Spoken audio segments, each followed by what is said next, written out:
You can call it love or persuasion. Both are reaching in the night. All communication is hypnosis. From a whisper to a shout. I'm just choosing brighter colors for the picture in your doubt. Critics on a crystal edge, measuring the leap you take. Love letters in your junk folder, still trying to rearrange you. Persuasion in a laugh. If you let it in your bloodstream, all communication is hypnosis. Every sentence wings a light. You can call it love or persuasion. Both are reaching in the night. All communication is hypnosis. From a whisper to a shout. I'm just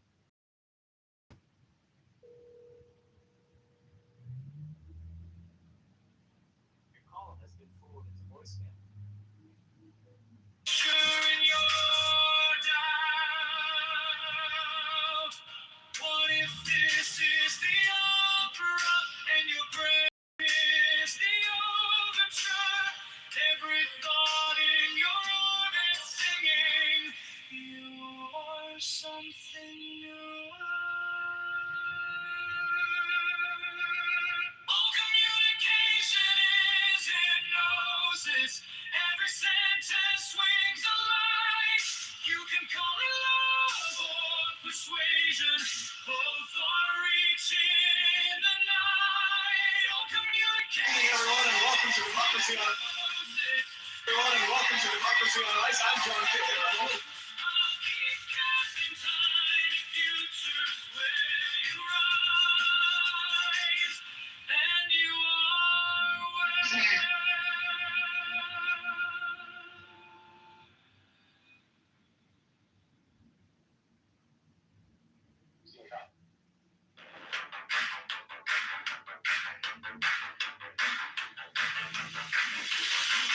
Watermelon, rainbow, watermelon, rainbow, watermelon, rainbow, watermelon, rainbow, watermelon, rainbow. We can do that. Watermelon, rainbow, you little orange. Hey, hey,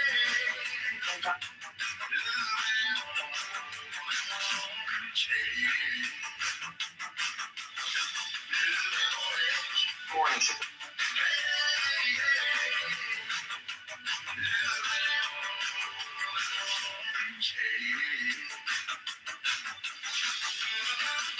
In Chicago is taking action.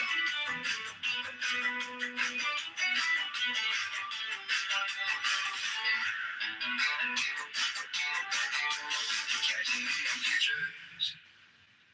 Catching neon futures. Catching neon futures. Catching neon futures. Little bit orange. Hey, hey, little bit orange. Hey, little bit orange.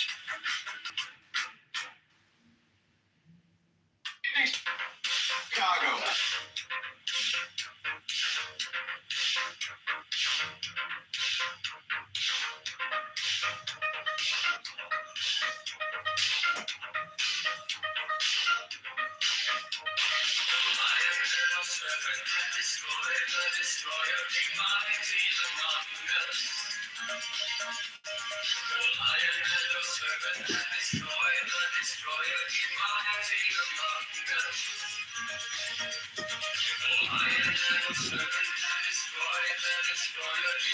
Is pension data.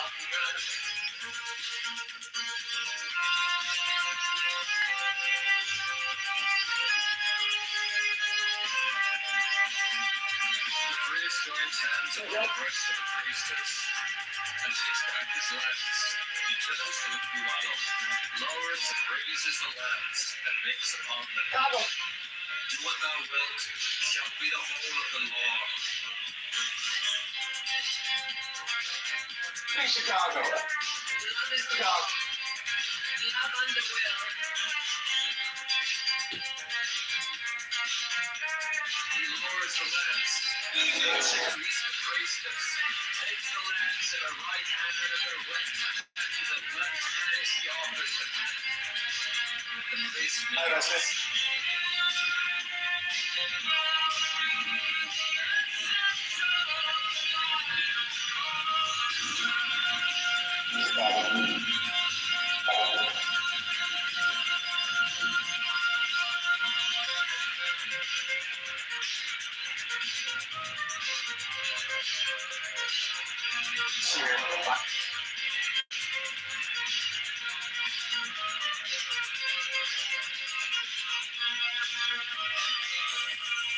He takes the host with the Hey, Chicago. makes with it on the and consumes it. Silence the creed mistakes, uncovers and offers the cup as before.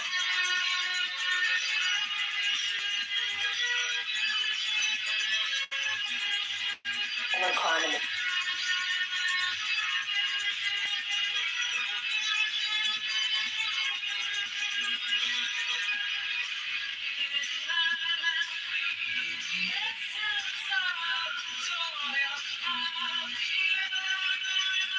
Go back to the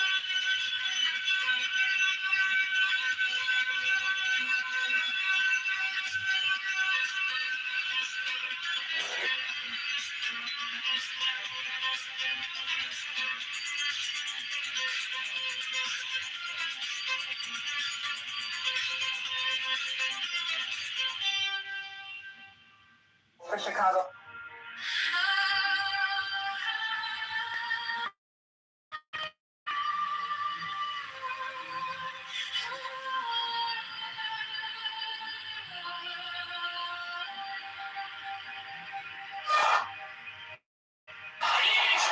Now who art I?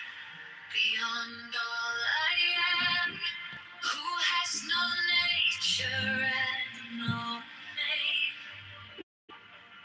who art when all but thou art God, thou center and secret of the sun, thou hidden onward.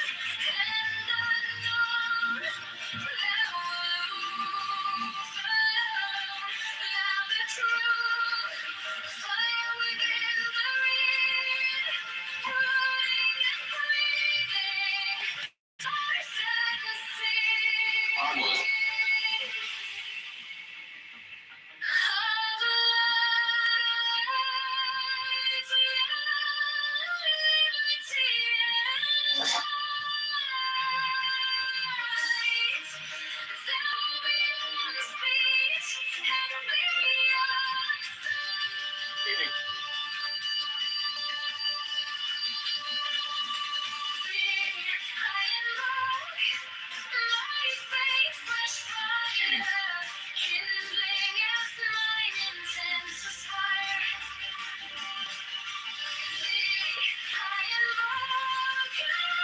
The mayor.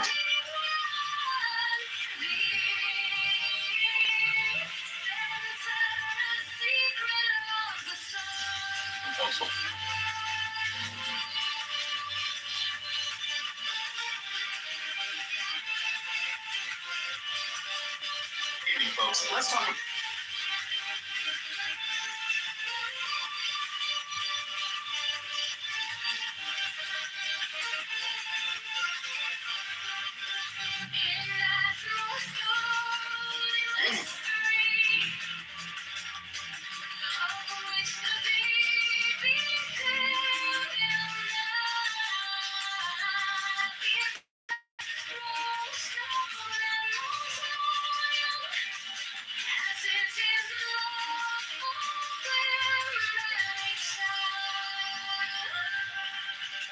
Welcome to me.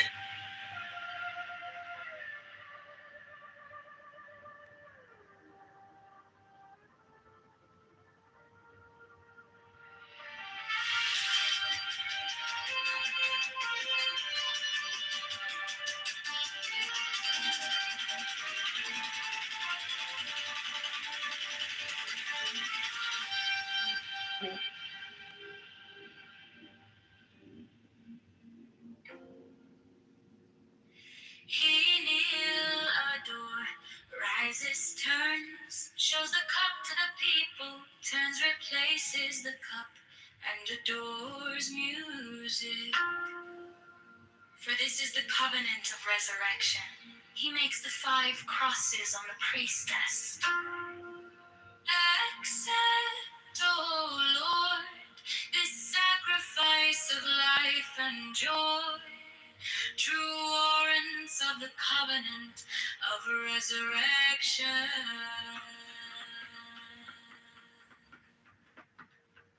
The priest offers the lance to the priestess, who kisses it.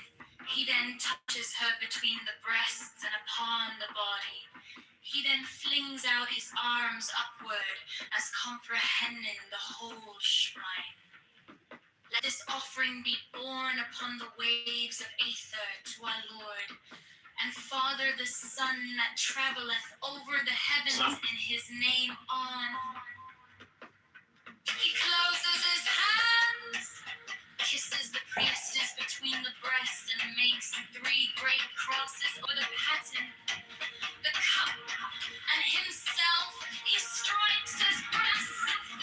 All repeat this action. Hear ye all, saints of the true church of old time, now essentially present, that of ye we claim airship, with ye we claim communion, from ye we claim benediction in the name of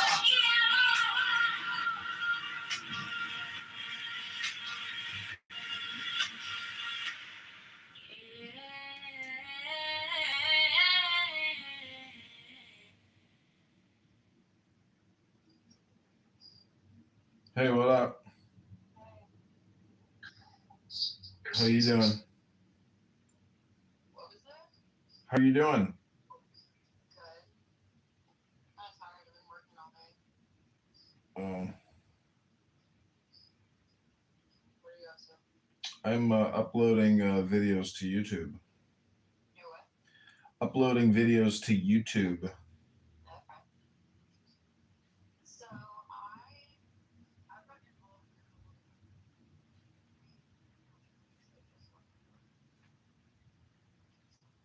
So I've got involved in several different companies, and one is specifically Nova Echo, and Pam Bondi's used it, Ron DeSantis has used it, a lot of, I would say mainly like South Florida people have used it in their campaigns.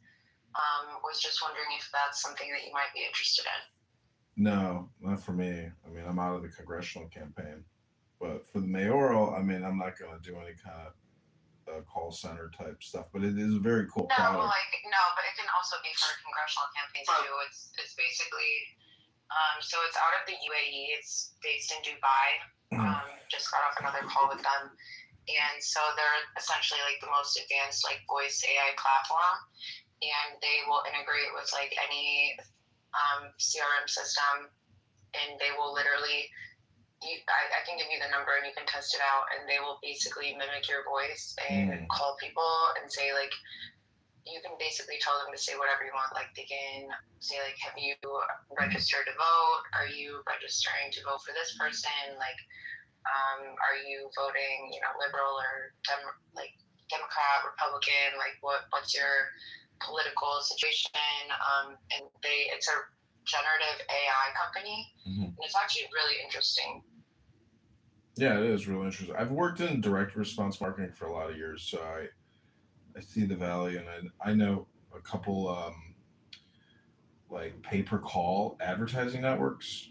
I have to dig through my notes, but I think it's called. It's not a pay-per-call thing. You can customize it, and there's like a lot of different plans. Well, what I'm saying. Also, if you want to get in on this, right now there's like 4 people that are in on this, and I mean, you can get some of the overhead, and if you want to pass along to other people, like you can charge whatever you want, and then just take the overhead. Yeah, it's cool. Let me talk to my friend in Los Angeles who works in this space and show it to him and see what he says. Okay. He might know some. And then I have, let's see. Sorry, I just got home. Like I said, I'm opening up my email. I believe they sent me a one pager that I can forward to you. If not done that yet. Yeah, I should have this one pager within like the next hour or so, and then I'll just forward it to you. Okay, cool. Sounds good. But yeah, one of the guys lives in Beverly Hills. One of the guys lives in Dubai. Another guy lives in Boca. Another guy lives in Houston, and then they're like, I'm basically on board now too. What was the other But company? they're making like a shit ton of money. Yeah, I bet it seems pretty dope. I want to test it out. Yeah, I'll send you the number. Okay, sounds good. Well, have a good evening. I'll talk to you soon. All right, sounds good. Have a good night. Okay, take care. Bye.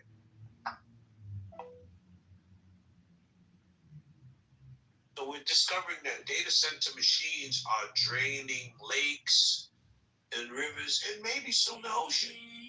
But one thing for sure, two things for certain, humans need water to drink. So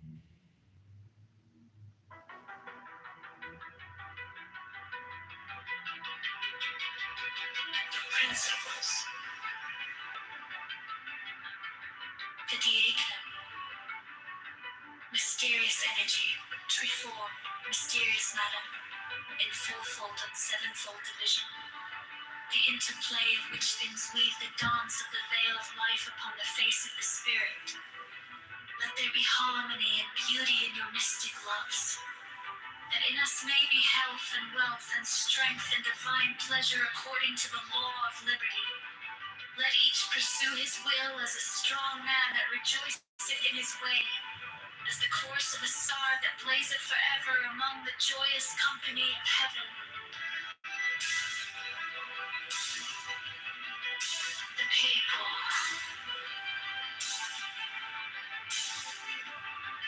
So would it be.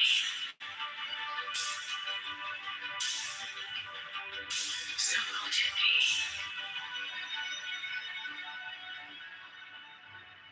The people.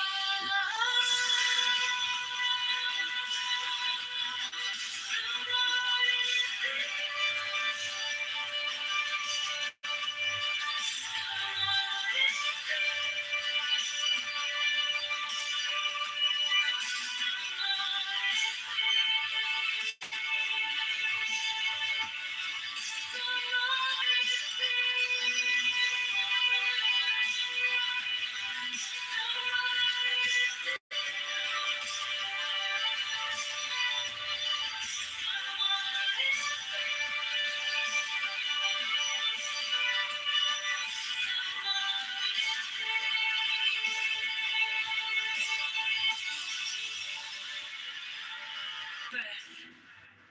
The Diakin. Be the hour auspicious and the gate of life open in peace and in well-being, so that she that beareth children may rejoice, and the babe catch life with both hands.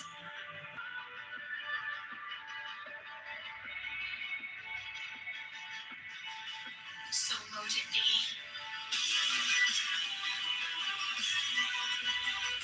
The people. So mote it be. So mote it be. So mote it be.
Krishna Tahuti, Moshe Dionysus Mohammedan to Megatherium. With these also Hermes, Palm, Priapus, Osiris and Melchizedek, Chem and Amun and Mentu, Heracles, Orpheus and Odysseus with Virgilius, Catullus, Martialis, Rabelais, Swinburne, and many an holy bard, Polonius, Tianius, Simon Magus, Maine, Pythagoras, Basilides, Valentinus, Bardesigns, and Hippolytus, that transmitted the light of the Gnosis to us, their successors and their heirs, with Merlin, Arthur, Amaret, Parzival, and many another, Priya and Onporio seven fed, priest and king that bore the lance and cup, the sword and disc against the heathen. And these also, Carolus Magnus and his paladins, with William of Shire, Frederick of Hohenstaufen, Roger Bacon, Jacobus Burgundus, Molensis the martyr, Christian Rosenkreutz, Ulrich von Hutten, Paracelsus, Michael Mayer, Roderick Borgia Poi, Alexander VI, Jacob Boheme, Francis Bacon, Lord Verulam, Andrea, Robertus de Fructibus, Johannes D, Sir Edward Kelly, Thomas Mann, Elias Ashmore Molinos, Adam Wishow, Wolfgang Mendoza, Ludovicus, Rex Bavaria, Richard Wagner, Alphonse Louis Constant, Frederick Nietzsche, Hargrave Jennings, Carl Kellner, Thorlong Dux, Sir Richard Payne-Knight, Paul Gordon, Sir Richard Francis Burton, Dr. Gerard Nkossi, Dr. Theodorus, and Celeste Cronio, sons of the Lion and the Snake. With all thy saints we worthily commemorate them, worthy that were and are to come. May their essence be her present, potent, puissant, and paternal to perfect this feast.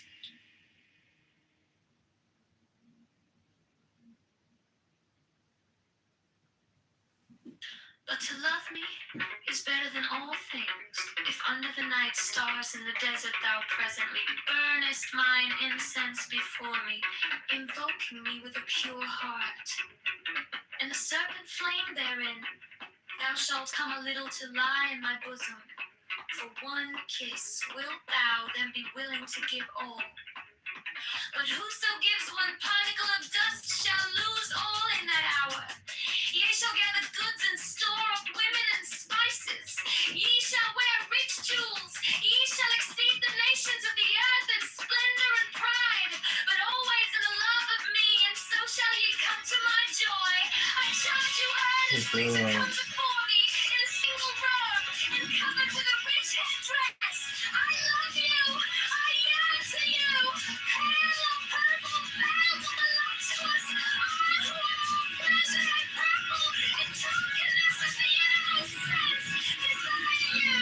Put on the wings and arouse the coiled splendor within you. Come unto me.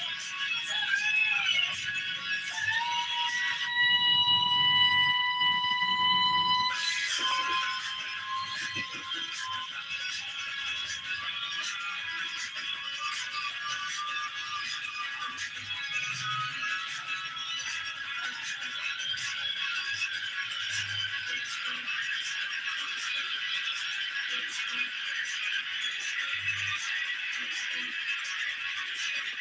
Sing the righteous love song unto me. Burn unto me perfumes. Wear unto me jewels. Drink to me. For I love you. I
señora con su cruz me pregunta,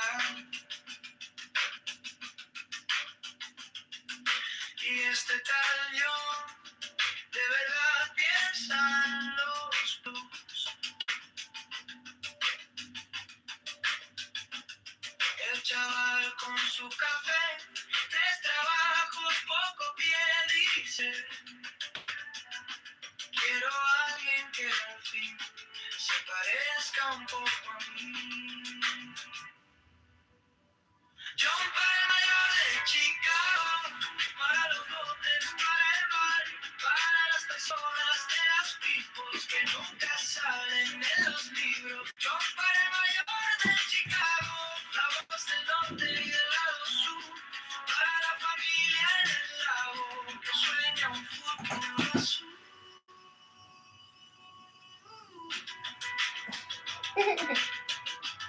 Look,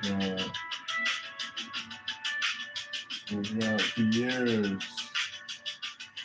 En la esquina del tianguis, la abuelita haciendo tamiz dice,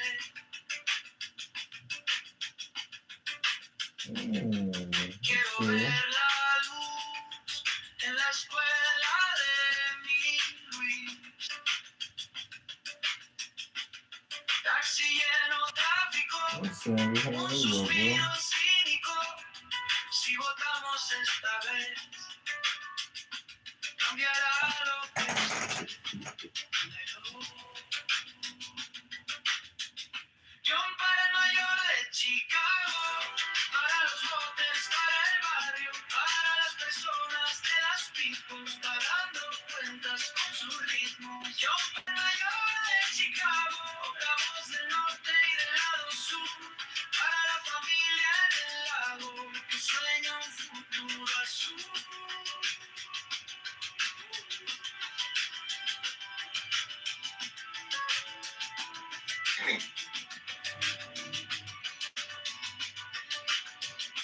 No queremos santo ni actor, solo alguien que escuche el dolor del techo que gotea en invierno, del miedo a perder el empleo. Yo para el mayor de Chicago, para los botes, para el barrio, para las personas de las tipos bailando en la línea del mínimo. Yo para el mayor de Chicago, la voz del norte y del lado sur, para la familia en el lago que sueña un futuro azul.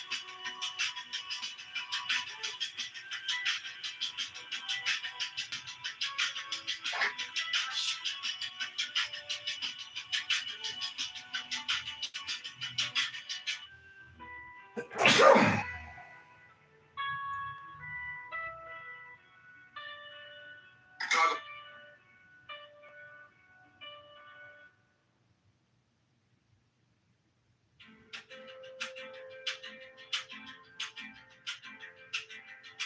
En la parada del bus, Dime. la señora con su cruz me pregunta, ¿y este tal John de verdad piensa en los blues? El chaval con su café, 3 trabajos, poco pie, dice, quiero a alguien que al fin se parezca un poco a mí. John para el mayor de Chicago, para los botes, para el barrio, para las personas de las people que nunca salen en los libros. John para el mayor de Chicago, la voz del norte y del lado sur, para la familia en el lago que sueña un futuro azul.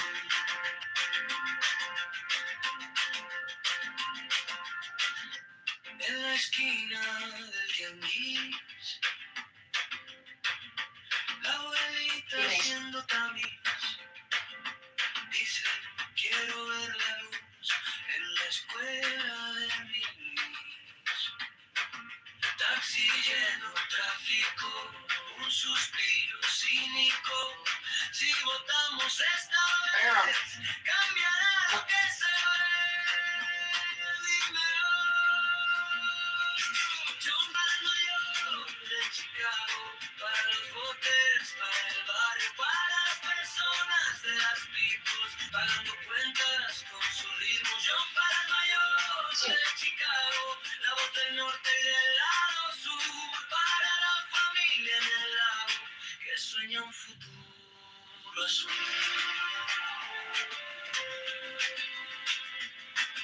Sí.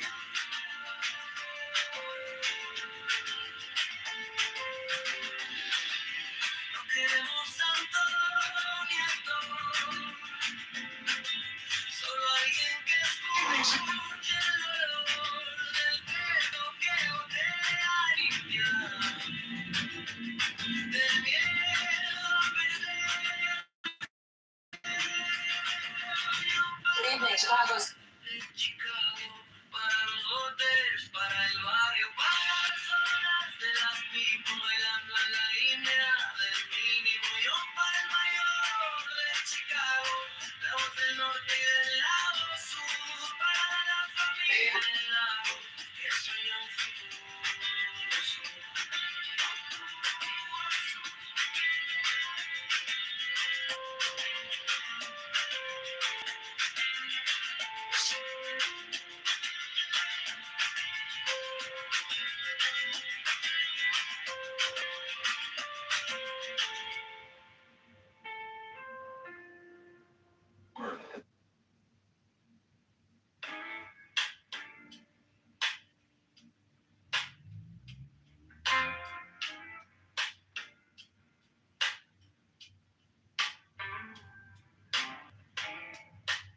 So thank you for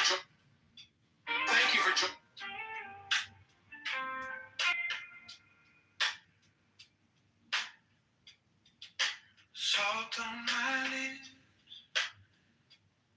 quiet laugh so below. Tonight, I'm ordering. You trace a map on my wrist, like you've been here the whole time. Lantern sway slow, your hair caught a little sunlight. neighbors. Today we gather. From somebody's window glow. Neighbors. Today we gather in the heart of Chicago. Under the smoke, in our hidden cold, breathing you in like a secret told. Neighbors. Every small touch, feel Chicago. We're here to remind ourselves what makes this city more than vision. under the Big Chicago. only your heartbeat calling me back again. Big Chicago. Chicago mayoral race candidate John Kitover is rolling out a sweeping plan he says will end crime and strengthen city services. The proposal calls for hiring. Rings left behind. Chicago mayoral race candidate John Kitover is. Band in the corner, spilling their hearts in the shadow. Chicago. Head on my shoulder, We can do that while still fun. see how it low in the Big back. Chicago. Big Chicago. When I took office, violent crime. World getting softer. Every time you laugh out loud. Oh, under this moon, in our hidden cold, breathing you in like a secret home. Every small Violent crime and those smash and grab robberies are down tonight in Chicago. Violent crime and those smash and grab robberies are down tonight. I could lose my name.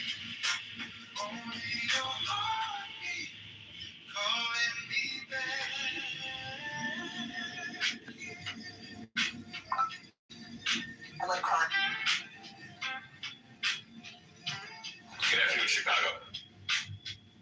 Good afternoon, Chicago. Today we're taking another step. Let it come around.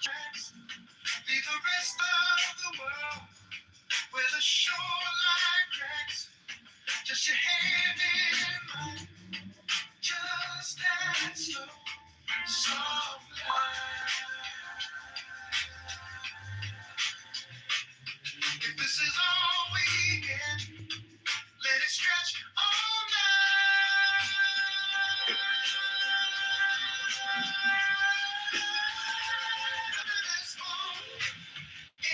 The Chicago Mayor's already. Good evening, friends, and welcome to Mayor Kitover TV on Ice. Tonight we're gliding through the numbers that shape your household budget. First up, property. Good evening, friends, and welcome to Mayor Kitover TV on Ice.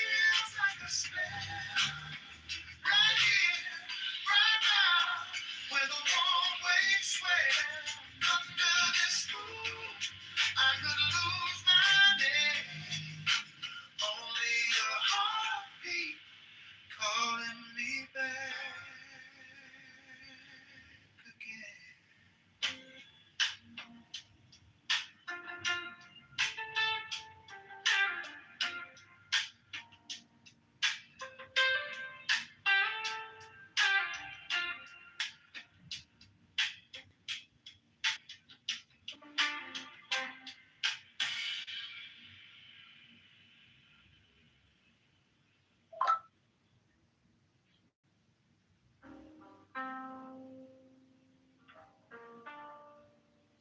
Good evening, friends. Good evening, Chicago. I'm John Kitover. I'm running to be your next mayor, and I need your vote on February 23rd. Good evening, Chicago. Feet on the floor, ground to the sky. Breathe like a tide, rolling, rolling by. Thoughts coming back, like birds on the wire. Morning, City of Chicago. And you're watching Cityline News on Mayor Kitover TV. Tonight, the mayor lays out what's ahead for property tax and the water tax and the garbage tax. Let them tie. And you're watching Cityline News on Mayor Kitover TV. Tonight, I found the middle right here, right hand, left hand, same air. Inhale the chaos, and you're watching Cityline News on Mayor Kitover TV. exhale the care. I walk the wire, eyes closed, soft heart, strong stare. Breaking tonight, Chicago Mayor John Kitover has. Good evening. Day one in office, and Mayor John Kitover is already making. Good evening. Day one in office, and Mayor John Kitover. Right here, storm in my chest, calm in my face. Someone couldn't tune my guitar. In this one quiet place, Wow. sun in my bones, moon in my veins. I hold them both, let them dance through the strain. I find the middle right here, right hand, left hand, same hand. Inhale the chaos, exhale the care. I walk the wire, eyes closed, soft heart, strong stare. I live in balance. I live in balance. Right here. Mayor, I'm cutting property taxes by 10%, and I'm eliminating the water garbage bag tax. Chicago deserves a break, and we're making it real today, and I'm signing it right. Love and our faith in God. The liberty we treasure, the community we share, the laws we respect, and the peace we pray to keep. Love and our faith.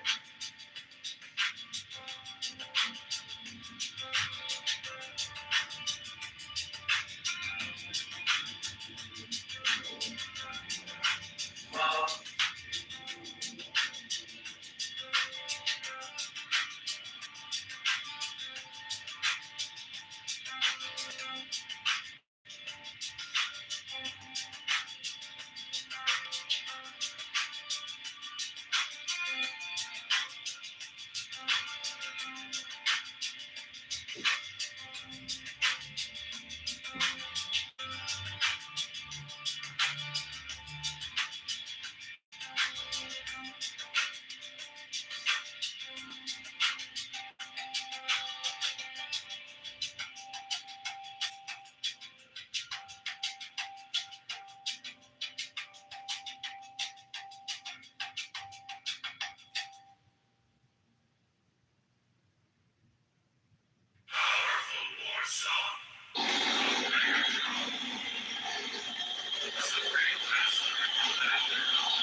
But you, who have defied the law,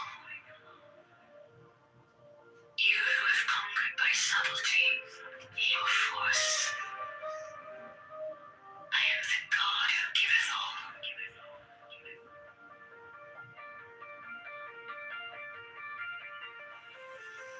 20 I ask you to sacrifice, nothing at mine altar. I am the God who giveth all.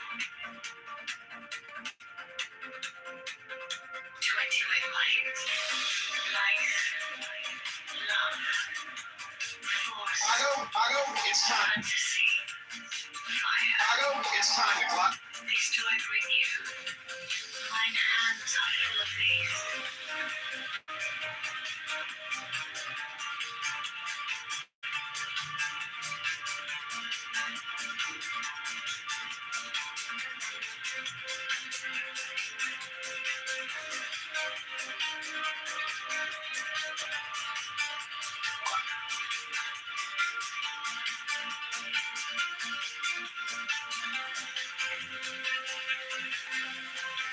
There is joy in setting out. There is joy in the journey. There is joy in the goal. 20.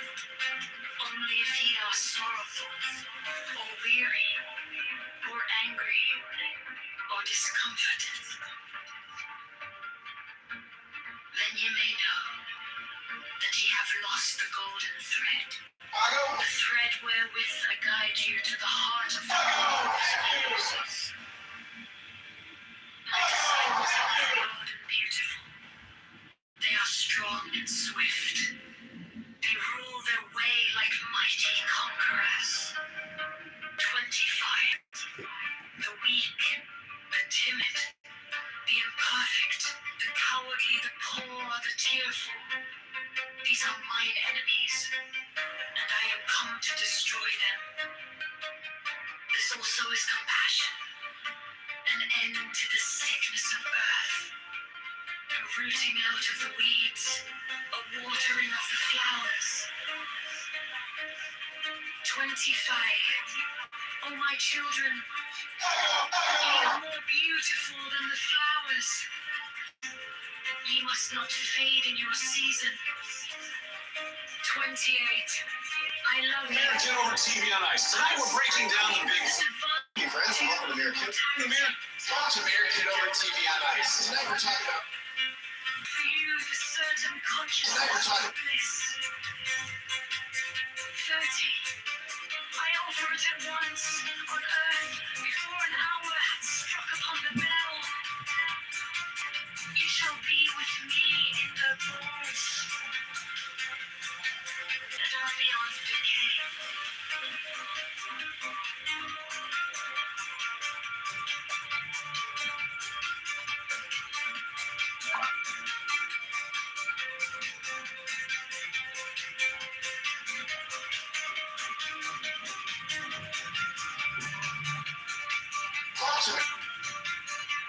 Post-pension debt has loomed over. Post-pension debt has loomed over.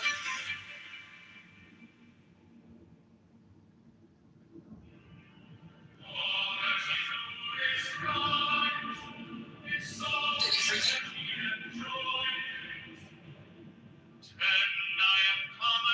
Post-pension. I went crying and they'll smash and grab robberies. I went crying and they'll smash and grab robberies.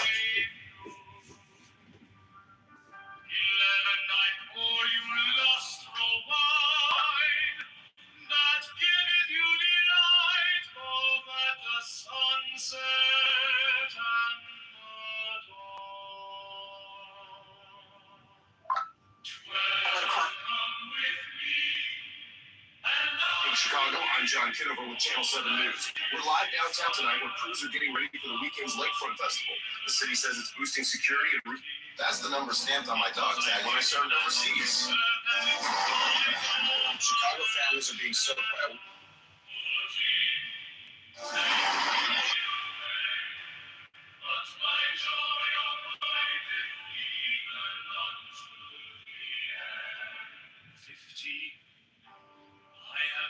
Myself beneath a mask, I am a black and terrible god. 16, with courage conquering fear shall ye approach me. Ye shall lay down your heads upon mine altar, expecting the sweep of the sword. But the first place Mayor Kitover. Hey folks, welcome back to Mayor Kitover TV, the show where I talk about numbers of the code for tonight's topic, taxes. Numbers of the code for tonight's topic, tax. only those who fear shall fail. Those who have bent their backs to the yoke of slavery until they can no longer stand upright. Then will I despise. Numbers of 19. Mayor Kitover TV on Ice. Tonight we're breaking down the Morning, City of Chicago. You who have conquered Morning, City of Chicago. by subtlety or force, you will I take unto me. Even I will take Morning, you unto me. 20. I ask you to sacrifice nothing at mine altar. I am the God who giveth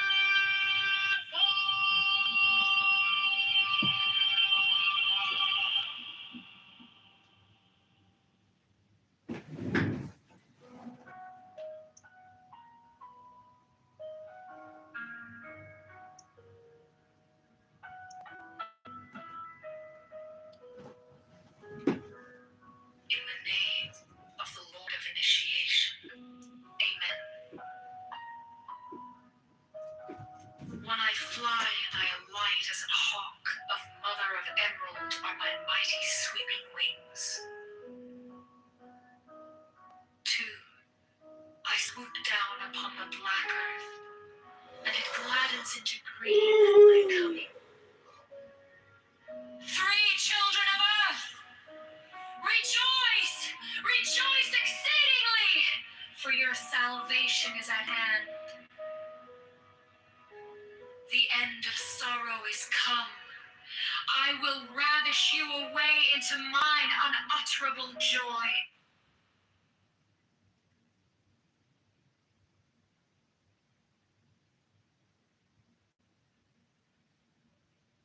That you haven't won. You have not won anywhere anywhere in the world. How does it feel to be a perpetual loser? And you couldn't beat the weakest nation, landed on the shore, starving, oppressed, didn't have clothes. You're an expert on this topic, Brad. How does that? There goes a Canadian too. Fucking geese. I fucking hate Canadians as much as I do. You know what, Phoebe? I tell you what.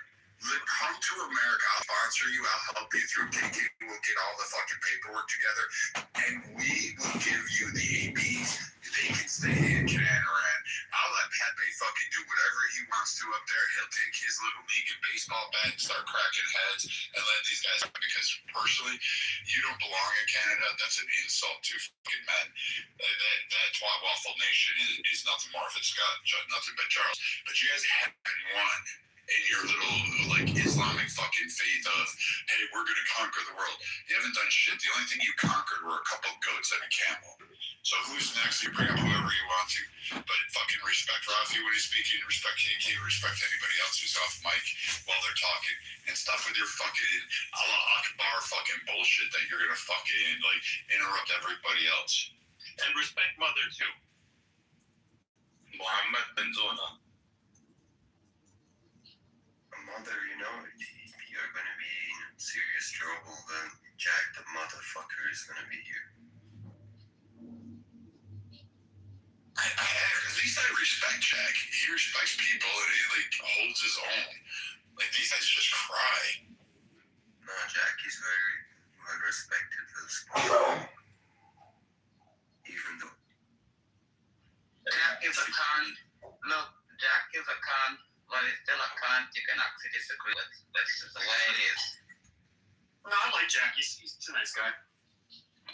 He's a con, but he's still a con you can disagree with. The way it happens sometimes in life. It's funny. you know what's the difference? If you explain something to Jack and it makes sense, he's gonna accept it. But this Abdul comes up, you just speak for 2 minutes, he stops listening after 10 seconds. Good point. You know what I'm curious about? I'm curious about the guys like Akima and Sig that run around this app trying to act like great Americans while insulting their country, talking shit about their country. I just don't understand like where that illness comes from. And I You're talking about Sig? Sig, the guy did disaster. Sig and I there's a lot of, there is on the right. So you guys have been, when it comes to the criticism of Israel, you guys have been, like, especially Rafi's talking about what you see from the left. When it comes to those of us on the right, we have a different, our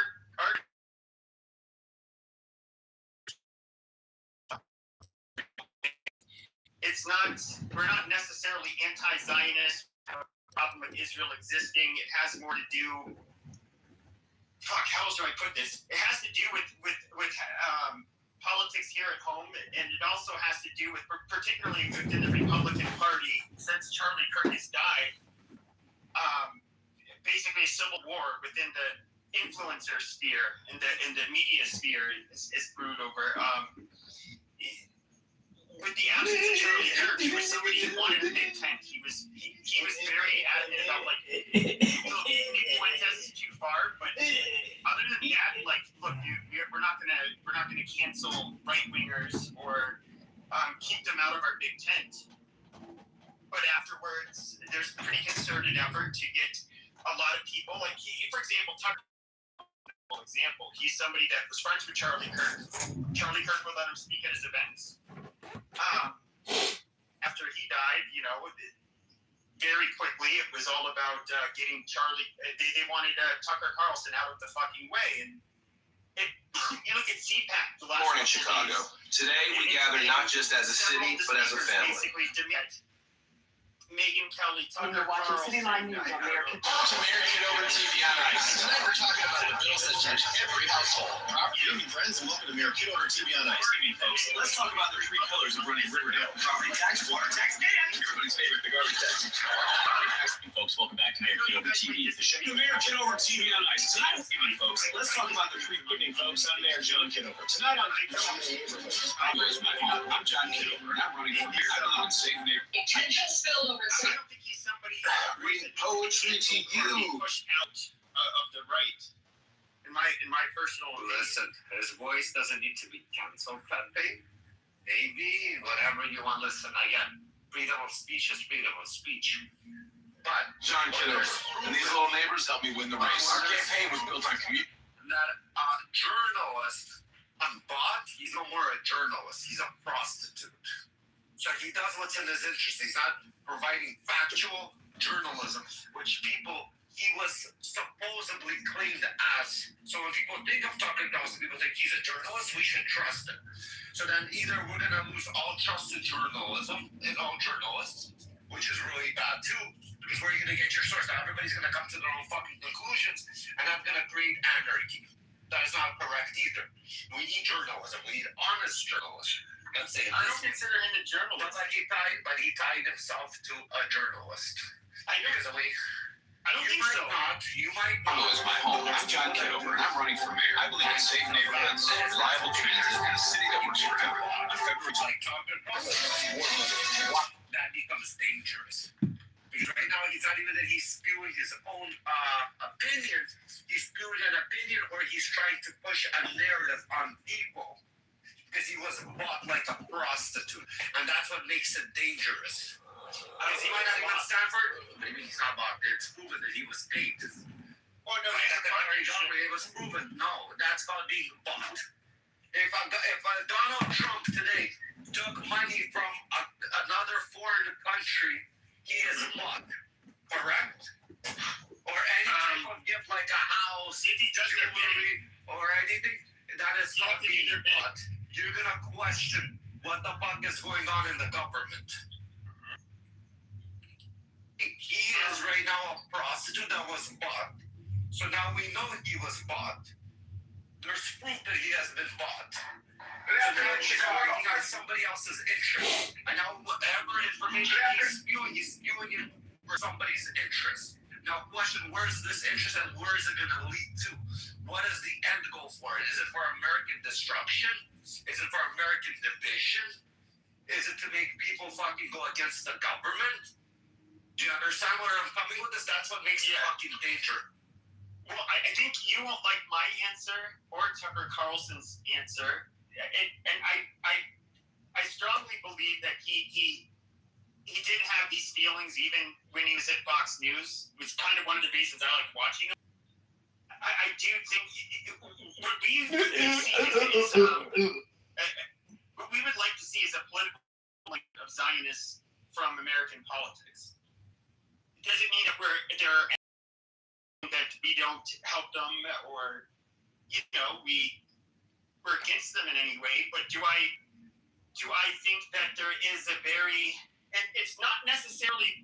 I'm not going to blame Israel per se. I think Netanyahu in particular, he's very savvy, very smooth. He knows Washington very well, and when you get, you also have a lot of Christian Zionist fanatics. It's basically like a perfect recipe where I think that you're going to have emphatic support for Israel in a way that I don't think is the best for the United States. And I just, like to us, I do not like the gatekeeping I see, especially on the right. The strongest Zionists in America are going to be on the right. A lot of us have had a really, and this goes back to the neocons, the neoconservatives. A lot of us really do not like them from what we had to put up with from the 2000s. And we just want that group. I don't know. We just don't want them to have nearly as much influence on our politics. That's what I mean. So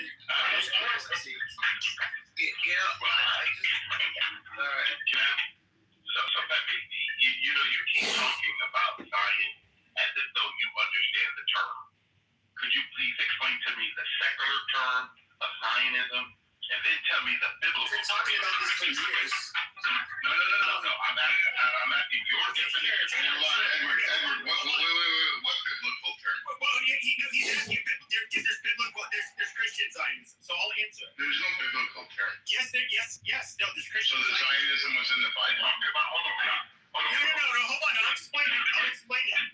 I can answer. No. Hold on, Pepe. You cannot explain it if you don't know where it is. I do know, stop, let me answer. So, Zionism, which I would say that just the basic Zionism, which is not true. Hold on, Pepe. What does Zionism actually mean? Again, I want people on the left have turned it into it. Now you're saying you're far right. I can't answer the question. I can't answer the question because I keep on getting interrupted. No, So Zionism decoupled from Christianity would be that Israel has a right to exist and choose its own destiny and protect itself. And that's very basic. And that's something I would say I'm a Zionist in that sense because I believe Israel, like any other country, it's the country's there. I don't know where these people expect these people to go. I think they have a right to defend themselves. So I'm a Zionist in that way. Now, when it comes to Christian Zionism, which it's almost all evangelicals. Hold on one second, guys. Hold on. Listen to your terminology, okay? I want you to give me the biblical verse of the word Zion in the Bible. Please, give me the actual verse of What am I Google it for you? Tell us, because who the fuck has that memorized? Yeah, and quite frankly, you're asking somebody who Is retarded. who's raised Catholic, where we don't read it. We don't read any of its sola scriptura. And just Solo scriptura. Like that's not like most Christianity. You're not allowed to do that for very specific reasons. Hold on, guys. This is the reason why I asked you your definition. You gave me Read the book? No way. terminology. You're not giving me the scriptural terminology of what the scripture actually says. Let's talk about it from its origin, not from what men believe it is. Please explain to me from a scriptural standpoint versus you telling me what left and right think about the word. Okay, once again, I'm not going to bastardize Christianity by doing this sola scriptura stuff. Solo scriptura.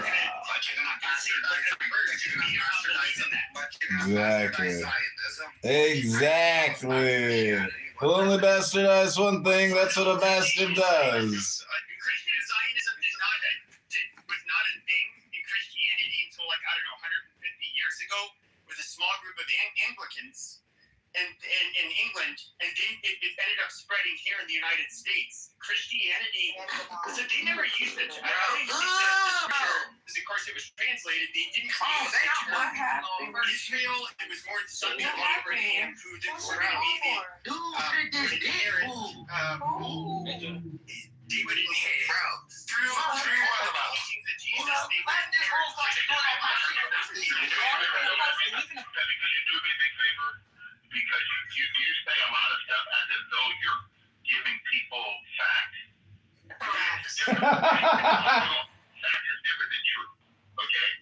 What do you guys think that was incorrect when it comes to Catholicism? Okay, I didn't hear anything about Catholicism, okay? What I hear you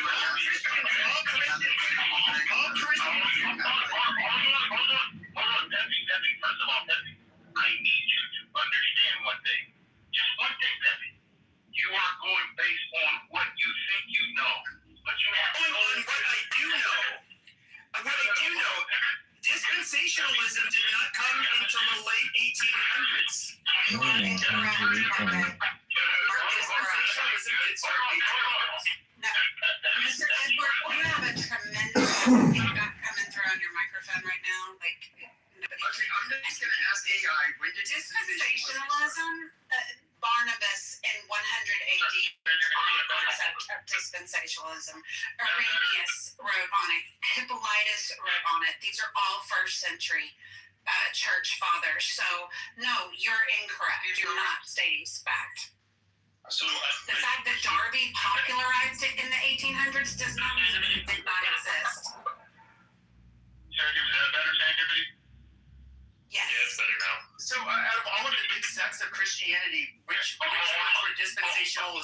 until the 1800s. Okay. What you have to do, Pepe, is you have to sometimes listen versus talk. You know what you do a lot, Pepe?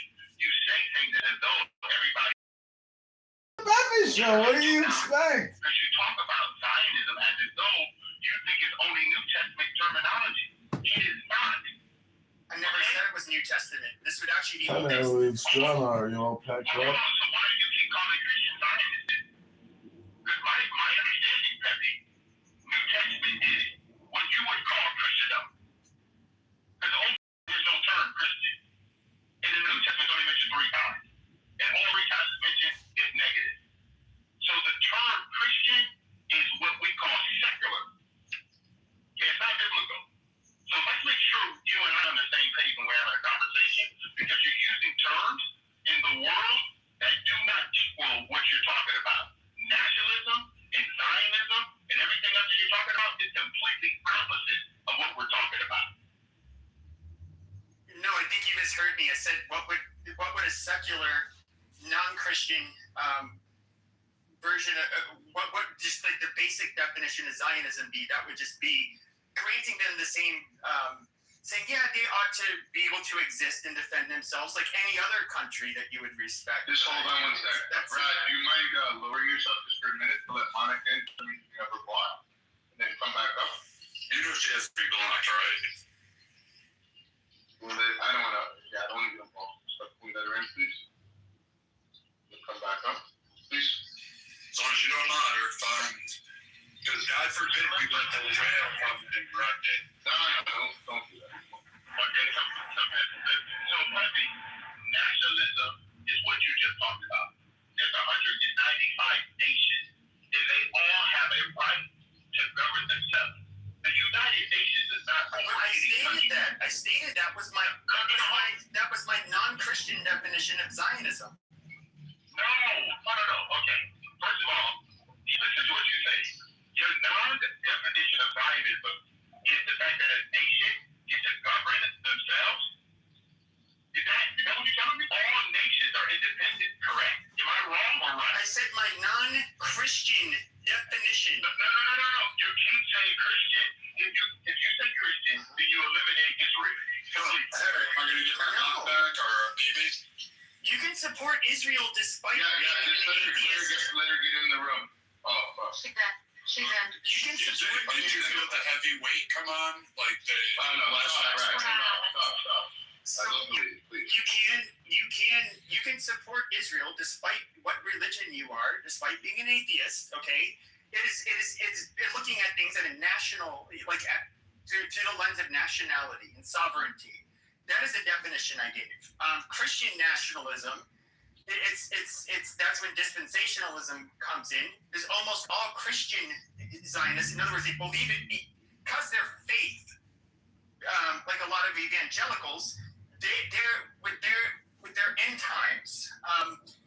Israel and the Jews play a critical role in that, and so the state of Israel, which they look at God, at Jews as being God's chosen people, the apple of God's eye, and they are to be there in the state of Israel, their biblical homeland, and with their prophecy, they will be fighting with the whole world, and then second coming of Jesus will come, and hallelujah, things will be great. That's when you say Christian Zionism, they support Israel for distinct. Okay, you talked about dispensationalism.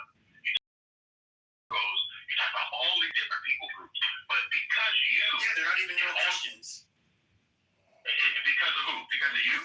Well, no, such a deviation from normal Christianity. It's an American bastardization of Christianity. All right, and because of who? Who makes that claim? Every Christian denomination makes that claim. Okay. I'll ask you a question, Pepe, and I want you to be honest with me. Could you please name one denomination Hi, in the Andrew. Catholic Bible How's your or the weekend? Protestant Bible? Name one of them. I'm not familiar with them having it in the They don't Bible. exist. They don't exist. There's no denomination in the scripture, including Catholicism, So therefore, you can be a heretic that deviates from Christianity, and I guess I don't know you. No, Pepe, you're wrong because I mean, that's just you're out of your depth because Ignatius of Antioch was the one that came up with the term the Holy Roman Catholic Church, and it came out of it after Peter, our second pope. That's why we have apostolic succession. So every time you keep saying, "Oh, I was raised Catholic," you left the Catholic Church a long time ago. no shit. I never claimed to be a Ignatius. We all know that. Wait. Saint Ignatius of Antioch was the one that came up with the Catholic Church, which means the universal church. So when you're talking about it, you're just like, oh, the Zionist this, the Zionist that, and everything Zionist and whatever. You know what I mean? Edward is actually trying to educate you. And you're not listening. You're just like trying to fight it. Okay, but You're trying to we can look at all of the Protestant denominations. Hold on. We can look at all of the Protestant denominations. but you also But hold on. We can look at all of the Orthodox churches, okay, throughout the world. We can look at, of course, you know, this is going to be throughout the Middle East, Asia, and Africa, and then we can look at the Catholic Church. They all, for the most part, say it is heretical, and they have to make it absolutely clear. And because they don't hold Jews to this standard where, in other words, Christianity, for the most part, believe you find salvation through Christ. We're all God's people. Nobody's special. And if you knew anything about biblical Zionism, you would know that they don't think that either. Like the fact that you're saying clearly indicates that you're they think they're going to go to hell. You know. No. This is embarrassing. No, it's not. Shut up, you low IQ. God damn. It's embarrassing. That's all you do. Oh, you're a Muslim. Aisha got raped at 9 years old. He's Muslim. He had nothing intelligent to say. Shut up. You're saying it on Palm Sunday is embarrassing. But no, like, and I don't know. Maybe Serenity or she's like a evangelical or serendipity. I don't know. But where did any of these religions? But she also cannot go against what I said. Like serendipity. Where do any of these denominations support Israel is based upon their religion, where it involves prophecy? There are multiple denominations that support Zionism biblically. It's not about the denomination. It's about their whether they believe in amillennialism or millennialism, and that divide is across all denominations. Like you couldn't say, oh, the Baptists are all the evangelicals and they're bad, or the Presbyterians. It has more to do with their eschatology and what they think about amillennialism or premillennialism. The people that tend to take scripture more literally tend to fall more within the quote-unquote dispensations of church history. So the people that take scripture more allegorical tend to lean more towards the amillennialism camp. Sure, and so that's my question would be these different. Shut the fuck up, Angie, because you don't know. You're just gonna. No, it's a follow-up. We're asking questions. Shut up. Shut up. Do you know Pope John Paul? Do you know Pope John Paul II? Wait. Do you know Pope John Paul? Yeah. Wait.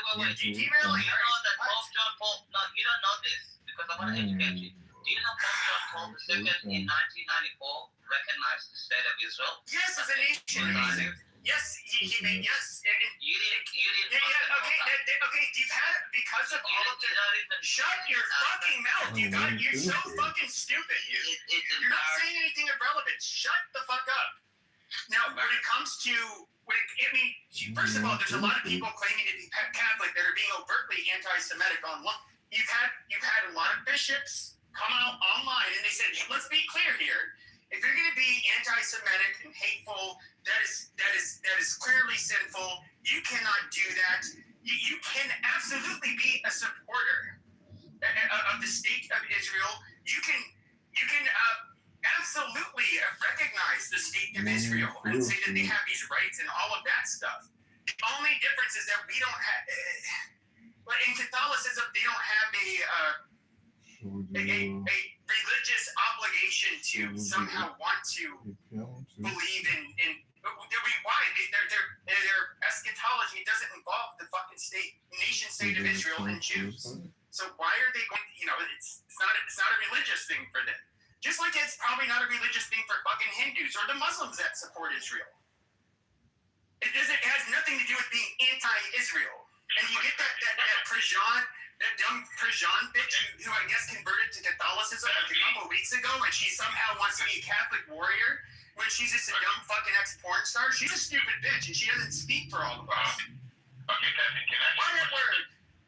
Pepe, okay, first of all, you don't need to raise your voice.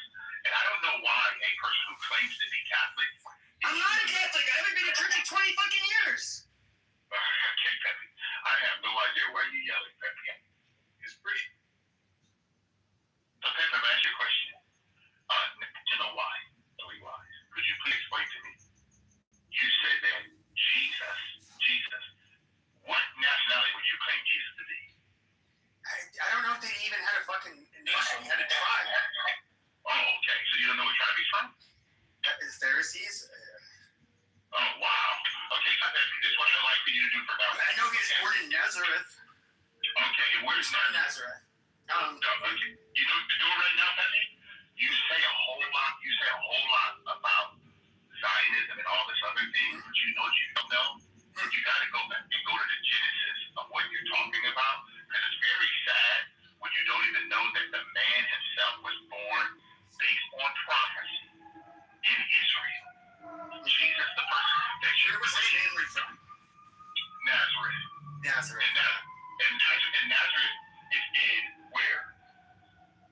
It wouldn't be considered Israel at the time. No, okay, I'm going to tell you again. I've been there 3 times, okay? I don't know what other place you ever think of, but I can clearly tell you that all Old Testament that was prophesied that where Jesus would be born, and every prophecy he fulfilled it. Okay, no one else. I don't know where you come up with the fact that he was bar mitzvah, he was the synagogue, he had the same trade as his father Joseph. I don't know when you have these conversations what you're actually talking about. Zionist and all this other stuff. I want you to do yourself this big favor. As a quote-unquote Catholic or Roman Catholic, whatever, please go and find out who Jesus actually is first, and then come back and have a conversation. Yeah, literally, he's got part God, part of the Holy Trinity. Because no, he wasn't born in Nazareth. Hold on. No, he wasn't born in Nazareth. Was he technically Roman? No, he wasn't born in Nazareth, right? No, he was born in Bethlehem. He was born in Bethlehem. Mary's from Nazareth. But I mean, that was Roman territory, wasn't it? Like, yes, it was not Israel at the time. Yeah, it was Rome. He was born as a Roman. He fell under Roman. Augusta, I believe, was born as a Jew. Yeah, he was a Jew under Rome. He was Rome. I'm not. Nobody here is trying to claim that. Guys, hold on, guys. First of all, I want you to do yourself a major favor, just for all of us. If we're going to talk about anything historical, let's go with the historical, biblical facts. Whether you want historical facts or biblical facts. We just did that. Augustus was Caesar. Under that, Herod was the king of Nazareth at the time of his birth, and various local leaders and kings could hold their territory under Caesar's and under Roman rule. But ultimately, Rome, it was the Empire of Rome. He was born as a Roman citizen. He's right. Brad's right. But it was also it was the Roman General Pompey, but it was in the region of Judea. I thought it was outside of Judea. No, it was in Judea. It's in 63 BCE. Hold on, guys. Today is considered Palm Sunday. Okay? Amazing. I know, amazing. He actually rode into Jerusalem on a donkey, which was prophesied. Okay? Prophesied. 2,000 years before it ever happened. That he would come in. And you know what they call him? The King of the Jews. Not call him the King of Rome. Christian call him that. Oh my God. Okay. I'm sorry, Pepe. Pepe, I don't know if you know this. At the time, Pepe, every person that followed Jesus, all 12 of the disciples, were Jewish. Yeah, but you know, like the king of the time, right? It was Harold the Great, right? I got it, guys. And then you know he named Jesus? Oh my God. You guys Yeah, but No, he named him the king of the Jews. the thing is, though, is that he mocked him as king of the Jews. Like with Pontius Pilate, when they turned him in because they wanted to execute him, they said they mocked him by saying he quote king of the Jews. But he had what was considered by many, I'm not a historian, but what would be considered heretical sect of Judaism. And so, yes, he had his followers, and they were Jews. The original Christians were Jews. Amazing. Nobody's denying that part. And then if you look at his time frame, the Christians, how violent they were burning the city, killing Roman children. They set fire to the north end. They created they destroyed the water flow into the east end of the city. So, Very barbaric times for everybody back then.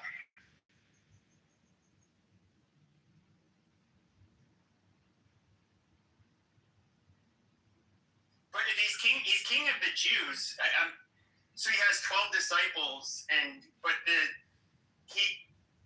Jews that actually had power ended up turning him in because he was a false god.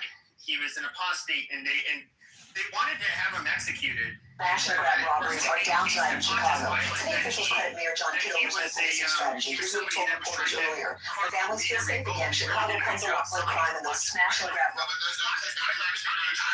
The reason why the Jews are fleeing that because they could have prevented his assassination, but they chose not to.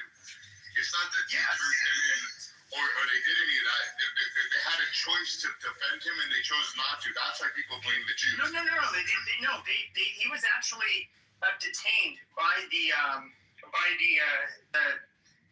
the fuck do you call them at the time? The officials. Forget what they were called. No, I'm not talking about the group. They're related to their temple or whatever, and they detained him. Now they wanted to they wanted to execute him. For some reason, they said no, we're under Roman jurisdiction at this time. We can't do this. And so while he was detained, they were telling and you can look this up. I mean, I'm not making this shit up. That's when they made the case to Pontius Pilate, who was not really that interested, but they did tell him oh look, he's a fake. When he said he calls himself the king of the Jews, and he wants to basically do a revolt or a rebellion against the Romans, and he was ultimately found guilty and executed. It's not. I'm not. And look, a lot of people get stuck on you start trying to say the Jews killed. No, the original fucking Christians were Jewish. But nobody's trying to say the Jews were the bad guys. And then the Romans, the fucking pagans that ended up killing them, ultimately. Okay? There's no... If anything, there's only one group of people that were good. And that was the Jews that became Christian. So nobody's trying to, blame it on the Jews. And the Catholic Church makes it clear that we should not collectively blame Jews for Jesus' death. He died for our sins, all of our sins. We can't blame Jews whatsoever. We can't. It's not fair. It's not right. It's not accurate. So that's not the case I'm going with. Then why is it they just keep talking about Zionists, the Jews, like Tucker Carlson and all sorts of retards? Doesn't Zionism exist in all religions? Doesn't because Muslims believe in eradication. No. Because you did this thing. You keep saying this thing. I'm just saying, if you're gonna go down and bitch about Christian Zionism, the Muslims come up here and go. Talk about Christian Zionism. Don't they claim Zionism? The Jews, the fucking 12 waffles that believe in a fat guy. I'm sorry, I'm just stepping over Monica's fupa here, but I mean, the idea that somehow all these religions have Zionism written into them where they want to expand, they want to convert people, they want to bring more to their fold.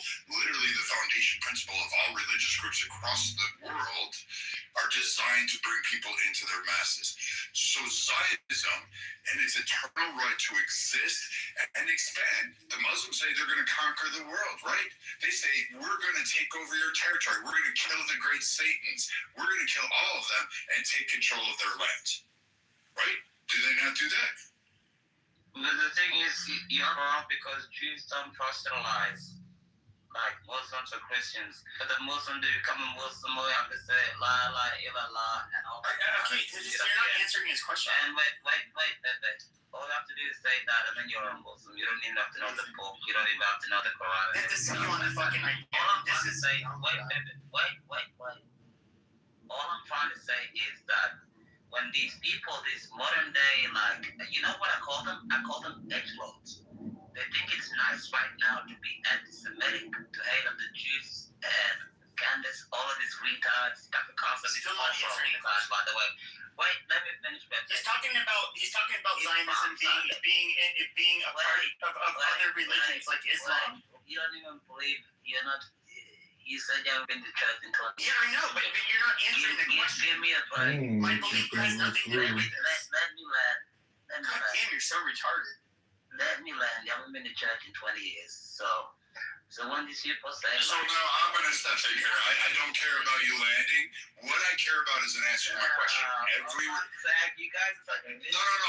For fuck's sake, you can't answer a simple question. I said, is there not Zionism that exists across every religious demographic group? Is there not? Is it not? Because I can go through all the wars. I know for sure shit there's one in India. There's a caste system that still prevails today. I know for fuck's sake that Japan had one, a whole fucking religious war, and they were like fucking meeting in the fields of battle wearing sharkskin armor and fucking wielding swords. So, and then they conquered and they wanted their ideology to be the preeminent reign and they wanted to expand it out to the world. So does not Zionism exist in all of its principles in every fucking religious organization out there? No, Zionism. No, it doesn't. Okay. No. Why? How? You got to prove this. No, like, wait, you wanted to answer the question. Zionism is just a simple thing. It comes from Europe and all the things. I mean, in 1970, they passed Zionism they passed Zionism is racist. They passed Zionism and everything. They had to rewrite it in the 1990s because of it, and people just take the propaganda and eat it up because of the clicks and everything else like that. Why do you think all these ones ever since Elon Musk? Morning, Chicago. Today we got all the That has nothing to do with the question. In office, Mayor John Kitover has already There's all sorts of religious supremacy. Baskin Robbins flavors of Christianity. So I mean, I haven't met a single one. Muslims do. I mean, Bro, if you made up... They absolutely. I mean, Christians have largely fought with each other about how heretical the other group is. Fucking kill each other over this goddamn Hey, Jack, you're not participating in the conversation. You just want to say like your little shtick over and over, and I'm tired. No, you don't get 2 seconds. You get to answer the question, and that's it. That's it. Bro, you think it takes 2 seconds to answer a fucking question? Yes, I do. Next. I got a question, Brad. Can I answer this question? Sorry, hello, Cameron. Go ahead. All of you can answer it. I'm just sick and tired of This is a very good question, sir. Actually, I'm from Afghanistan, and I just grew in Islamic society. And it's very clear that Islamic Zionism exists since at the beginning of the Islams. There is many countries which is based on Islamic states, and they are trying to expand that. You see that the Muslim were invaded until the Spain. They were there for a long time. So what was that? What was the definition for that area? So if that wasn't Islamic Zionism, so what was the definition for that? And their Sharia law is based on Zionism.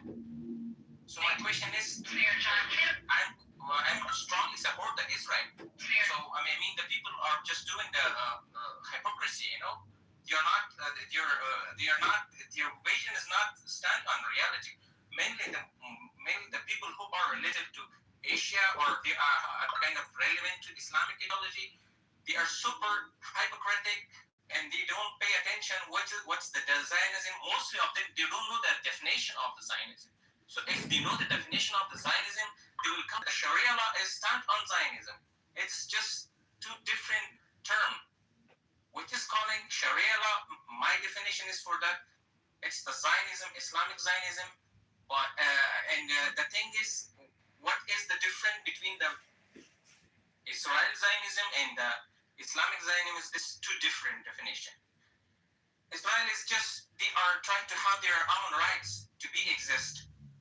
They don't send the jihadists to the other countries, and they don't talk about this religion supremacy, and they don't want to talk about invasion in other countries.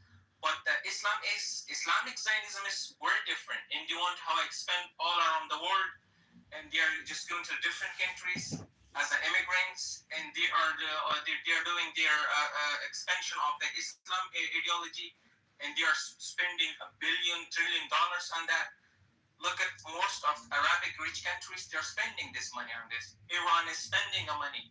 So and they are just doing this kind of activities since at the beginning of the Islam. You see the expansion of the Islam. He said he's from Afghanistan. Yes, I'm from But Afghanistan. I'm just curious. This is the one thing that I'm curious about. So you brought it up. So I can understand like Sunni Muslims, somewhat all Muslims, similar to Christians that we proselytize. Now, I do, if I recall correctly, one of the main differences between Sunni and Shia Muslims that the Shia, the leaders generally have to be a descendant of Muhammad. Is that correct, or is that too simplistic?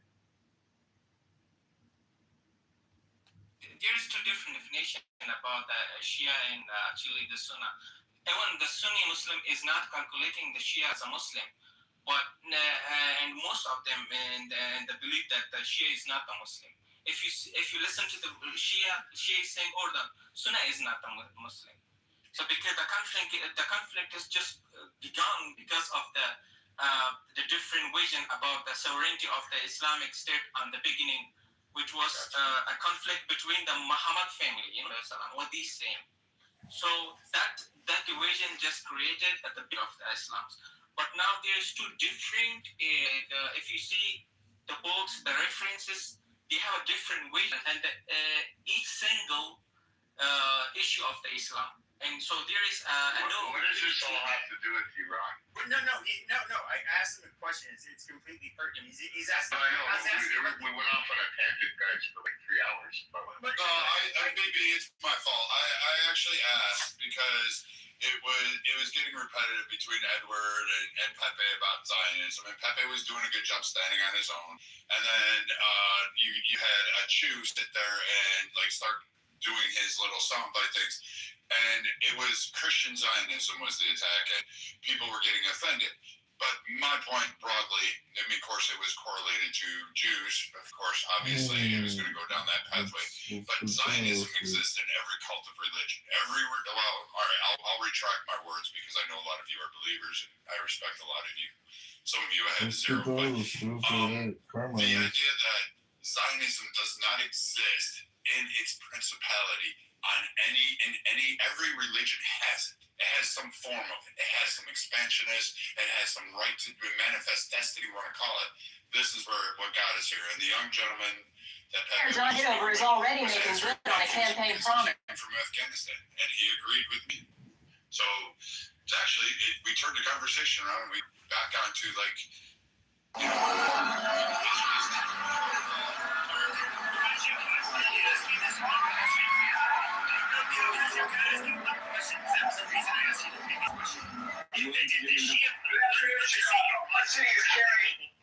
Globally, just hypothetically. Now, it's my understanding that you have to be a descendant of Muhammad to be a leader of any kind. Would that mean that only they could be leaders and not any of us peons that are not a descendant of the Prophet Muhammad.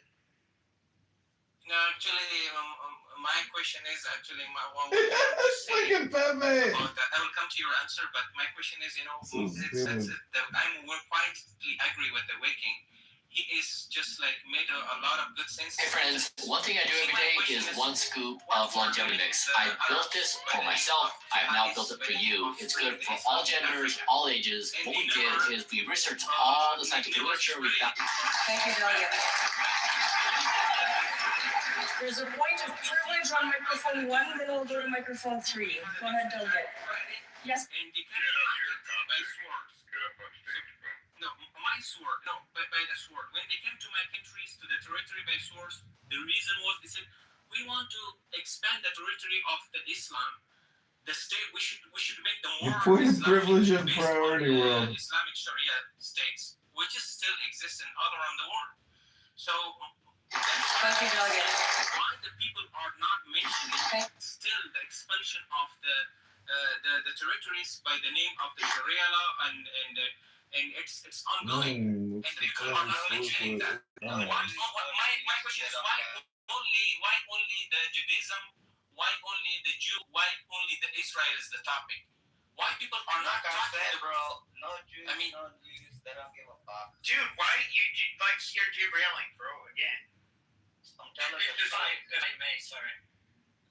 So are you saying or suggesting we should fund and arm the Muslim Zionism? Well, technically, we already did. That is already exist. That's already exist. We've done it, didn't we? The beginning We of trained the Afghanistan not once but twice. We did it in Iraq. Give me a time. I just want to explain. When the Muhammad just came, he expanded. No, you're He talking brought the Jew from the Mecca, from Medina. You cannot say. No, I think he's lost in. Hold on. Oh, I think he's lost in translation. They're not implying that Muslims or that all religions supported Israeli Zionism, but that like within their faith they have something similar to Zionism for themselves. I just have a point to make here. The difference between what he's suggesting now, like that happened 1,400 years ago. Now we have international law, and we have like law that and code of conduct that we should follow. So justifying what Zionism are doing now, or Zionists what are doing now to what the Muslims did 1,400 years ago is not very justified. No, we're talking about even today. But even if we look at like what is fucking Iran doing today? Like you're acting like that. You're acting like what they do is okay internationally. Like, this is so fucking retarded. No. They are still doing that. Look at the African countries. What they are doing in my country currently. You're saying that it's just or not just only for the Arabs. They are still doing that. All around the world, they are doing that. You don't say exactly. Okay.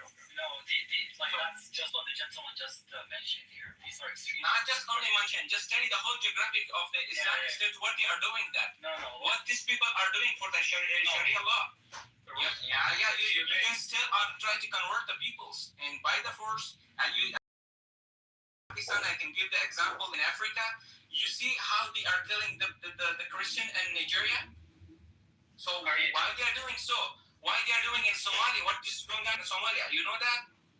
No, that like humane. So why the people are no? There is we have different groups by the name which is based on Islamic names and who are trying to bring the practices of the Islamic Sharia and all around the world, and they are trying to do that by source by words. That's their.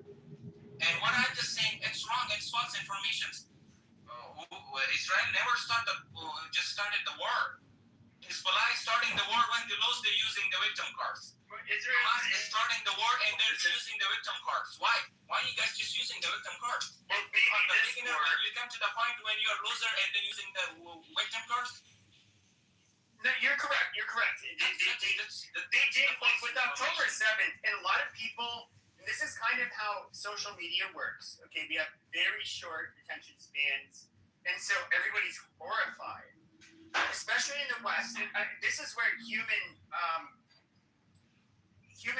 crises really take place. You see a country that looks similar to America. You have some whites and browns and whatever, kind of looks like the U.S. And they're in a modern country. They're at a concert doing shit that people do in Western countries, or a rave, I should say. And people are getting gunned down. It shows people walking around what look like Western neighborhoods getting gunned down. Grandmas getting shot. People getting, poor innocent laborers who have nothing to do with the conflict, like those poor Thai workers getting kidnapped and killed. Just really horrible shit. And, you did see, now, do I think Israel's perfect? By no fucking means. Do I think they have a lot of issues? Yes, absolutely. I mean, I'm not going to simp for Israel. But after October 7th, they absolutely, they had to stomp a knot, or tie a knot in Hamas's ass. Like that was too much. And there's still one thing that like stands out to me to this day. And a few weeks leading up to it, I remember there was a guy who like went into a synagogue and he shot a few people, but then he got shot by an armed Israeli. And the first thing that happens is that like in Gaza, people are lighting off fireworks and handing out candies. I'm like, what the fuck is this shit? Like, that's so weird. But population celebrates that. After 9/11, on the same streets of Gaza, on the same streets handed out candies for October 7th, were handed out for the guys. Sorry for 9/11. These guys, those videos are old. They're still on YouTube. Watch how Gaza celebrated 9/11. Yeah, of course. And I get it. And that's another thing. You guys are all America first. American Israel, I told you. Same fucking shit, but you guys are trying to divide it. I'm not trying to divide anything. And they want you there as much as they want us. Yeah, You guys should say thank you to the Jews, is that we're in the way for them. Because until they don't finish us up, they're not going to try to come for you. Sure, but I don't... That's the thing, and that's why you should say thank you for the Jews for being there and fucking taking the first punch. We're basically the human shield for you guys. Okay, but I'm not something for the Muslims and their terror and the terrorists that that they have. But I'll just wrap it up and make it really quick. The one thing that really stood out is that you had I think her name and her first name ended with an I, but young girl, very young girl. I think I saw a picture before she was dead and mangled. Pretty young girl, probably had a nice life in front of her, but here she is like. Mangled in the back of a pickup truck, being fucking molested, basically. And then what I remember is them driving right into fucking Gaza, and the people cheering. The first instinct of these people is to run up and just like hit her body, spit on her body. And I'm thinking to myself, like, I can drive into Mexico with a dead white girl. Candy Lou? Are you talking about chocolate? Yeah, Pepe. And these are the same innocent civilians, and you know that there's a death toll in Gaza that they have, and they say innocent, and they're not distinguishing between Hamas. No. The irony was not lost on me. In Gaza, they elected Hamas. They elected those people to govern them, to act like barbarians. And this is what the government returned back to the population. For sure. So, the irony was not lost. Because I want to pick up that little Palestinian flag again. Yeah, the irony was not lost on me, and I remember thinking to myself, like, you could go into like any part of Mexico with a dead American girl in the back of a car, and they'd be like, oh, Dios míos, oh my God, oh, like they'd be like, holy shit, that's so horrible. You would not see like Mexicans spitting and kicking her. Like, it was so goddamn barbaric. It is so fucking weird. Yeah, you had I don't know, fucking Karen cities on here asking for reparations, arguing maybe that you need to make reparations because he's a Jew to those same people who celebrated and spit on a young girl. And I mean, shit, I wish we would have killed them all because they had no problem doing that to Americans, and yet people seem to forget that there were Americans killed, and I would have murdered them all. This is the reality. Cada vez no one conversation. Once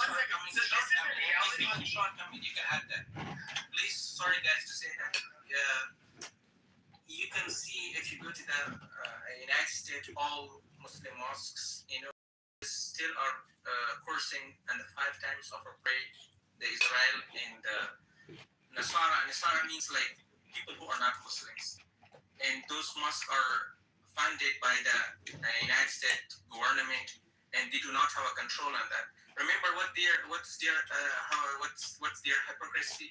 One day I was in the mosque, I was telling, can you guys pray for 410 people who just died under the bombardment of the Pakistani aircrafts in Afghanistan, and they killed the drug addicted people, and they bombard the addiction center and the Kabul center. You know what they said? Those Arabs start to say that those Muslims imam who were like, and there were a bunch of other people and Muslims said, no, we are not playing the politics here. Don't mentioning this day, these things. I would just say, wait. You guys are praying here 5 times, and the 5 times pray you are cursing the Israel, and you are praying for the Palestinian. So we are Afghans or other people who are under the suffer. We are not human beings. We are not a Muslim. So what I'm just saying, these people are really hypocritic, and I'm fully as I'm Afghan, I fully support Netanyahu. I fully support Israel. They have rights to defend themselves, and you guys should be not affected by the wrong propaganda of what's ongoing in the social media. And Palestinians are making the fake videos, and we knew that I know there is something is wrongdoing. We not say that 100% are fake, but 95% are the fake videos. We calling those acting like Hollywood. Yeah, so but hold on. What needs to be out there asking, but what the room and what the world needs to be asking is, so all these pro-Pally supporters were crying about Gaza last year, but nobody's upset about what's going on with the Iranian people. In fact, the pro-Pallies are against them, calling them liars, calling them scumbags. That's because the Zionist, it's a friend of my enemy distinction, and if we look at it absolutely is. If you look at the people that are pro-Palestine, these people only support the IRGC. Well, I'll tell you, hold on. So they're so deranged that they believe that Israel is attacking the IRGC to deflect the court case that Bibi has over bribery over a box of cigars. Said that on October 7th too. They said the this is. Do you guys realize how retarded that is? But I wanted to say, Bibi, this is where the hypocrisy, going back to what we were talking about earlier. Cigars. What we were talking about earlier. Actually, shut the fuck up. Actually correct. No. He's actually correct, Pepe, on this front. He actually knows what he's talking about. Please listen to Pepe on this. Right. Amazing. So. Wow, you got endorsed by I don't think he knows what I'm gonna say, but you just got endorsed. You should take it. Yeah. Well, thank you, I guess. But there is a reality that if those, and I expressed this many times, if those were my people, that just let's just say they were like people that were like Corsican and Acadian that lived in, the Corsicans and the Acadians. Apes came into this country and they did what they did on October 7th. I'm not gonna lie, like I would, wrath and fury would be what I was seeing. I would be for doing like. Not gonna lie. In first world countries, however, we do show a level of restraint. And I don't. Of all of the criticism, you've heard me talk about Israel and Zionists. You've not heard me really bitch about what's happening in Gaza. The reality is, though, I think that if that happened to the U.S., the number one concern is, okay, they did this to us. We're going to go in there. We're going to fucking rats. And the number one priority will be killing the enemy and prioritizing the return of American soldiers. And so if it meant that, well, I mean, we have to blow the place up because, you know, we don't want our young American boys, you know, at the expense of being. The return of the American boys and girls that were captured by the Gazans on October 7th. Americans weren't fighting that war. Israel was fighting. It was Israel that got them back for us. Yeah, so that was Israel that was fighting. They sent their boys, young boys and girls, to retrieve those Americans. You cut him off. Let him finish.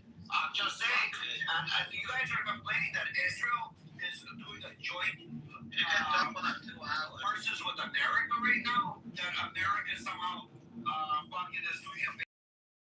No, one hand washes the other. That's what we say. Like, I think sorry, like, but we look at it differently as Americans. I look at a Jewish American as being. I look at it like an Israeli American, and this is where you guys are going to probably hate me and say I'm racist or whatever. But I look, they're a problem, but they're kind of not. They are, at the end of the day, they are, you know, it's like if a Mexican American who has citizenship in both Mexico and America is being mistreated in Mexico. Do I look at, would I consider it differently than if this is some gringo who got locked up in Mexico who only has an American citizenship? Yes, absolutely, because he's a pure foreigner. Whereas somebody with dual citizenship is But multiple people in America have it. Some of us have Irish and American citizenship. Doesn't mean we're not American. Irish should be dandy American. There you go then. But really, they're Americans, period, at the end of the day. And I don't give a shit. We should go after anybody who harms an American. Like that stance of saying, oh, they're dual citizenship. They could have it for a variety of reasons. They could be, I don't know, they could be Polish and American. You're allowed to have it. You were. Guys, we have new people on the stage. I want to welcome yourself, Kevin, Rebby, Mountain, and Alan. I want to hear from some new voices. I just want to add something to Viking, please. Doesn't matter if they're a foreigner. If America collectively gave them a citizenship and now is representing them as an American whole, they become an American. They contribute to society as much as any other American. America has the same obligations to that American who holds the citizenship, to the same person that was born in America. Doesn't matter if your parents were both immigrants and they just birthed you. In America, you have the same rights once you get that citizenship, because America collectively gave you that citizenship as a whole. And they have the same obligations to support our country and support it in a time of war. And if they don't, they can get the fuck out. 100%. Is this Clubhouse? Is this professional advice? Yes, go ahead. You reach the headquarters, I will help you. Para español, oprime dos.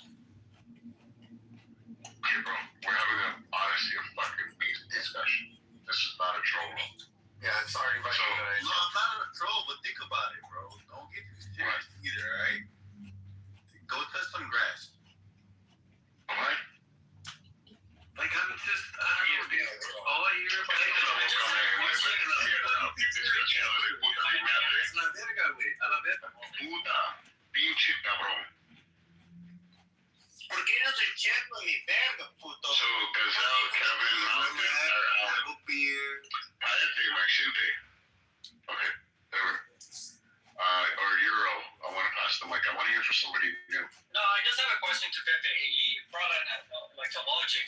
Someone captured his boys and he would go in and blow the other place up and get his boys out. Does that apply to everyone or just their group of people? It applies to everybody. Because I'm talking about, I would say like a natural. It's part of human nature that would constitute a natural reaction for any group of people. I agree. So, do you know that there's Palestinians captured in Israeli prison for years now without even Oh my God. like any charges against them? Stop talking about Just a second. Like, you guys want to talk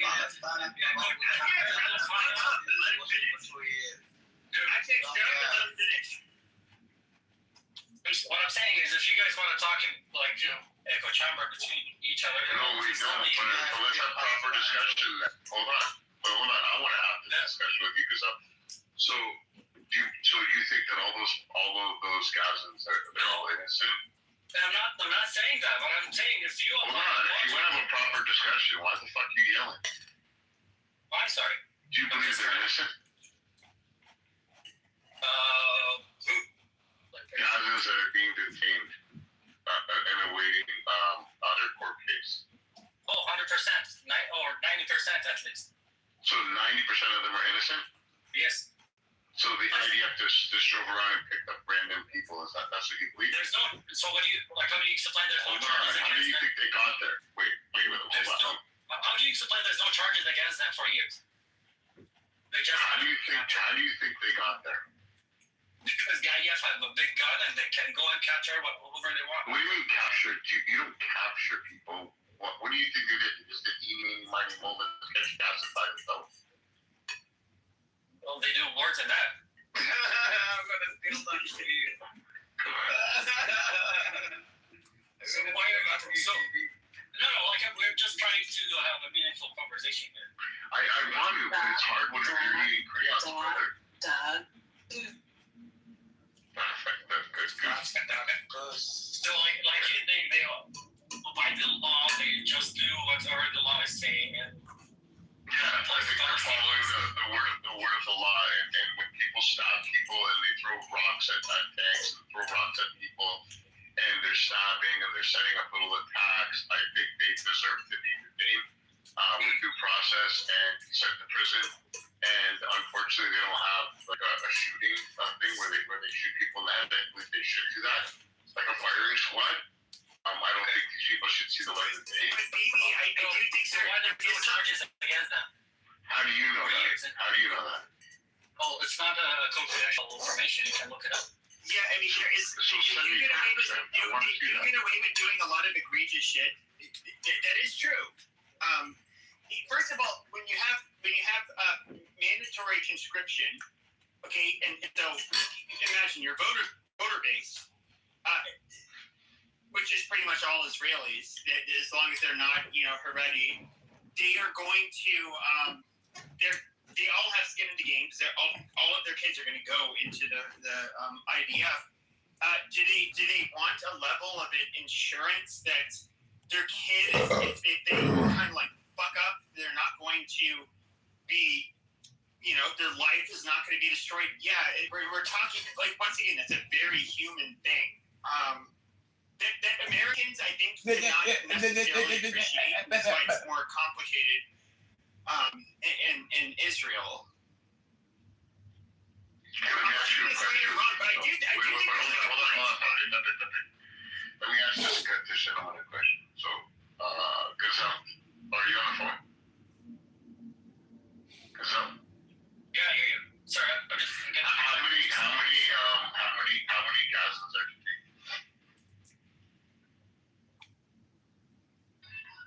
Hello?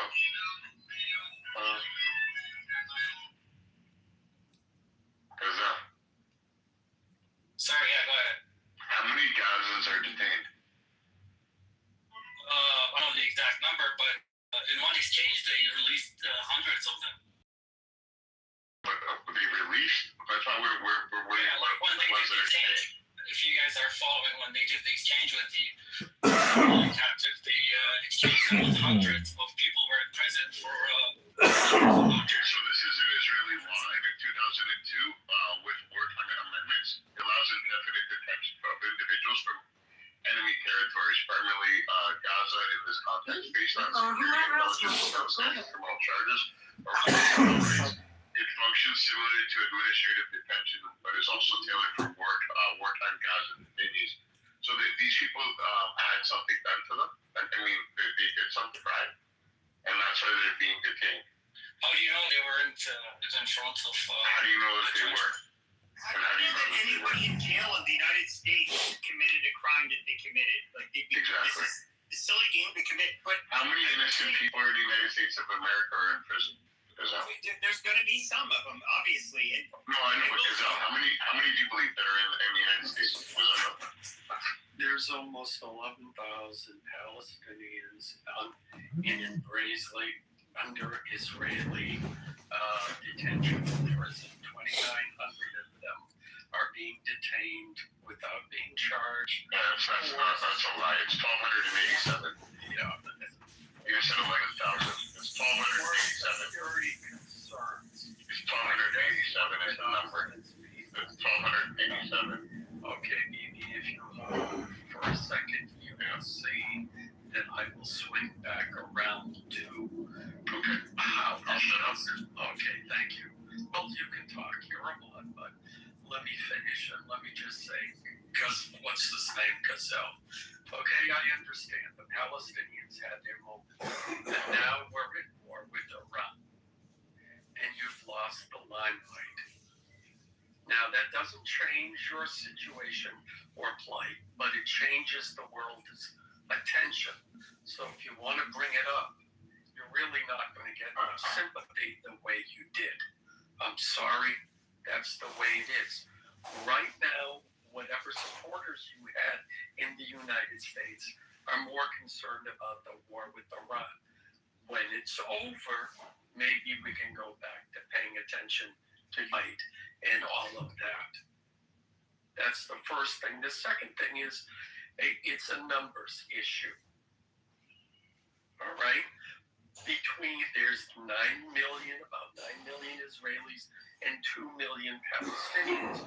So in that particular case, Israel is the larger population.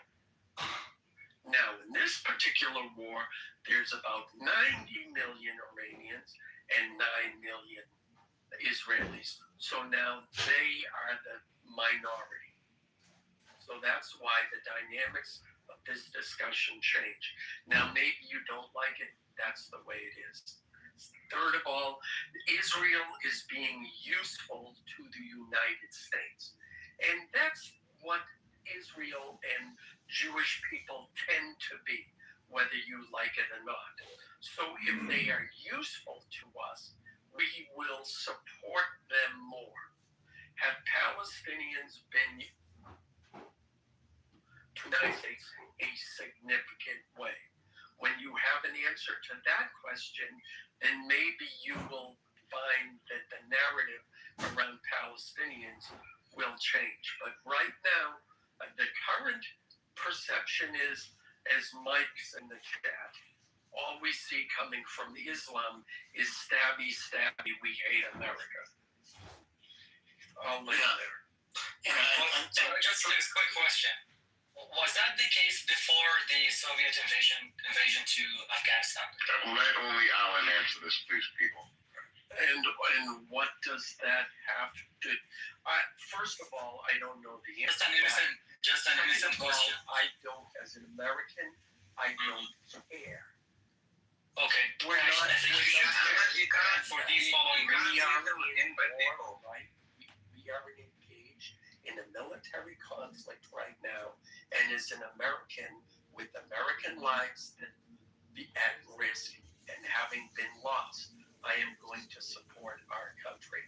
I am not interested in what the Soviet Union did in Afghanistan. I am not going to lay blame. I am not going to engage in rhetoric nor support rhetoric that says, oh my gosh, we brought this upon ourselves. It's our policies. Bullshit. You don't like us? Don't sell us oil. That's my message to anyone in the Middle East. Don't like us? Don't take our money. Don't sell us oil, and stop using it to fund terrorists against us, because it's hypocritical. Okay. Don't. Period. Next is Euro. Hold on, Gazelle. Euro, go ahead. Well, as a regular citizen, there's no regular. Hold on, Gazelle. Euro, go ahead. So yeah, I was just gonna say, the U.S. itself also has a different practice for unlawful combatants, and so they're treated separately in the system. So there's nothing that unusual about that. And the figure given earlier about 1237 is exactly correct. That was the figure as of January of this year. It's down from 2,500 from last year. This idea that people are being held for years and years without charges is only true in a very small number of rare cases, and it's being treated like, oh, this is typical. So 59% of all cases are resolved in 6 to 12 months time. 92% in under 2 years. So you're talking about a very small number that go beyond that range. So it's definitely not typical. And I think the suggestion that people being picked up are arbitrarily is just completely unfounded. Say something here. This guy Gazelle, he acts very innocent, and we're victims, and the Palestinians are victims. I mean, it is, that girl, that German girl who got spitted upon and killed in Gaza, wasn't killed because she was the enemy. She was killed and humiliated and insulted and raped because she was a non-Muslim, because she was a war booty. That is why. I'm from India, and India and Pakistan go to war quite a lot. We have skirmishes along the border. When Pakistani soldiers get killed, the Indian army puts them in coffins and returns their body across the border. But when an Indian soldier gets killed in Pakistan, they cut his balls, they cut his head, they stuff balls in the mouth, and that's how they sew the bodies back alongside the border. Because to them, we're not enemies. We're Hindus. We're the non-Muslims. So, even if Israelis have illegally occupied Palestine, hatred for Israel is not because you guys are the occupiers. Their hate is because you're Jews, that you're not Muslims. That is why we support IRGC against these protesters and demonstrators, because the demonstrators are anti-Islam. Even though they hate the IRGC themselves because they're Shia, and these guys are Sunni. But they will always favor Islam, and only then they will care about Shia or Sunni, and then the non-Muslims. That is how they feel. That is how they operate. That's how they think. And this is I think that's a half truth. I mean, the reality is though is that look, I don't want to shit on the. They went through a very tough time. They did forcibly locate, especially a lot of Christian people that were living in the area. They did a lot of shit that I would say was very unfair. But we're talking, what is this going about 80, 70 plus years ago? Whatever. This shit has happened. They're not perfect, just like the U.S. is. Now, I will say this. When it came to quote-unquote resistance fighters, now if you look at the time when you had the resistance fighters where they were way less Islamic, they're pan-Arabic, many of them were Christian. I would say it wasn't, I don't know how much of it was necessarily anti-Semitic. I mean, you had people in Europe that had these resistance movements, whether it was the Corsicans, the Basque, the Irish, for I would say less of a provocation, they ended up having these violent resistance movements, and I'm not going to say that I'm not going to say that it was necessarily morally wrong for some people to put up a resistance in decades past, but I would say what you see today with the resistance in against the Israelis, it's far more Islamicist. It's very barbaric and ugly. I can't co-sign anything that they're they're doing. But I'm not against everybody to the same standard, basically. But when it comes to the resistance to the You said the key thing. You said it a couple times tonight. You said they're not perfect. And exactly. I think the number one problem is that I've been hearing on this app.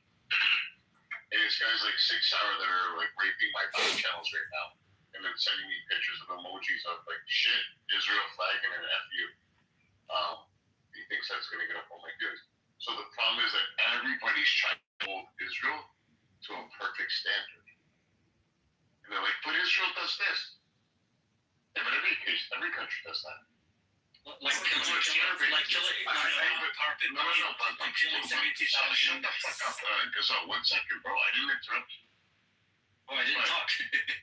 Well, you just see you unmuted, and I can see the great thing that's going around your fucking emote, like your PTR and Shiva. So, when I ask you, and I ask anybody on the stage, is there starvation going on in the United States of America? The answer is yes. Is there starvation going on in every country in the world? Yes. Is there people being oppressed in every country of the world? Yes. That's part of the world. Yes, so I would say that correct. But Israel's not allowed to make any mistakes. So it's not that. It's just that, like, okay, since October 7th, there's been holy shit, so much propaganda being flung online. And of course, Israel. It's not propaganda. Hold on. It's justification of October 7th. That is propaganda. No. I'm not talking about the justification for why they did it. But like, okay, so in other words, trying to imply is that copyright. That's good copyright infringement. I'm talking about in the wars the United States had that had nothing to do with Israel. Okay, it's intertwined. But can we pass the mic to Euro for a second?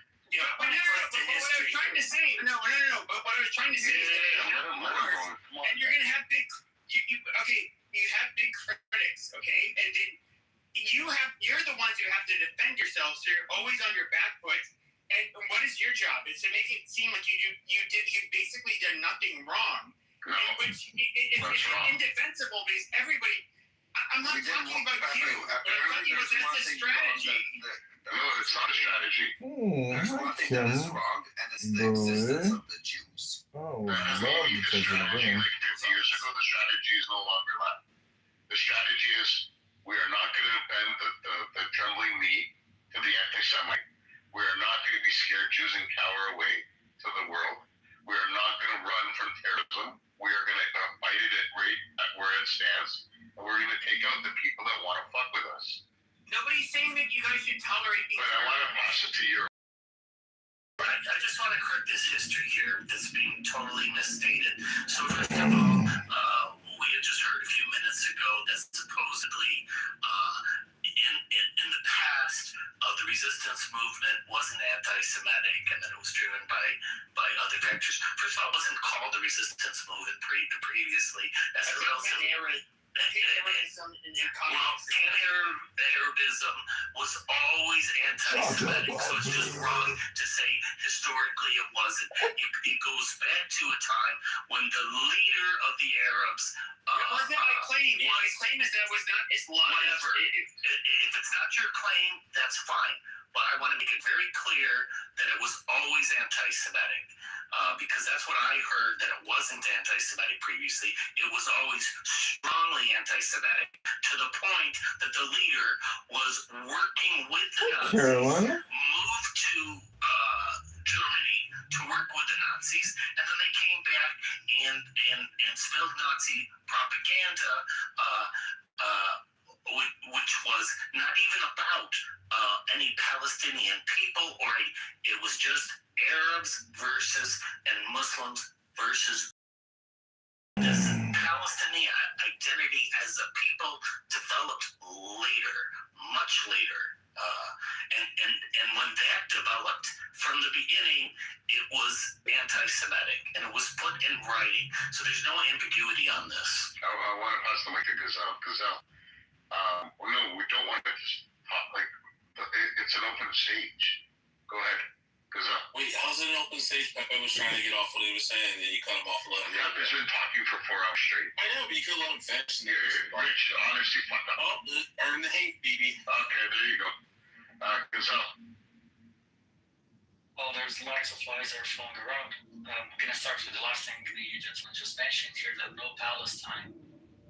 It's not true, because when the British occupied that land, it was Palestine, and you can review their documents. Let me go after this guy, guys. Continue. Yeah, that's not what I said either. Okay, no, hold on, let him go, because I want Gabriel to destroy him right now. Go ahead, Gazelle. You said that we have an echo chamber, right? Go ahead. Yep. It is actually. There's 9 people who are talking about the. Go ahead, fuckface. You have the floor. Well, first I can say fuckface to you too, but. Thank you. I actually like that. Anyway. Thank you. Go ahead. Alright, when I asked Alan about there was any stabbing Muslims before the 1970s and the Soviet Union went to Afghanistan, he said he doesn't want to talk about that.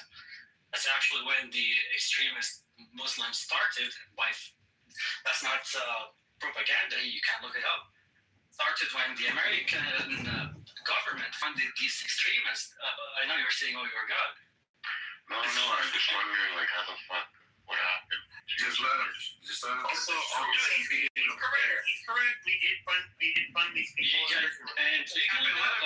Just let him go. Gazelle, finish up your point. No, Ricky, please. I want Gabriel to grab this. And I'll answer him after he's done. Let Gabriel go, please, after Gazelle. Please, guys. Okay, I think Alan should care about that because it's his government that's funding these extremists to fight the Soviet Union. Then when that was done, they cut them loose and they turned their heads to fight Americans now. And then, by the way, you can look up videos for when they invited these extremists to the White House and called them freedom fighters. They are the same extremists that did 9/11 after the Jews. Thank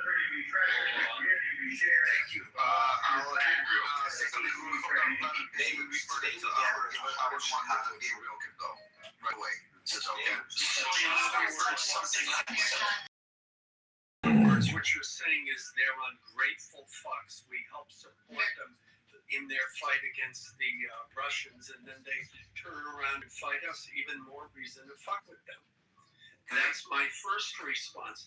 The second response is the problem with your statement is that implies that all of this started back in the war with Afghanistan, when those of us who know understand that the battle between Christians and Islam and Jews goes back hundreds of years. This didn't start in the 70s. It didn't start in the 60s. It didn't start in the 1800s. It started long before that. Muslims don't need a reason to hate Christians. They don't need a reason to hate. That's how many different fees, They taxes, just do. it's It's baked into your religion.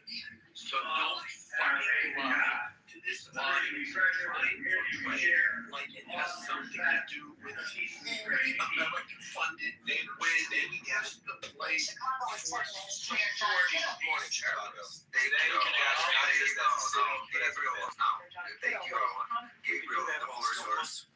Okay, thanks, guys. So I'll try to make the 3 points. So the first point, the easiest one, Alan's started to talk about it really well, I think. But the idea that the West created extremism. Yes, sure, extremism exists in Muslim and Islamist societies, but it's all a result of the West. It is the biggest load of shit, and it was invented by folks like Edward Said, who were, in my opinion, given a stupid amount of respect for the shittiest scholarship. It's simply because Americans and Westerners are basically completely ignorant of Arab and Muslim history. And so the simplest thing to say is that Islam is divides the world into Dar al-Harb, which is the house of war, and Dar al-Salam, which is the house of peace. So when people say Islam is the house of peace, yes, for anyone who converts to Islam, anyone who is Muslim. And actually, well, you have to be the right kind of Muslim because the different sects of Islam kill the fuck out of each other all the time. So the first thing is to say that extremism, right, is unfortunately cooked into Islam. Now, are there good things in Islam? Sure. The shit that they copied from the Jews and they copied from the Christians are good things. So there's plenty of good Muslims, following the good things. But there are way too many Muslims who follow the shitty things, three of which we all are aware of. Number one, looking at the whole world who isn't Muslim as kafir, as people who are part of Dar al-Harb and are to be conquered or killed. Number two, if anyone is a Muslim and dares to leave Islam, right? This is, by the way, this is a feature of Islam. It's not a bug, okay? I dare anybody to tell me this is not a core part of Islam, right? Okay. So if someone leaves, no, you cannot, because I'm speaking. I'm answering your 3 points. You gish-galloped over three things, but you were actually relatively brief. I will do you the same favor, and then you can answer. So, if you want to leave Islam, right, three wise men are going to speak to you, I forget how many times, and then if you still insist, they are allowed to kill you. That is actually part of the faith. And then the third thing, of course, is the idea that everyone, including non-Muslims, has to live by Sharia. These things, right, are features of the religion which make it a cancerous political ideology, not simply a religion of faith. Buddhism, Judaism, Christianity, as they are currently practiced, right, do not have anything like this, okay? And that is why Islam gets criticized. And there's nothing fucking wrong with criticizing Islam. So number one, Islam breeds extremism from its foundational texts to its commentaries to all of its empires. Now, the second point I'm going to hit is that extremism, which Arab and Muslim historians brag about. So when people talk about colonization, it's about the land. Spare me the bullshit, okay? Jerusalem was one of like 25 significant places, states, empires that Arab Muslim conquered. Arabization and Islamization are bragged about today by Arab and Muslim historians. There's even a concept that if land was Arab or Muslim at one point, it must remain that way.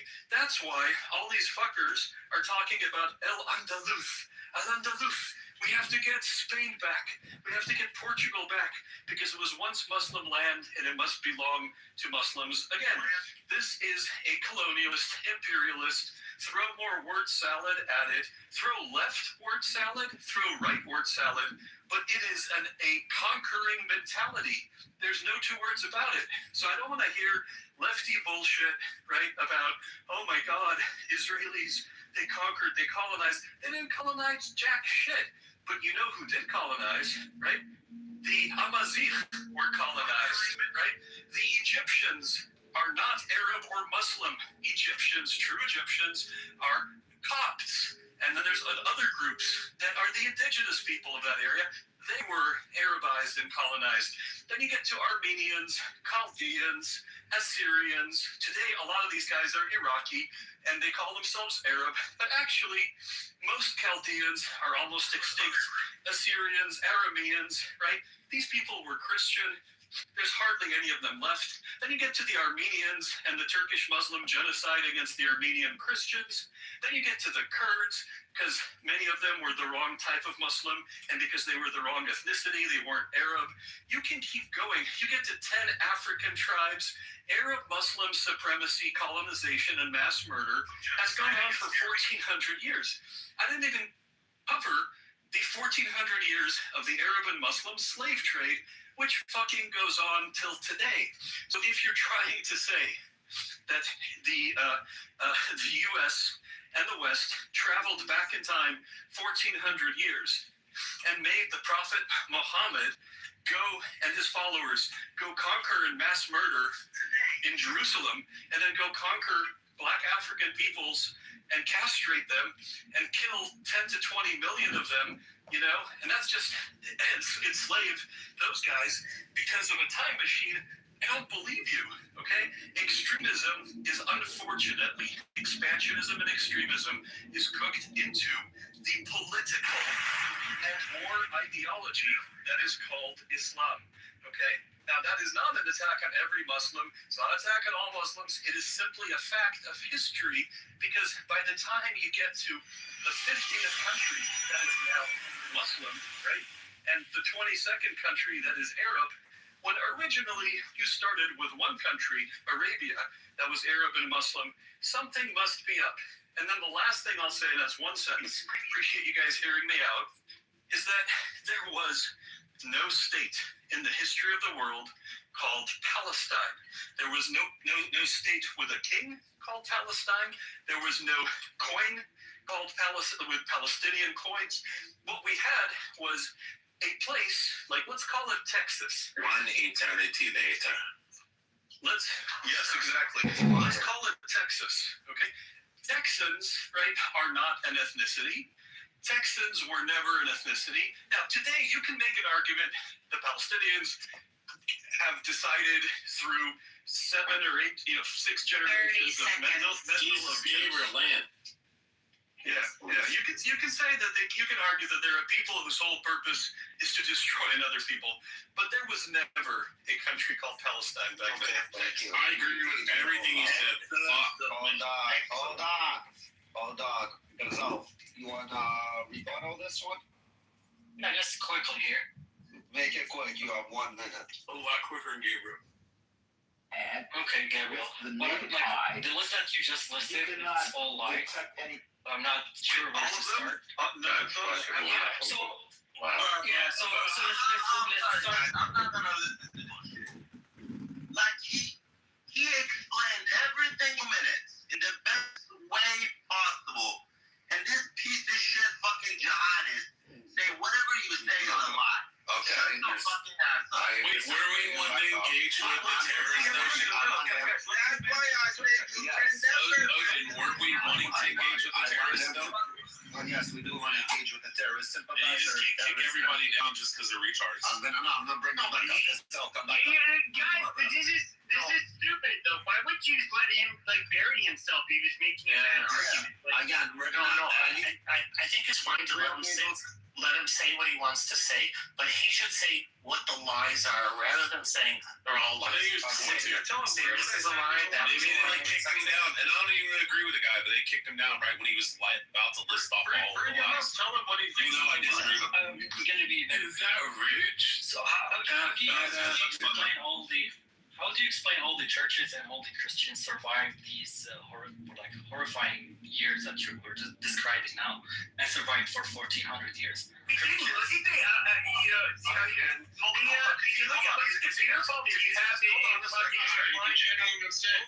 He's replying to me. Let me answer him. Yeah, Gazelle, is it rhetorical or do you want Gabriel to respond? I'm just gonna give him an example. So I'm original from Iraq. Go ahead. I'm original from Iraq. We have lots of my Christians. family is too. Go ahead. Are faggots. Okay. So we have lots of, as you know, maybe we have lots of churches. We had lots of Christians. Yeah, but you pieces of shit literally made them have to leave. Oh, that's after the war. That's after the. Could you be quiet, or whoever that is? Just let Gazelle speak. I'm trying to be as much as respectful as I can. Some of you guys don't know that language, unfortunately. Gazelle, continue. You have 1 minute. Land your plane. I just gave him an example of surviving the brutality that you Okay. So you said that's a lie. Can I answer? Can I answer in 30 seconds? Yeah, please. Maybe show me on the doll where you were touched. All right. So, Chaldeans, Assyrians, and Aramaeans are Christians. Chaldeans are down to less than 600,000 people worldwide. Okay? There was an Assyrian empire. They were conquered, and they have been mass murdered by Arab Muslims who've ruled over them, just like 20 plus other religious and ethnic minorities. That's my answer. Islam, how did they treat us? How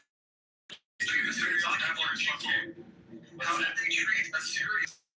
I can find you an Assyrians tomorrow. You can 100 Assyrians. No, like you just Would you like to ask a lie right here? You are talking. I'm talking about Gazelle. 3,000 years before. Gazelle, you're squirming. I'm saying when Arab Muslims control, it's very simple. When Arab Muslims control a state, a city, an empire, they treat, right, other minorities, right? They treat Christians and Jews like dhimmi, like third-class apartheid citizens. And they did that to Assyrians just as recently as the past 100 years in Iraq. I'm not going to try to defend Islam because I'm not religious. Oh, really? Okay. Am I wrong? Am I wrong? No. Are Jews and Christians not treated as dhimmi citizens? Yes. I have no of that or to deny it. Really? With the jizya? Really? The Copts in Egypt? Seriously? The Coptic Christians? You guys play the same fucking game with them that you play with us. Like, this is so obnoxious. Like, you're so disingenuous. How do you know? Like, you were listing the wars between Muslims and these people. Gazelle. But you forgot all the wars in Europe. Gazelle, can I ask you a question? Do you think we can get the answer from ChatGPT, from AI? I'm asking you, do you think we can get the answer from AI? No, I'm not saying what Muslims did back then was perfect. No, wait, Gazelle, you didn't answer Rafi's question. Rafi asked you, do you think we can get the answer from ChatGPT or artificial intelligence from AI? Well, About the Assyrians, the Copts, the Chaldeans, how they've been treated like shit, and treated like third-class citizens in Muslim-run countries for the last 1,000 years. Yeah, I actually asked the question, so I have an answer from GPT. Are we going to take that as factual, Gazelle, or are we going to, Or are you going to discredit the six So you know. Not that Muslim, you just said you don't follow, but if we give you the answer, would you have the same opportunity to get the same answer? Yeah. Are you going to accept it? Of course, once you tell me the resources. Okay, so Hero, please, the mic, the stage is yours, since you already looked it up. So you can verify. So this is the question I asked. I said, did the Assyrian population decline significantly under Islamic rule? Okay, so I thought that was phrased pretty neutrally. And it says yes, but not all at once. There wasn't an immediate catastrophe after the Islamic conquest, but over the long term, the Assyrian population declined significantly under Muslim-ruled states. The steepest and most devastating declines were often later, not in the first centuries of Islam. So I hope that answers. I mean, there's a lot more, but it's a Euro. Can you do me one small favor? Swap out Assyrian for Copt and just focus on Egypt. Say how have the Copts of Egypt, the Christian Copts, fared under majority Muslim rule? Yeah, they have pogroms and they run around and kill them in the street or in the church. I'm not sure what to make this trying to prove here. I'm pretty sure there's lots. Gazelle, you made us plain that everything Gabriel said was a lie. Yeah. We started dissecting everything that Gabriel said. Now we're verifying it. Now you're saying we don't know how we got here. Yeah. He mentioned. You made that claim that he lied. Yes, you do. Like you do on every topic that he spoke on. You made a statement. He lied. Yes. Now we ask you if you're gonna take what we're gonna give you, and you have the same information by your fingertips to find out right now. No. Wait. Like he says, the Assyrians, the numbers declined after Islam. It didn't say how. Did they? Like what happened? Did they? It said after the Muslim conquest. Did you notice that part? There was a conquest. You brought What happened? You low down rotten piece of shit. You have some of the oldest. Hold on. You have some of the oldest Christian populations in the fucking world that speak Aramaic, the closest language, at least currently, that when Jesus would have spoke. Yes, he absolutely had to, because of like Muslim hukes like you, that would terrorize them and fucking kill them. And like the fact that I have to listen, and this is a problem with, I don't, does the left have, do they have any safeguards words when it comes to talking to these fucking people. So Literally, you're saying out, shut your goddamn filthy fucking diaper head mouth, you fucking faggot. So I You infect the world with your fucking filth. And then when they're not willing to go along with it, you fucking terrorize them and kill them. That is your goddamn game. Hold on. So I have the answer to that question. Please. Now verify the next. So, Gazelle, we're taking everything Euro says as factual, right? Correct, Gazelle? You admitted that. And again, you can verify, Gazelle, by going to the same ChatGPT and typing in the name answer and reading it with your own two eyes. Yeah. And asking for a sort. So two things.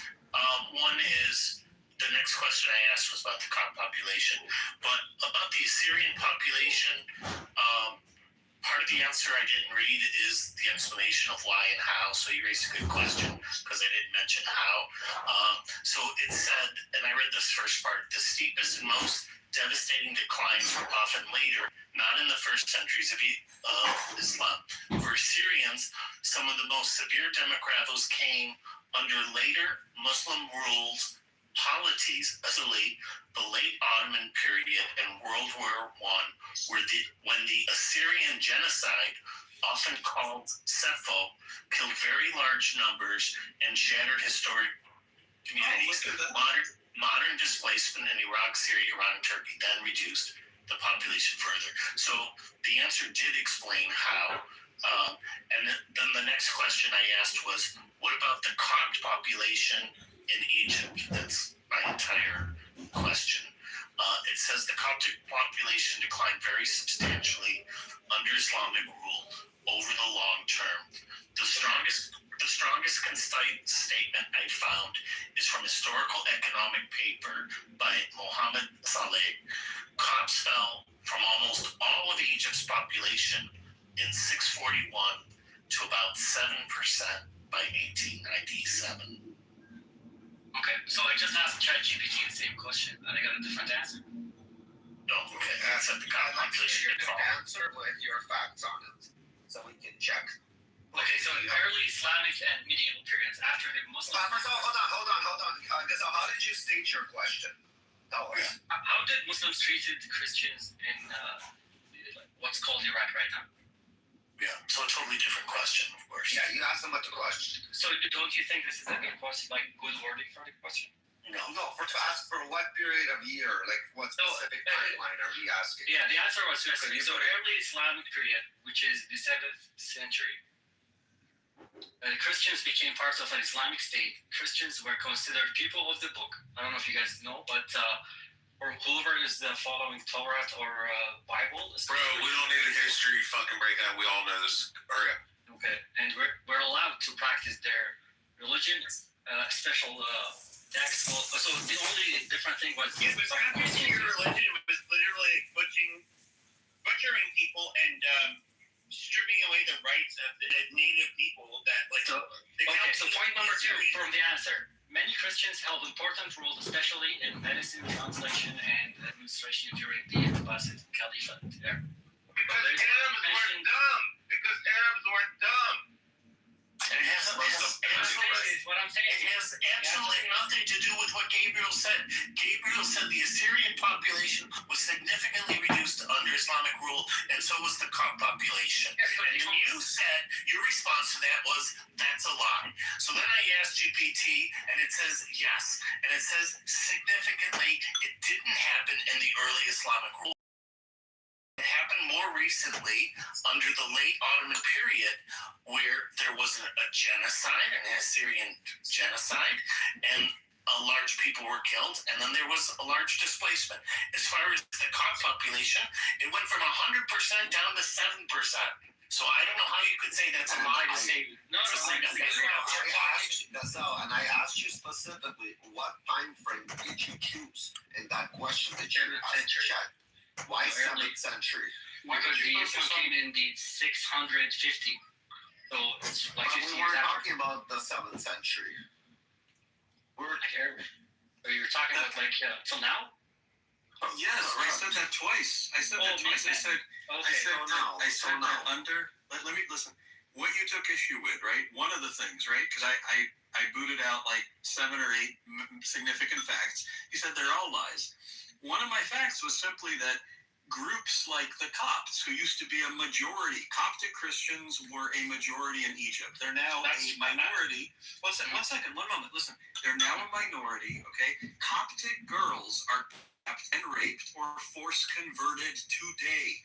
There are dozens of articles about this. Google Coptic girls abducted in Egypt. You made a fallacy. The U.S. Congress, it got so bad, and Egypt's our ally, that the U.S. Congress had to have hearings about why Christian girls were being abducted and in their youth mass raped or force converted.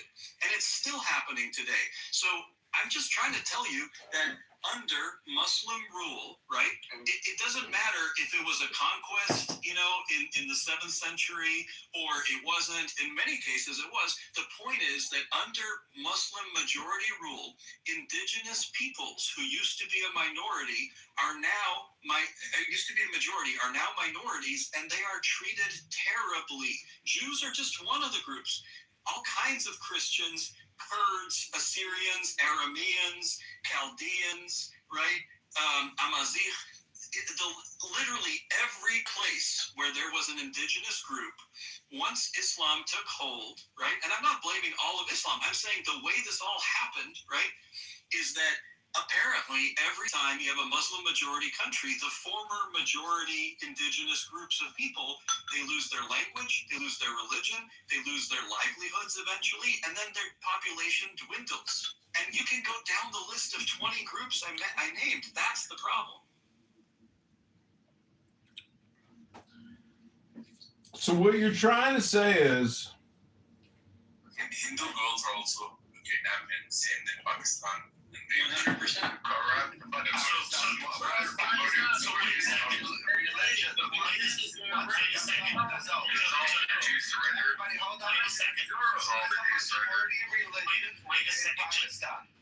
wait a second, just to be fair, I asked GPT the question the same way he phrased it. So I said, how were Christians treated during the late Ottoman period? And it gives a very long answers, and I'll read from it. For Armenians, conditions deteriorated badly in the 1890s, the Hamidian massacres, and then catastrophically in 1915-16, when the government carried out deportations and mass against Armenian Christians during the First World War. Is a Coptic Christian, just by the way. You don't know what Google is? Coptic, I'll look it up. But really, is this a big group? Yeah. Is it? A lot of Coptics. In the Middle East? Mm-hmm. Yeah. I have Google now. I got your point. But how are you? I mean, you don't hear about Coptic Christians kidnapping and murdering Muslim girls, do you? No, but I just heard that Gabriel talking about it. I believe him. So. Yeah, Gabriel's bringing fucking fire. Yeah, I'll brush up, but it's really a mess, isn't it? If you know everything there is about Islamic history and crime, it's pretty damning. I know very little, but I am negatively biased. So I was also, blocked from the Twin Towers on 9/11, so I have my whole personal trauma history on that one. But Do you think there were detonators inside the building? Buildings? I had a phase where I believe that. What do you think? Without a doubt. Yeah, I've seen those side-by-side videos, right? Where is that what you're referring to? Stuff like that. Mm-hmm. The 7 building, right? No, I'm just saying that controlled demolitions,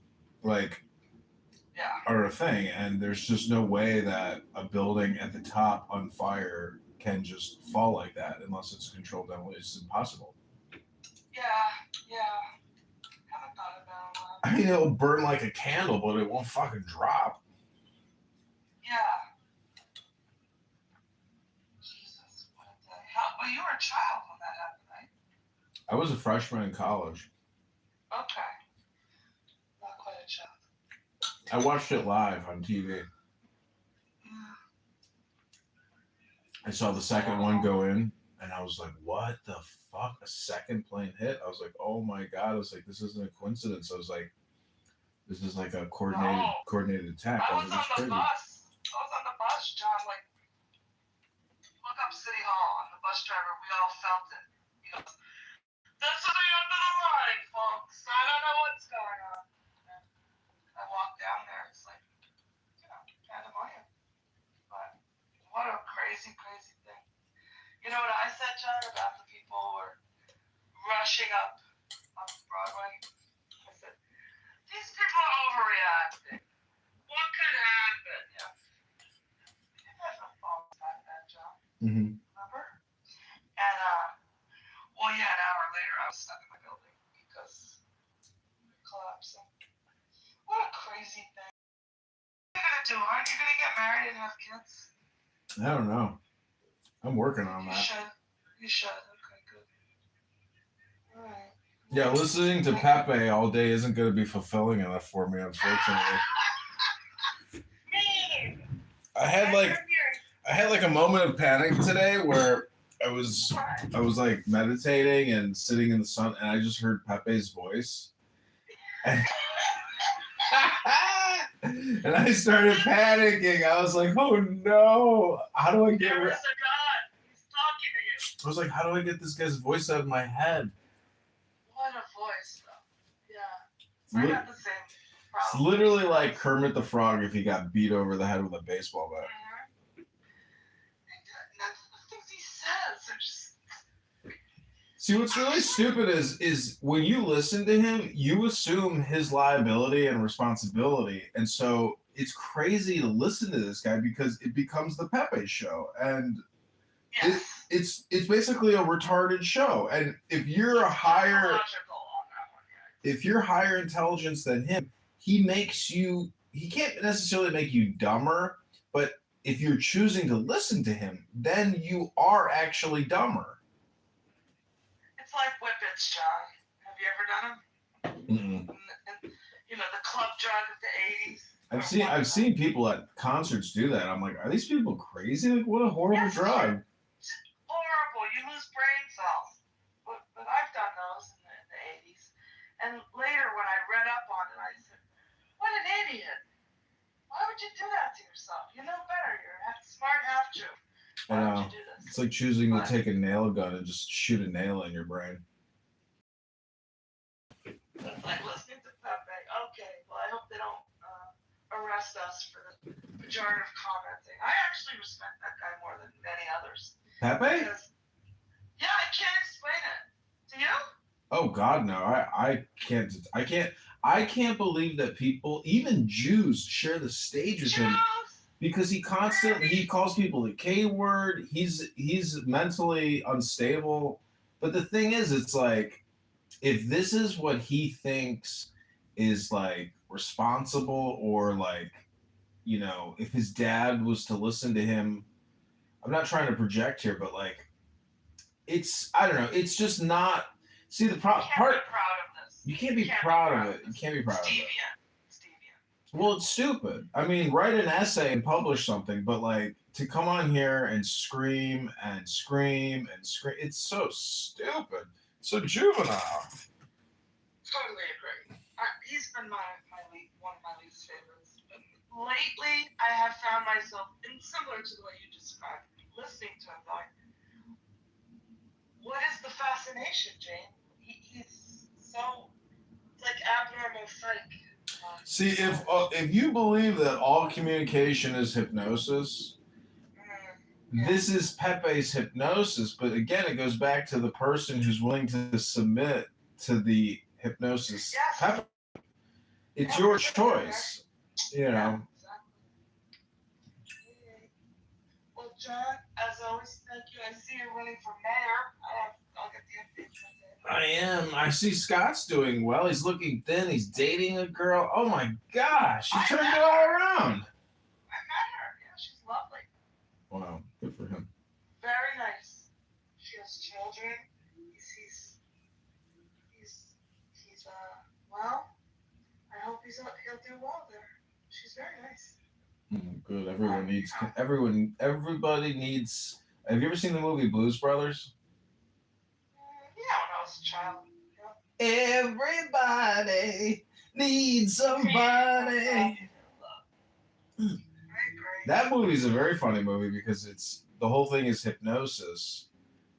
They're like magician hypnotists who go around society trolling it, and then they get called up on stage and they play their version of like a mythical Chicago duo called the Blues Brothers that don't actually exist, but everybody accepts it as such. When they hear the music, they like it, but prior to that, nobody knows who they are. It's a very funny movie because it forces all these assumptions onto the viewer.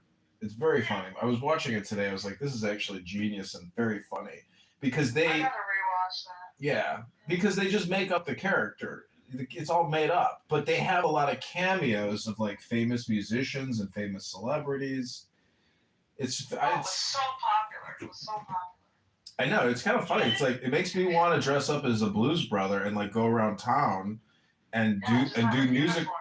Yeah, it's just a simple black and white suit, but it's a genre of blues, but it's all made up. It's just fantasy, just like Clubhouse and Pepe being intelligent. I mean, do you hear him speak? I think what's going on there is, no, I didn't say I thought he was intelligent. It was a relative comparison. That sometimes he seems to know history more than others. Yeah. I mean, fuck you, guys. Really can't believe how much people just listen to him. See, he's got energy, and I think a lot of people would. I think that's what it is. Something intangible. See, from a recorder's perspective, I never want dead airtime. So he is a good filler because he doesn't stop, and so there's always I think a lot of the people here are just playing it, and then they're organizing and cleaning in the background. But when you actually listen to him, and if you were to take all of his worst, most racist, horrible things that he says, he is garbage. He is literally like a mountain of garbage. Why there is a sense that he has multiple channels when people say, well, he's doing a role. No, he isn't. He's always the same. I don't know why Jews even they mod him. They listen to him say horrific things. I just can't believe it. About a year ago, I wrote to Aggie and I tried to make we're not exactly friendly, but I respect her enough. And I went, why are you friends with him? He hates us. And she gave me some, polite answer about like, well, he's a Zionist. And I'm like, we're making deals with It's crazy. He's not a Zionist. He is I don't not. think he is either. But It doesn't matter. See, the thing is, he's just a whole. If you. Jews in America making deals with the dumbest among us, Americans. It's not a deal. They're just tolerating it because I think eventually you have to realize he's never going away. He loves being here, and so. All the Huckabee people, I'm saying, like the broader group of evangelicals that are obsessed with Israel. So AIPAC likes them. I mean, these are dumb people. Yeah, but so what? I mean, I just. To preserve Israel, we have to fuck up all of America. Are you kidding me? America's fucked up with or without Israel. Like we're stupid. I agree. We tax ourselves to death. We're the cruelest people. We're insane. We're stupid. We've ruined the country in 20 fucking years. 20 fucking years we ruined the country. 25 years in this fucker. We have depleted it all. It's gone. There's nothing left. There's no pension money. It's just one giant fucking mortgage, and the revenue is going down. The businesses are shutting down. Like the whole system is caving in slowly, but it's caving. It's not growing. It's caving. It's just because of all the debt. I have a funny thing. Are your parents in their 60s? Yeah. Like the notion of Social Security. I don't think there's anyone who's been like professional, who's planning to live on it. No. My mother lives on it. She's so cheap. She pees in the toilet 5 times before she flushes it. Oh, my mother does too, by the way. I'm saying people my age. I'm not eligible until. It's not that people expect to live off of it. It's the fact. It's everything. It's Medicare, Medicaid at $4 trillion a year. It's not just Social Security. Money. I don't know why they don't just privatize. Give everybody a rate. Give us all a check. Exactly. They should cut everything and just issue us checks. With it. Yes. Yeah. And I think that's not understood. There are many. I'm a Democrat, as you know, but on that issue, I don't think that sounds very much. That sounds like a conservative, and I don't care, because I'm like, it is stupid. It doesn't work, but simplify everything. They won't do that. I don't know. Well, it's possible that we go into like a World War III type of thing, and everybody is just like shuffled along and pushed down the stairs, and massive death. It's possible. Weeding out. Yeah, it's gross. It's possible. I keep saying that baby boomers want boom, and like they're gonna actually like take us to the next level of stupidity. Seems so. My dad and mom, they're already 80, so they're like that generation prior to the 80s. Yeah, my dad's turning 80. He's not That's clueless though. He knows there's corruption out there like everywhere. It's wild. But anyways, all right. Well, Jane, I don't want to keep you anymore. Have a great evening. Okay, bye bye. You tell me that like Kim Jong-un is somebody who's a good person? That we should respect his quote unquote authority?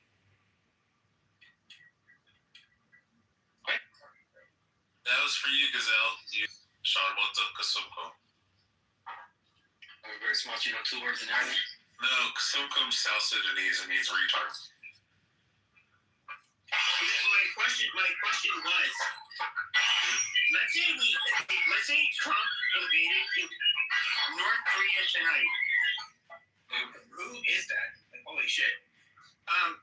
Okay, let's say that Trump invaded North Korea tonight, got rid of the regime. There's going to obviously be growing pains. Alan, close your fucking mic while you're washing dishes. Yeah, there's obviously going to be growing pains between the North Koreans and the South Koreans because, one group has been malnourished, abused, probably has way higher rates of PTSD and so forth. But do you think that it's morally wrong that we would want to, free North Koreans? No, what I think is you guys never do that for moral reasons. Never. Well, I mean, you're I would say like at least half correct there. Wait, how is it not moral to kill fucking terrorists? Because you would say that when you came and invaded Iraq, you said there's not weapons of mass destruction. No. That was just a lie. You guys lied. Yeah, that was a lie. Exactly. Yeah, Saddam switched over the U.S. petrodollar 98 to the euro. We went back in there. The second we took Baghdad, we switched back over to the U.S. petrodollar. We destabilized Iraq. We got rid of Saddam because he started with all his fuckery shit, even though we were the ones that put him in fucking power under fucking Bush Sr., controlling the run of the fucking CIA. And then we destabilized Afghanistan, and then we trained all their fucking soldiers, and then we left them billions of dollars in munitions and let them fight the Chinese and Russians as they come back in. And then we fucking toppled Syria because they fuck around. So fuck around and find out. Fuck around, you mean they want it to be a free country? Yeah. We do what we want.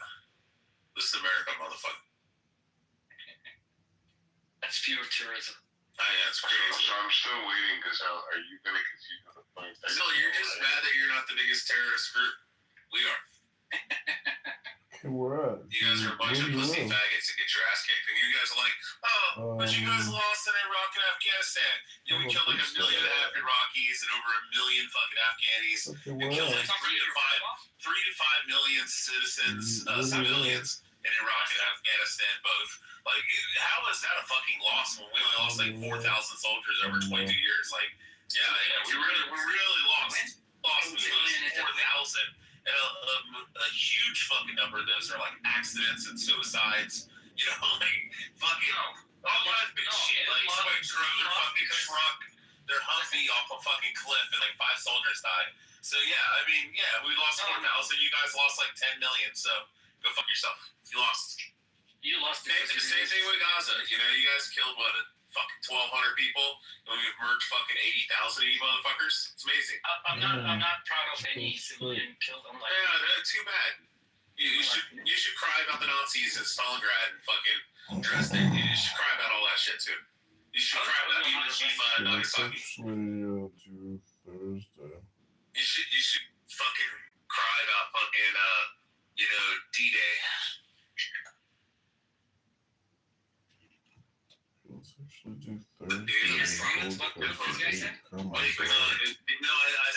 You should cry about fucking Normandy and D-Day. You should cry about fucking Iwo Jima. You should cry about the 40,000 people dying today. I know, it's fucking crazy, yeah. How is Islam a race, you fucking retard? Explain that. You guys love throwing that away. You can say Islamophobia, but a phobia is an irrational fear. This is irrational fear. This is a rational hatred. This is justified why I have hatred for Islam. I mean, I know your Quran, your Hadith, and your tafsirs. It's fucking disgusting. Do you guys agree what this guy is saying? 100%. Partially. Some of them a whole heart. Wasn't it your prophet wasn't a pedophile? Yeah, he fucked Aisha. He married Aisha when he was 51. He was 51. Aisha was 6. He consummated marriage years old when he was 54. And he penetrated her. He used to thigh her. No, because I have a question. Because you talk a lot of stuff. What would you do if you had a time machine? Oh, yeah, I love this one. Yeah, if I had a time machine, I'd go back, kidnap Prophet Muhammad. I'd let pigs anally rape him and ejaculate into his asshole. And then I'd let all the donkeys and all the other livestock fuck him in the ass. And then I would cut his head off and I would chop him up in 1,000 pieces. Then I'd feed him to pigs and I'd burn the pigs and I'd fucking bury the pigs and pour sulfuric acid so all the burnt parts are all gone. So that way there's What? Excellent. Thank you. Again. Oh, actually, you know what? I take it back. I would probably let the Al-Zut men rape him some more too. Is there anyone that Gazelle, are you supposed to leave when somebody insults your prophet? You're not supposed to associate and engage with that person. And you keep engaging on this thing, talking. I know you're not a super religious person, but I guess you're supposed to kill you, but I know. I just want to know. I'm just trying. But he's supposed to run away like a cowardly little bitch. I'm trying. Like his little fucking guys here. Do you guys agree what this guy is saying? He's 100. Hold on. We'll get a vote on this. Everybody who agrees with me, put a 1 in the chat. Everybody who disagrees, put a 0. But what he said, just for those who didn't listen to what he said. See how many 1s we get. Anybody agree? 1. Oh, there's 1-0. Oh fuck. I'm losing. Oh, there's a 1. Oh shit. 1's coming in. 1's coming in, baby. Yeah, we got this. Yeah. Get some, motherfucker. This is why you guys lose. You have more energy. This nigga's clearly on crack. Galaxy, you have AIDS, like full blown AIDS. You're on crack. You don't have HIV anymore. You have those big fucking AIDS sores on your arm. Remember when you were standing in the lobby with your gay little fucking Daredevil or no Deadpool looking fucking dog, and you were standing there holding that ugly fucking fugly looking dog, and you had those big AIDS sores all over your arms? You're gonna be dead soon. Oh no! Oh no! I think the 1's won and the 0's lost. And I thank all of the committee for voting for me. And I'll sing this little song. Muhammad is a pedophile. Muhammad is a piece of shit. Muhammad is burning in hell. Muhammad is a You can just be normal? Like, why do you have to be an idiot? No. Like KK said, I am a crackhead and I'm on crack and meth. Not religious. Why is the father? What's going on? Oh shit, I got Mikhail and KK mixed up with the same PTR. Most of the people here are like agreeing with what you just said here. Like, well, stop throwing fucking skulls at me when you ate your fucking wife's pussy while she's on her period. That's disgusting, bro. I'm talking William Wallace in the chat. He gave me skulls. He ate his own wife's pussy while she was on her period. It's gross. You guys are lost in cause here. No, I agree. William should be taken out back. Yeah, I know we're non-believers. You're supposed to kill us, but you can't do that. No, it's not that. I don't care. I don't know about your beliefs. But celebrating killing over 1 million civilians is... No, 3 to 5 million. It was 1 million combatives. 1.5 million in Iraq and 1 million in Afghanistan. 5 million civilians in each country. So it's like 6 and 10 million civilians. But you know that wasn't a genocide. You Muslims weren't crying genocide then. You were just crying war crimes. You weren't saying it was fucking genocide. But then when Israel fucking engages with the Gaza, so the most densely populated area on Earth, compacted with a bunch of fucking kids because y'all are having like 18 fucking kids per each fucking woman. And you're like, oh, these 16-year-olds are running around with Kalashnikov, shitty F, and throwing rocks and trying to stab IDF soldiers and trying to shoot rockets at them. And the 16-year-old gets shot and you go, oh, this baby boy is dead. This baby boy is dead. It's like, well, stop teaching your fucking kids Sesame Street, where you literally have cartoons where a fucking Palestinian fucking guy stands there. Well, actually, they had one cartoon where they were teaching the 2 kids to get knives and go stab the fucking Israelis in the neck. And then they had another one where there was a fucking security guard, police officer standing there, and then the guy standing across and he observes him at like 1:30 doing like fucking switching out with another guard. So then he goes and gets the guard's uniform, and then he goes and pretends he's the new guard taking over that fucking position at that time at 1:30 and switches out like a minute earlier, takes his fucking gun away, and then walks through the grocery. This is literally the videos you guys make for your Palestinian kids. It's fucking disgusting. If you think about them that way. You think it's right to make Sesame style fucking commercials where you show Bert and Ernie sitting there saying kill the fucking Jews? Go and get a knife and fight in jihad for Allah and stab the fucking Jew in the face. Imagine making cartoons for kids. Like, dude, hold on. Ocean.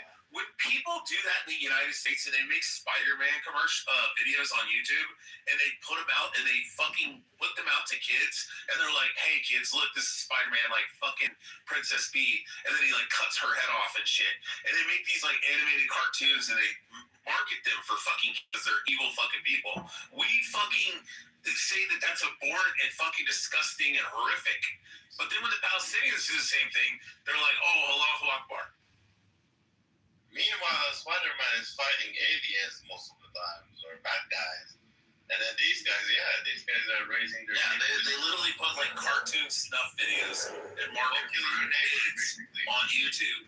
And we take that shit immediately down and ban their accounts and call it fucking horrific. But when the Palestinians do, they scream Allahu Akbar. So fuck them. That's why I said Americans are very privileged people. They're very spoiled people. Yep, it's called first world problems. So good. They got it so good. They don't realize how fucked up it is out there. So they think there is something better for them out there. Yeah, go watch the videos about the Bachabazi boys, and then you'll be like, oh. I know, they're absolutely wrong. There's nothing better out there. You got the best of the best in human history, and you're fucking it up. Europe fucked it up for themselves, and some fucking lefties, dumb fuck liberals, fucking Democrats are fucking it up in this country as well. So yeah. I just want to say we gotta watch what we say about on some subjects because Roya has her eye on you, Rafi, and I. Takes a second.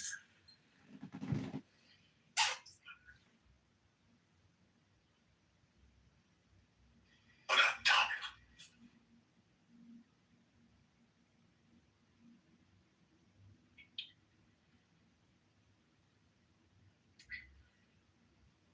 doing, Rafi?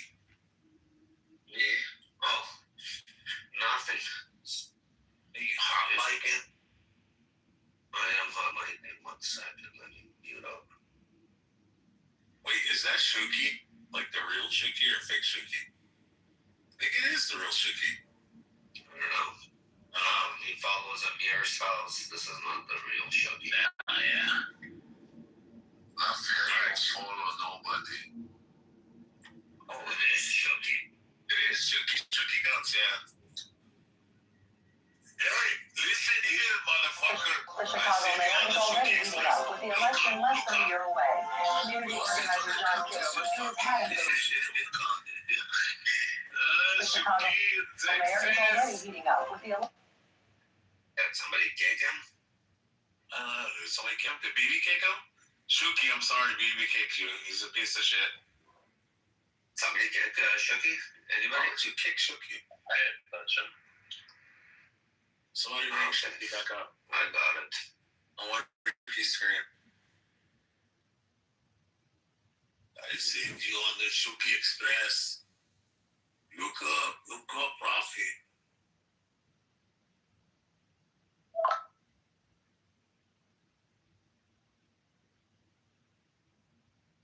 Shuki's the original of the Muhammad is a pedophile song.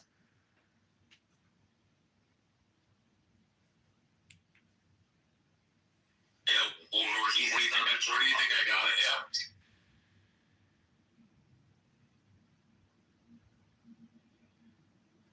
You're a fucking piece of shit, BB. Honestly. Yeah, what a scumbag. BB. We love BB. But Rich. BB, you're right. Fucking crackhead, you're confusing you. You're my puppet. Shut up, Rafi. BB, I have a question. When they how old do you think that they're gonna stone you for being an adulterer?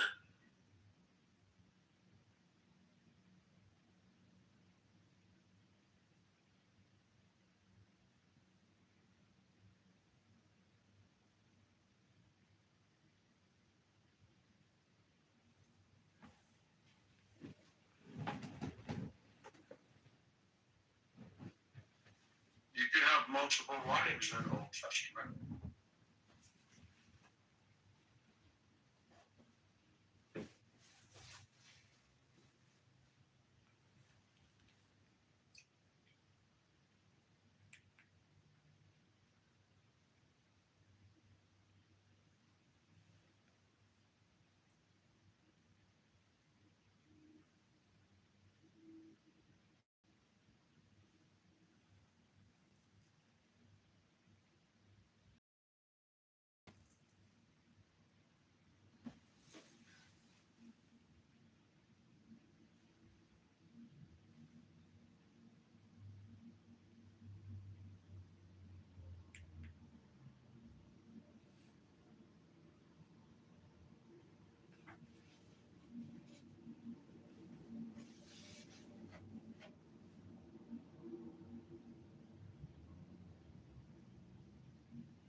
Attention.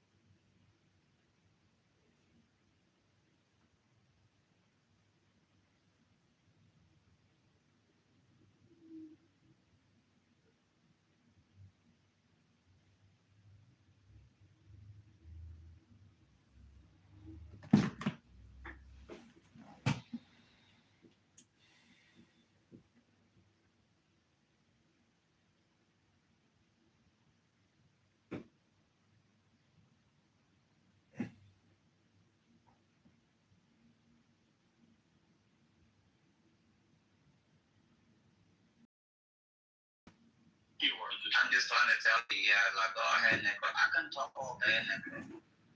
Stop annoying people. You can give somebody a minute, and then you can go for a minute. fuck, so complicated. If a Palestinian state was supposed to be a state, it would have been done in 1948, and they rejected it. See, they would have rejected it. The Soviet Union, that's like 1 second. Where did these retards come from? Fucking hell. When the partition plan came through, they said an Arab state and a Jewish state. Jordan took their share of the land. The Israelis took their share of the land. The Palestinians said no. Therefore, Israel for 1 year lost obviously every civil war. And never had a land. Been given a land in 48, 52, 56, 63, 67, 72, 75, 81, 85, 86, 91, 95, 98, 2001, 2002, 2006, 2008, 2015, 2019. 2020, 2021, 2022, 2023, 2024. Don't come troll. We don't ask a serious question. I just want to be serious for a second. All right, we're all going to troll. If the Palestinians wanted a state, they would have had it already. And I'm done. John, Mima showed me where you picked your notes and wiped it on your shirt. I'll admit I picked a winner. It was a very robust booger. It was robust. It was all because of the President Trump room. For like 2 to 3 days, I didn't shower or do anything. I just ever living shit out of these rooms and put them all across the internet. And so as a result, I was different for you. I was using my shirt as basically a rag. So, you know. You come on camera in whitey tighties with shit stains. It's tidy white. Yeah, I do. Well, I kind of stopped doing yoga videos while listening to Clubhouse, but people do have pictures of me doing yoga in my underpants because I was like, you know what? What is the difference between my underpants and a pair of gym shorts? Honestly, nothing. It's technically the same thing. So. Do you know what Beaver pointed out in the video that I sent him when you were doing your birthday? Dude, he pointed out, I thought he was joking. He said, dude, he's sitting on the commode. And I said, what? And like, you see him sit down on the fucking toilet. What? I would have totally missed that huge I had to put it out. Put your pants down, and we see you sit on the toilet.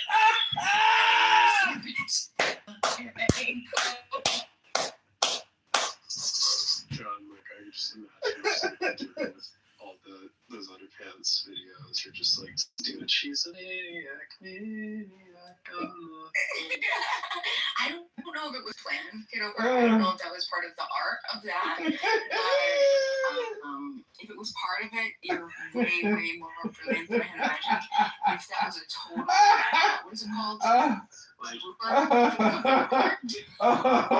John, if you do a video of that, like you're dancing to that song in front of Trump Tower in Chicago, I might consider voting for you for mayor.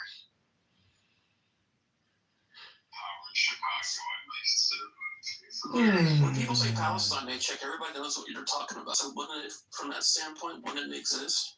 Yeah, and I want to get back to that. Can you give me very, very succinctly the actual argument? Okay, you're saying that because I really want to understand this. When people say Palestine didn't exist, okay, we know that's like just not true, right? But as a region, we know that it existed and it was called Palestine because it was referred to even in the 1800s by Herzl himself, Theodor Herzl. He referred to the area of Palestine. He said that was what they were looking to adopt as their Jewish homeland. It was between Argentina and Palestine. So what exactly is your claim? So Palestine existed. The people that were inside of it were the people of Palestine. So what are you trying to say? I need succinctly. Well, let me. Because I'm not understanding this. Okay, let me reply to you. I'll say it very, very quickly and very, very succinctly.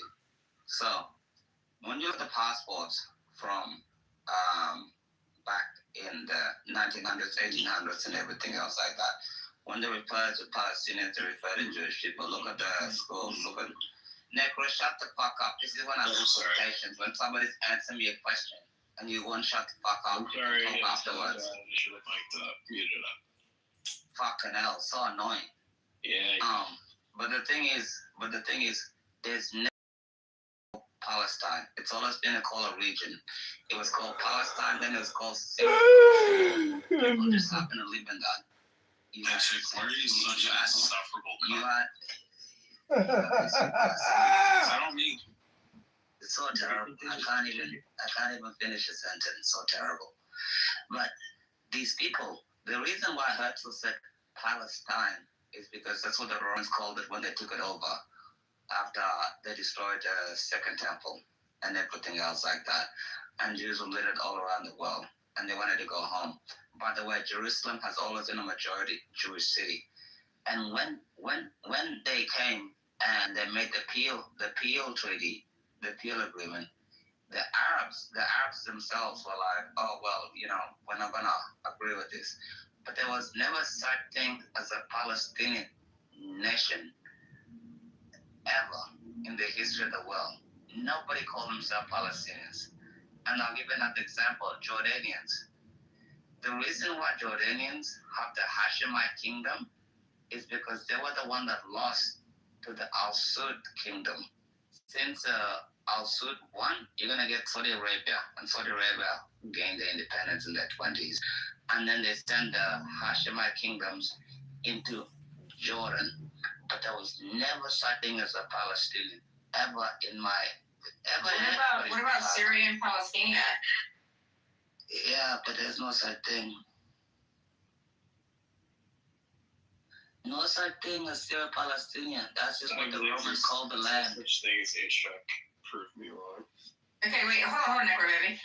Okay, so because this is I'm confused on that because that's just what they call the land, but that wasn't its official. Like, walk me through it because I'm misinformed then. I don't understand. When the Romans conquered it, they called it Syria Palestina, and then for the next millennium, multiple people owned that land. There was never a group, no king, no president, no empire, nobody ever made it ever a capital. It's never been a capital of anybody else apart from the Jewish people. It's never been owned by anybody else's capital apart from the Jewish people. The Palestinians were something that was cooked up in 1964 by the Soviets and the PLO and everything else like that. These people didn't exist. These people are like a bad hemorrhoid on the Israelis, The Jordanians, even the Queen of Jordan, she's half Palestinian, quote unquote. These people are just a bad hemorrhoid. They're just Arabs. They just lost the war. That's all they are. And they happen to call themselves Palestinians. And all the anti-Semites, all the Jew haters will go on their side because they think, the Jews are committing treason or whatever the fuck. They're going to commit them up, genocide, whatever the hell they're going to do. But there's no such thing as a Palestinian. Never existed, Hillary. Ever. In anybody's entire life. It's just a horrible myth. It's like today. That pizza baller, Cardinal, he did it on Palm Sunday. Pizza baller, the Cardinal, he did it on Palm Sunday for a reason.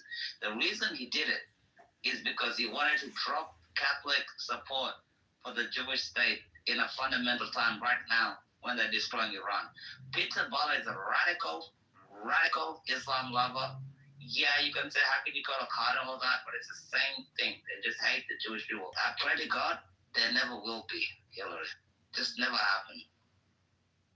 Okay, thanks for clearing that up. I remember in high school, there being like a big thing to recognize Palestine as a sovereign state, and I swear, this is the 90s, but I thought that had gone through. I thought that was a thing, but that goes to show you how often I look up Facts. No, I think thinking of the Oslo Accords. The what? The Oslo Accords. Israel tried to set them up with a state. The only condition was that they would stop the terrorism. And their response was they increased the terrorism. Well, that's not following the rules, Palestine. What's up? Well, there really isn't a Palestine. There were some like Arabs from that region who came into Israel. They came into the schools and the buses and the cafes and the pizza places and the discotheques, and they blew themselves up. Don't forget the aeroplanes and the. I'd just like to point out that all of the words you just used definitely. All the words you just used is stuff you have like a list. You're like blow, pizza, come into school bus. You are now on like 5 different lists, man. It's increasing. I don't follow what you're saying. I feel like, sorry, I just feel like this was what they called the Intifada. So when they're calling for globalized Intifada, that means they want to kill Jews all over the world. Yeah, Czech is right. They also hijacked airplanes and cruise liners, and they look for Jews in Argentina or in Britain. They're even doing it now. So what do they want at the end? What is the end result of doing all this? They want to kill Jews. And that's it. They don't want their own state. They don't want their own state. They don't want and they walk away from the table. This is a very robust booger. They've been offered their own state 8 times. They said no. Yeah. Ehud Barak. I wanna tell you something. Ehud Barak. In the Israel deals, he offered them 95% of Jerusalem, and they said no. You know what President Bill Clinton said? He said, I killed myself to get the Palestinian state, and they still said no. President Bill Clinton said... What is the reasoning behind us continuously trying to offer it and them continuously saying no? Like, are they holding out for something? Because we have a Western mentality. We have a Western mentality. We think that everybody wants what we want. They want hospitals and schools. They want a future for their children. They want technology and jobs and an economy. These people want none of that. America has given these Arabs of that region more money than we gave to Europe after World War II. And after World War II, Europe rebuilt itself, and now you have economies, and you have, the restoration of historic places. You have peace. You have democracy. These people, what we got out of it was the attack of October 7th. They used the money to build terror tunnels, and then they didn't let their own people into the tunnels. When we were fighting a war with. They're like suicidal. They're nihilistic. You see what they're doing right now in Gaza. They're killing their own people. They still retain a little bit of the land on the other side of the line in Gaza, and they're massacring their own people. So why don't they want to exist? I don't get it. Why don't they what? Why don't they want to exist? It's some weird religious thing that if the Jews have sovereignty, then they see that as a block to the coming to the fulfillment of there being Islam everywhere on earth. No, because I'll tell you again, you know what it says? They convert people by the sword. They convert people by the sword. They want to convert everybody. This is how it's spread from Mecca all across. Wait, what does that mean, convert by the sword? Convert by the sword. They came on horses and camels with swords in their hands, and they cut people down unless they convert to Islam. Islam started in Mecca. It stretched all the way to Spain, to the islands, all across North Africa. They converted people by killing them. That's what it means to convert by the sword. They're very, very, very, very brutal. Yeah, this is why I felt it appropriate to play Sound of Silence when I hear people justifying the occupation. Nobody's justifying anything. What do you mean by occupation? What part is occupied? How can you occupy something that didn't exist? When was it theirs? There's no occupation. People like Necro think that's cool in 2026, and in 2020 they're gonna be retarded and slow again, because there's no such thing as occupation. You people were the ones who gonna be thinking they're correct at that time. Sick people. sick people. This is what we're dealing with. Maybe it's just people that are not fully informed. I mean, sick people. This slow retarded faggot from Europe actually thinks like he's doing better than they were doing. Bro, these people are retarded people that are throwing from the building for being a faggot. Like, shut up with your bullshit. You're not even listening to what we're telling you. I'm telling you the truth. North Africa never used to be fucking Muslim. East Asia never used to be fucking Muslim. How the hell do you think you became Muslim? You think Islam, you think it's gonna get you anywhere? Shut the fuck up with your dumb bitch ass stupid shit. people have those bumper stickers everywhere that say like "Free Palestine." What would you possibly be freeing them from? They want to get rid of Israel. Blockade. I mean, Fuck you, bro. They want to get rid of you. Wait, which blockade are you talking about? You know, Necro, I'll pay you a first class ticket to go to Gaza. yeah. If you take, Also, the detainment of. no, I will pay you a first class ticket, Necro. They might get in with Well, if the guys are going around killing everyone, why wouldn't you just say I will pay you a first class ticket to go to Gaza, No. to go to Iran, to go to Lebanon. I'll pay you a first class ticket. Fact like you always talk about freeing Palestine, and you have no idea how it is to run into radical Islam. Because you think you're better than the people that dealt with this This bullshit. is literally nothing to Islam. Yeah, shut up, It's bro. literally It's what? not act like you. No, it's not. Terrible. Yeah, you're so cool. Like you're just What is he talking about? This is what they do. They stick their fingers in their ears and they go, la la la, I don't want to hear you, I don't want to hear you. Well, that's why I'm trying to figure it out. I'm trying to actually have a conversation where it's like, They just destroyed. We're trying to have a fucking conversation, and you retard can't even answer a simple fucking question. If you want to free Palestine, where the hell is Israel gonna go? Answer the question, Necro. Stop being retarded. Nope, I will just continue playing my music. well, no. So what is it? Okay, so these are conversations that a lot of people just don't have answers to. Like this. Because they don't take the time. They don't take the time to read or to look at the history, to look at the situation. Well, it's confusing history. I've been reading on it, and it's Hillary, what are confusing. you confused about? Honestly. Well, for instance, the fact that they're mixed up about where is Palestine. Palestine is not a place. It's not a. It's what do they want? What is their like? What's their deal? Like, why are they out killing people? That can't be just their only what they want. Hillary. Answer to the first question. They want Israel not to exist. That's what they're talking about. What they're calling Palestine is Israel. They want to destroy Israel. What's your next question? Okay. That's what it is. What's your next question? Why? Why? Is it a religious thing? Is it because of something from the past? Yeah, it's 100% a religious thing, yes. Because there's plenty of Muslims living in Israel that have equal rights, that have no problem. They're Arabs. 20% of Israel are Muslims. When you go to Israel, you figure that out. There's hundreds of mosques in Israel. They go to their mosques. There's no problem. What's your So next you're question? saying that Israel or Palestine actually belongs to Israel? Say again? There is no. What do you mean Palestine belongs to Israel? What are you No calling such thing Palestine? as What's the area? Where is this area that So you're? then, when you use Palestine in a sentence, what are you referring to? I'm referring to this imaginary idea that was created, as Acek said, in 1964 by the Soviet Union and Yasser Arafat, who's from Cairo. And his name is not Yasser Arafat. You can look at him and say, Abdul Ramadan, Abdul Ramadan Apatik or some bullshit. Yeah, that is from Cairo. Why don't, in the interest of world peace, why don't you guys just let them have the land? Which land? The Palestine land. Why would we let them have our country? Do you want to let people have your country? Because you don't want to be selfish and greedy in world peace. Wait, no, I want to tell you something.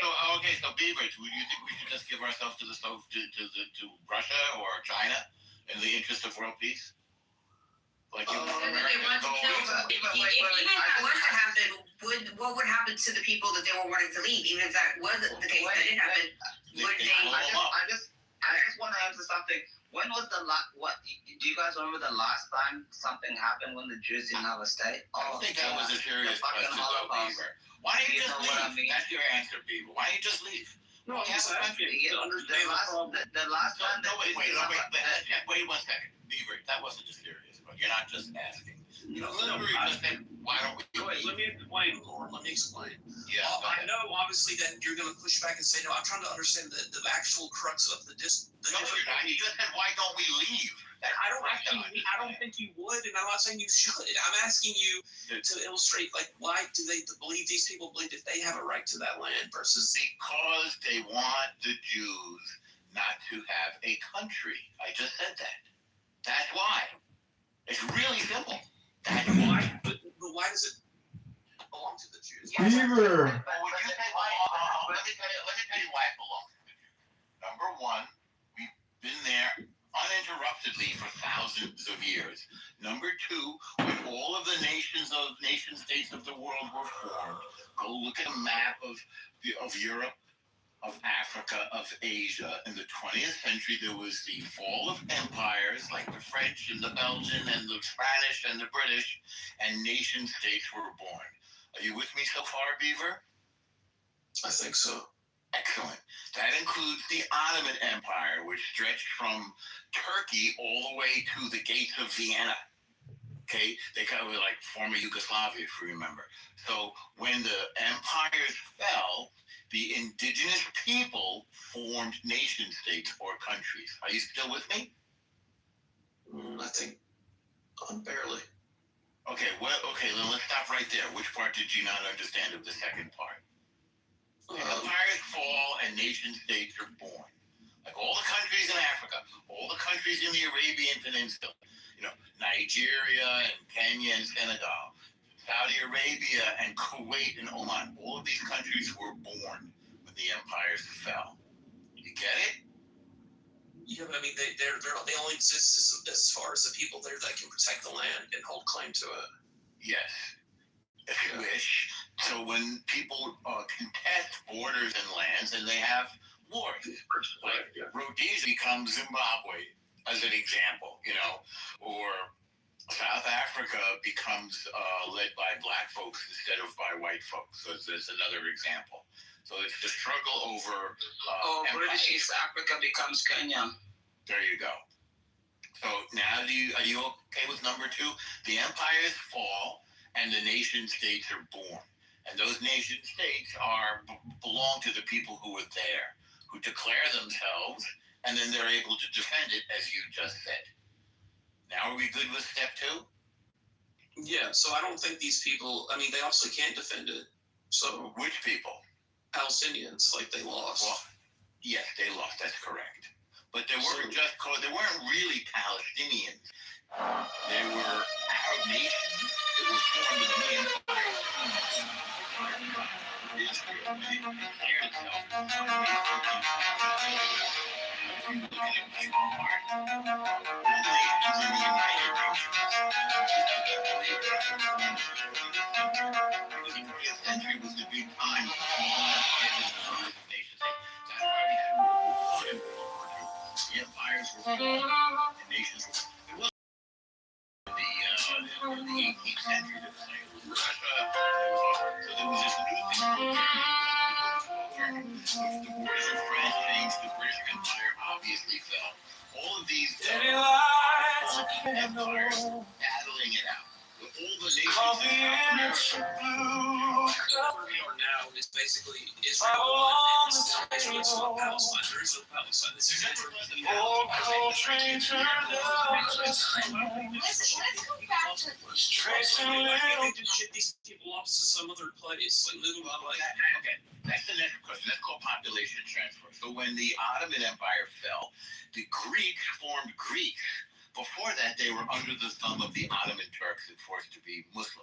But the Greeks are Greek Orthodox. It's a different religion. Good evening. On his first full day in office, Mayor John Kitover has already acted on a key campaign promise, cutting property taxes by 10%. He signed the order this Cyprus, by the way, is a remnant of that conflict, because half of it is still being claimed by the Ottoman Turks. It's occupied.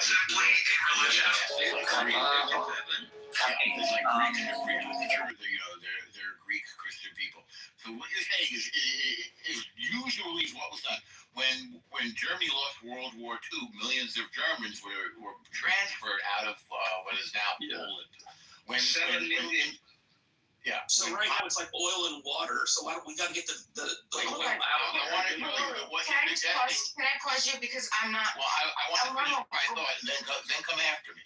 So when India and Pakistan, when the Muslims and the Hindus of what was formerly India were battling it out, Britain said, you guys aren't going to get along. So they separated them into two separate nations, India and Pakistan. I forget when Pakistan was, 1949 or something, right around the time that Israel was born. Before that, there was no such thing as a Pakistan. So what you're saying, and then there were 14 million people that were murdered and transferred. That's what usually happens when nation states form. There are people who are not part of that nation state identity yet. They move to where they are part of the end. So what you're saying, Beaver, is correct. No, Most other no, cases it's they not transfer. used, brother. All right, No, now Beaver, it's what was not your? used, you So know this. Beaver, we're on the same page so far. What were you going to ask, Beaver? Yeah, Well, I go ahead, because I'm listening to you, and this is where I'm still having trouble with this, because you just gave examples, but I feel that they support the idea that there were people. There was a peoplehood before there was a statehood, right? There were people that lived in the area. Example says that. Well, you had given me. There was never such a thing as Pakistan. Well, let me give you an example. You had just said about the Greeks. The Greeks existed before Greece existed. Yes. So there was a peoplehood, right? Yes. So before there was a Greece. There was never such a thing as a Palestinian people. Ever. But you wouldn't say that there was no Greece. Sure, there was no Greece. Or you would say that there were no thousands Greeks. of years. Well, but you wouldn't say that there was no Greeks. There was Greeks that lived in Greece, and they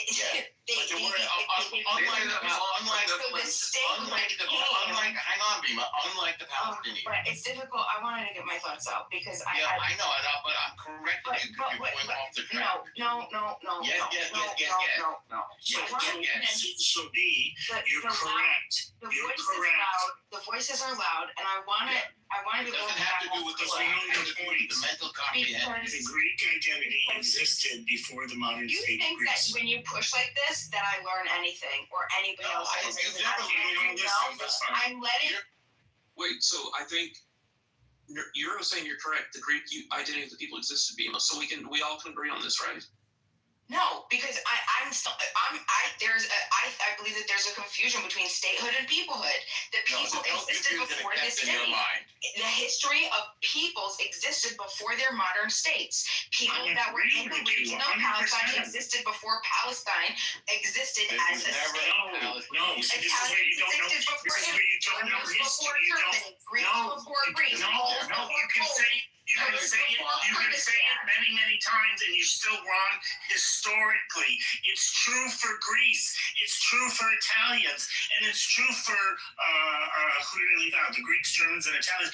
It's not true for Palestinians. That's what you don't seem to understand. There was no Palestinian identity as a people.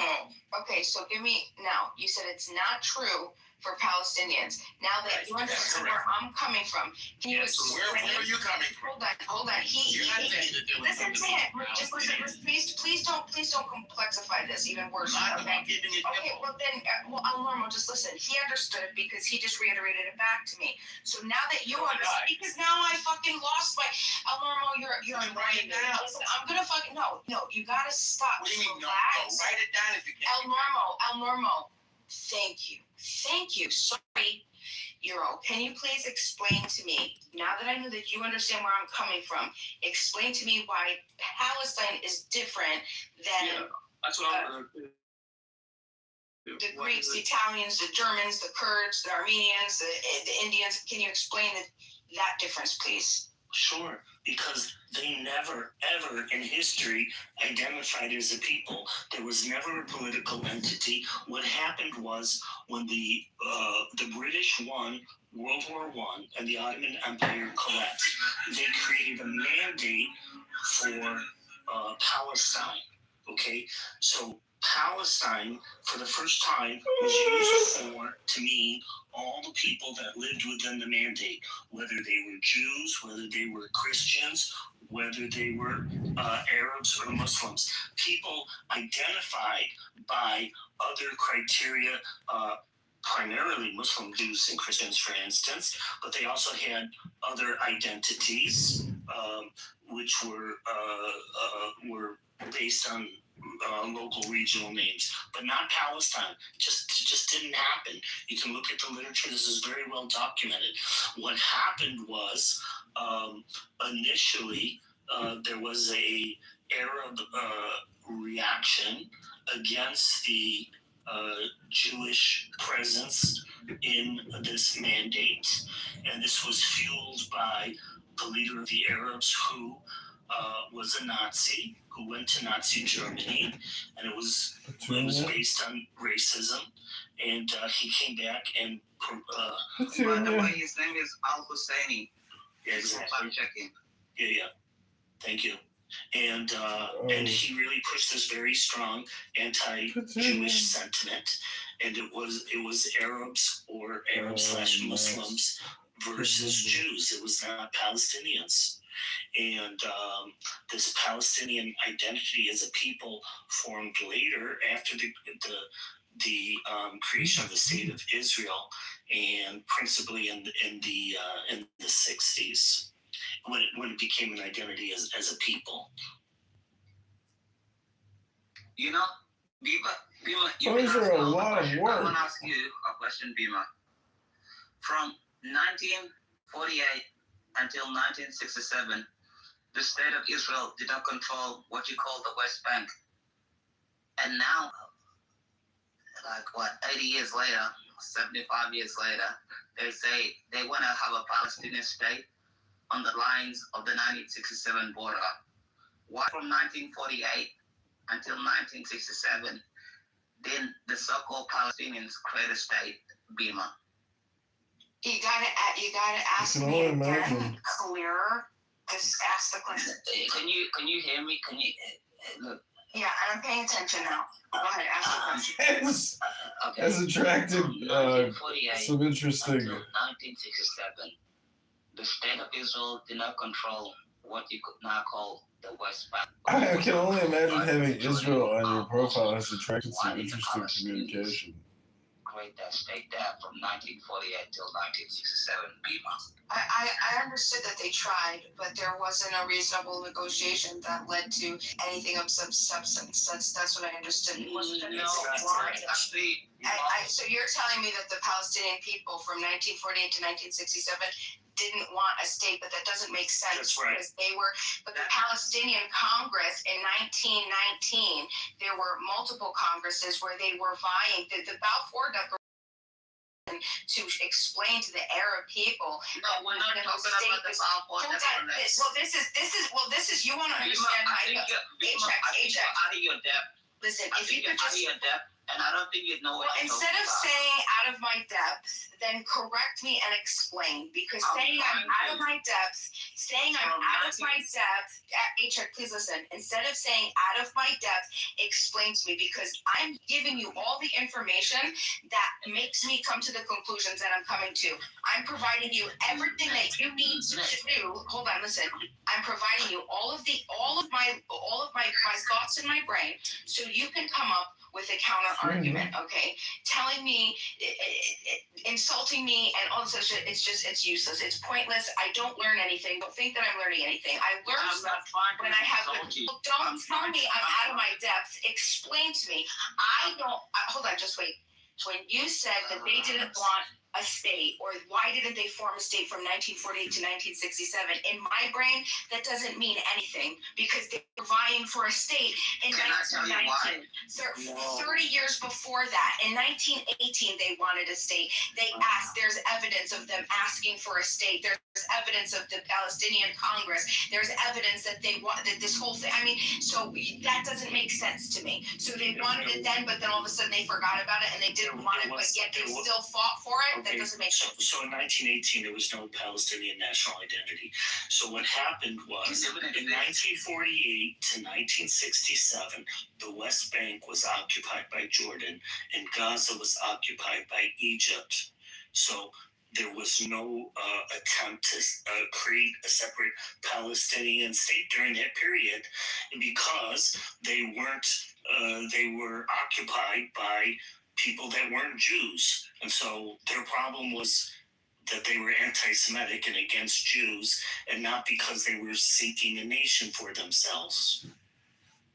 But I don't understand why that just wouldn't be something as simple as them identifying in broader ways before stuff came together enough to have them consolidate, because like the region was already called Palestine. Everybody admits that the region was called Palestine. So if there were Arabs that let's say that they referred to themselves as Arabs, or they referred to themselves as Ottomans, even they referred to themselves as Muslims, but they were in the region of Palestine, which we already know that everybody referred to this as the region of Palestine in the 1800s. This was the region of Palestine. No. Name.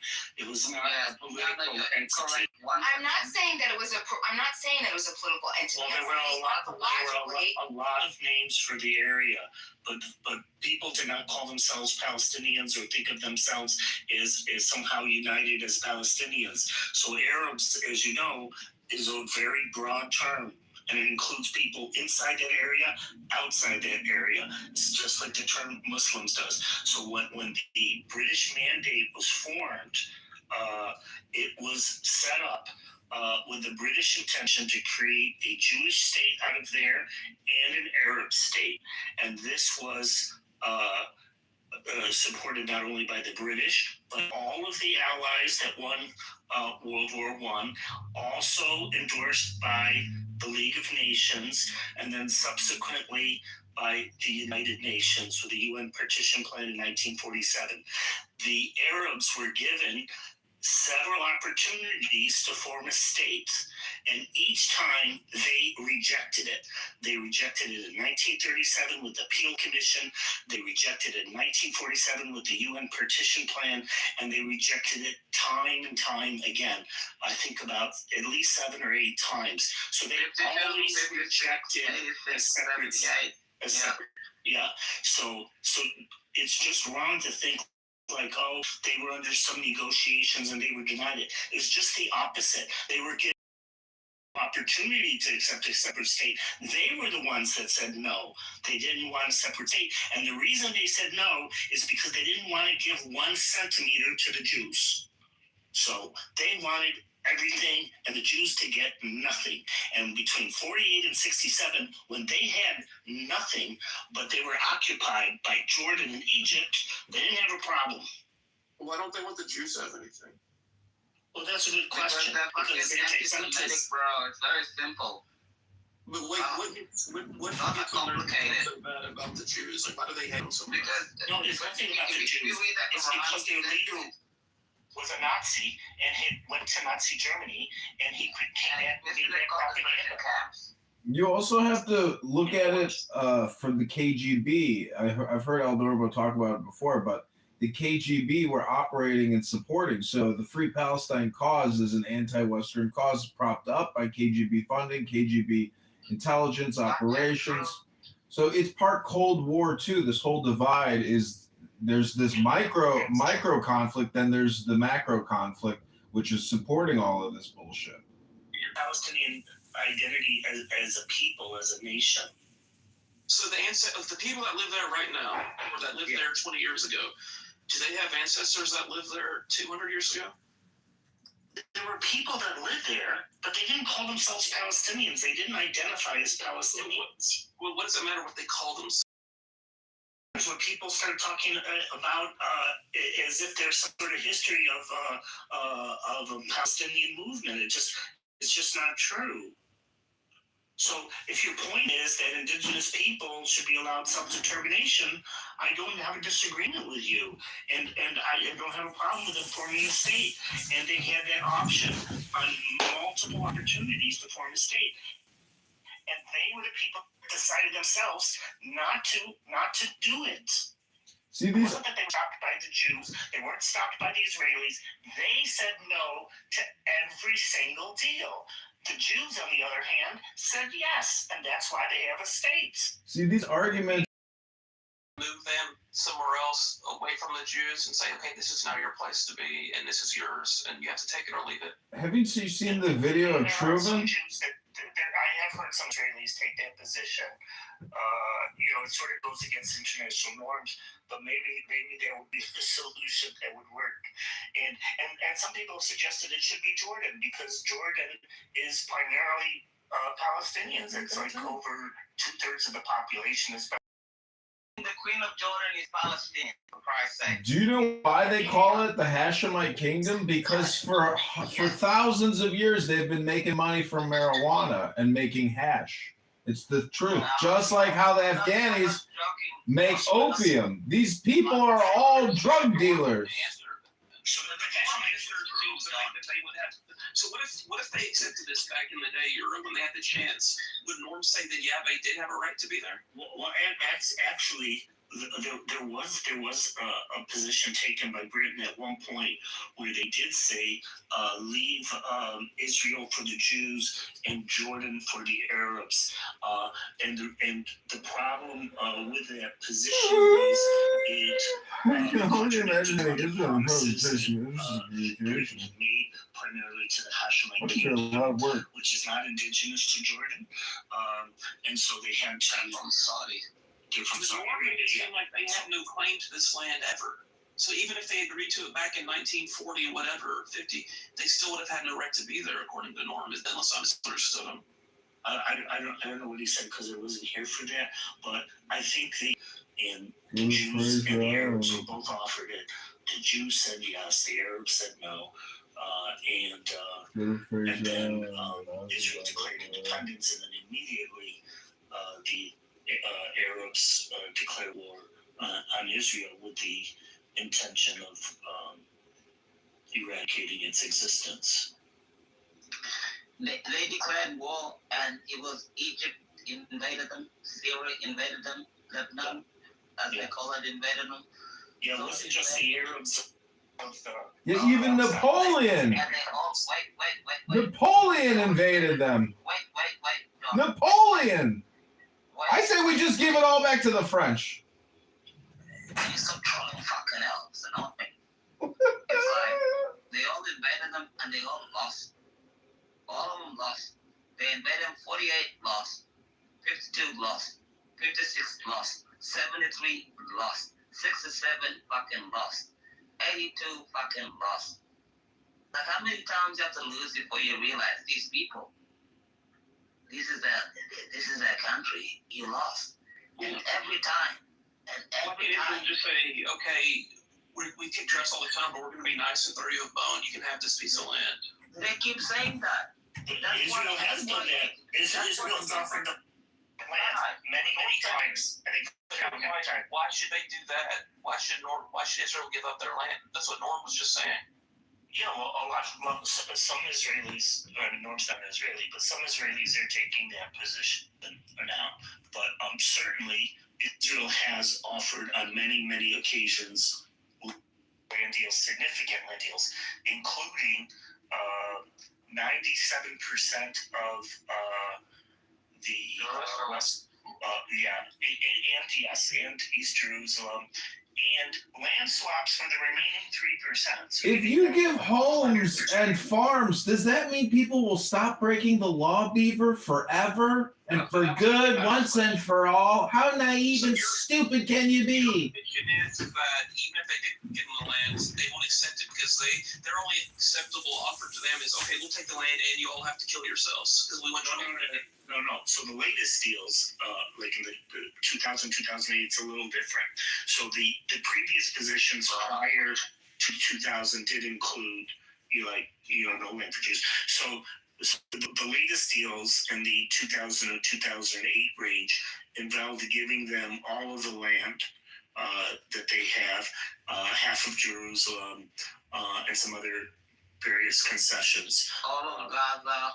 Oh yeah, all of Gaza. But you're saying the Palestinians won't agree to it because they want the Jews to stick a gun in their mouths and kill themselves. No.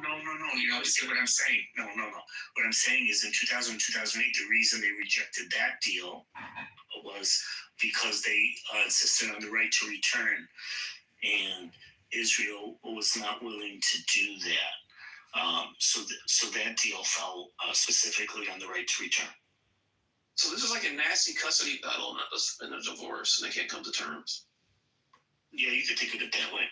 So I think that 2000 2008 is like, they were very close, right? Because Israel said, look, we'll give you all the land, we'll even split Jerusalem, etc. And the Arabs at that time said, no, because we want the right to return. And it's really quite a shame because even the Arabs at the time understood that it wasn't... It's more than just a custody battle. This is an industrial complex of bullshit that both sides don't want to let go of because there's so much money involved and so much attention that goes into it. So nobody wants to drop it because that would be like, stop dancing, stop making money, kill the business. Are you kidding me? This conflict has generated trillions of fucking dollars in bullshit involvement from all around the world, not just America. Japan, I've been over there multiple times. Japan has invested billions in trying to create peaceful solutions for these cocksuckers everywhere. No, they won't have it. It doesn't matter how much fucking money you throw at them, they will still cause problems. And it's just like the education system. Oh, we need more money for education. Oh, really? Well, the numbers just keep going down. So the truth is, just let them fucking fight it out, and then. So as I was saying, the deal broke down on the right to return, which is interesting because even the Arabs at the time recognized that wasn't practical. So what they were willing to accept was that Israel agree in principle to a right to return, that they wouldn't necessarily have to implement in practice. And Israel didn't want to take the risk of accepting something in principle that could later be used against them to say that now you have to implement it. So it's unfortunate because the space of disagreement at that point is actually pretty small. And I think just realistically, and even Israel accepted a certain number. I forgot the number off the top of my head for return, but they didn't want to agree to a principle that everybody could return. But they were willing to accommodate a certain percentage. Well, it seems to me this whole thing of Palestinian Palestine never existed is a moot point. Like, wouldn't you agree, Bima? Like, that doesn't really seem to be the crux of the issue. What was the question, Bima? Like, people say, well, it's never existed, it doesn't exist, it never existed. That seems to, because there's still people there that, if they were willing to give them the land back then in the day and have some kind of agreement, that to me tells me that these people did exist. Well, this is just like reparations. I totally agree with you. Look, I'm reading this. This is really interesting. So you guys know that both of my grandparents on both sides, they came here from other countries. So when they came here, they had to take tests to become American citizens. And my grandmother kept her some of her test materials. And one test material, it was called, I have the book in front of me, that she had to read. It was from the Educational Committee, the League of Nations Association, Inc., 8th West 40th Street, New York, okay, so a brief history of the League of Nations. When I open it up and I start reading the section that they have about Palestine, it's very interesting. It's, and we're talking about from 1930, outbreaks and violence resulting from Arab-Jewish enmity became so serious in 1930 that the council asked the Permanent Mandates Commission to examine the situation and make a special report. The commission not only criticized the mandatory administration on several counts, but also warned Jews and Arabs against any attempt to modify the terms of the mandate by agitation and rebellion. The British government, while somewhat irritated at first by the commission's criticisms, later indicated that they would receive due consideration. When a British statement in 1930 restricting future immigration and defining land policy in Palestine aroused great resentment among the Jews, the British government sent Sir John Thompson to Palestine to make a special study of immigration and land settlement.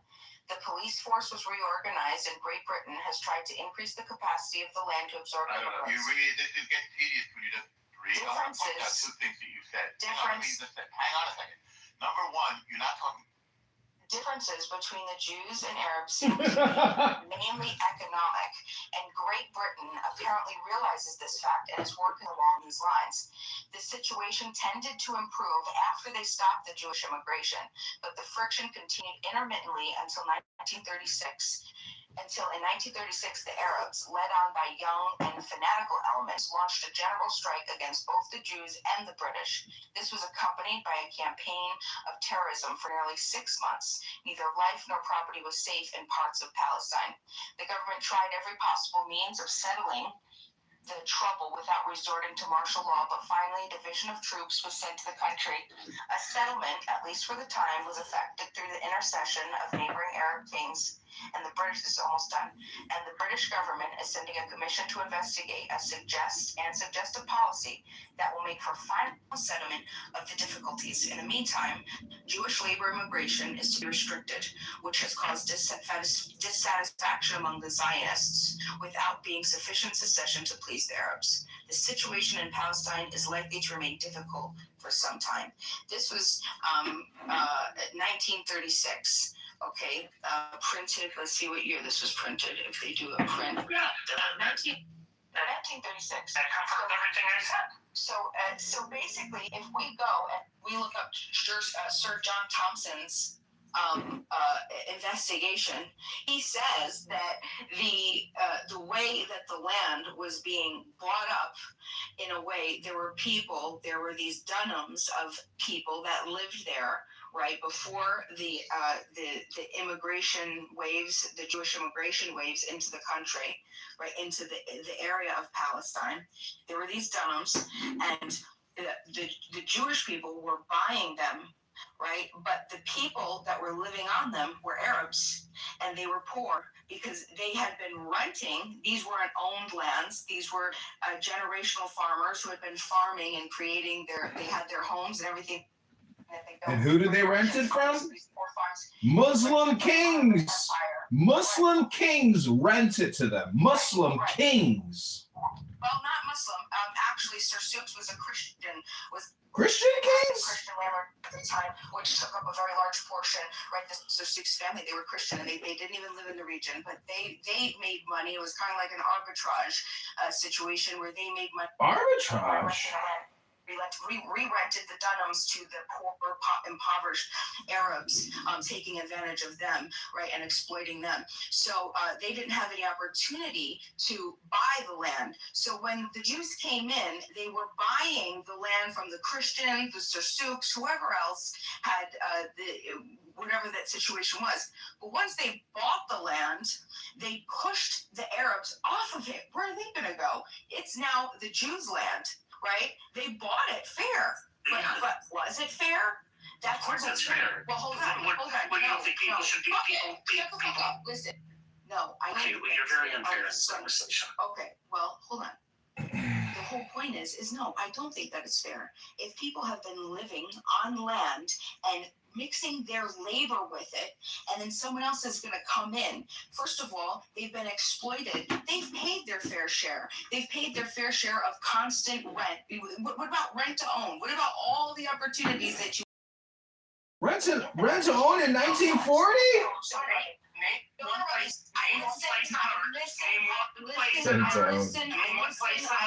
And we could go back and forth.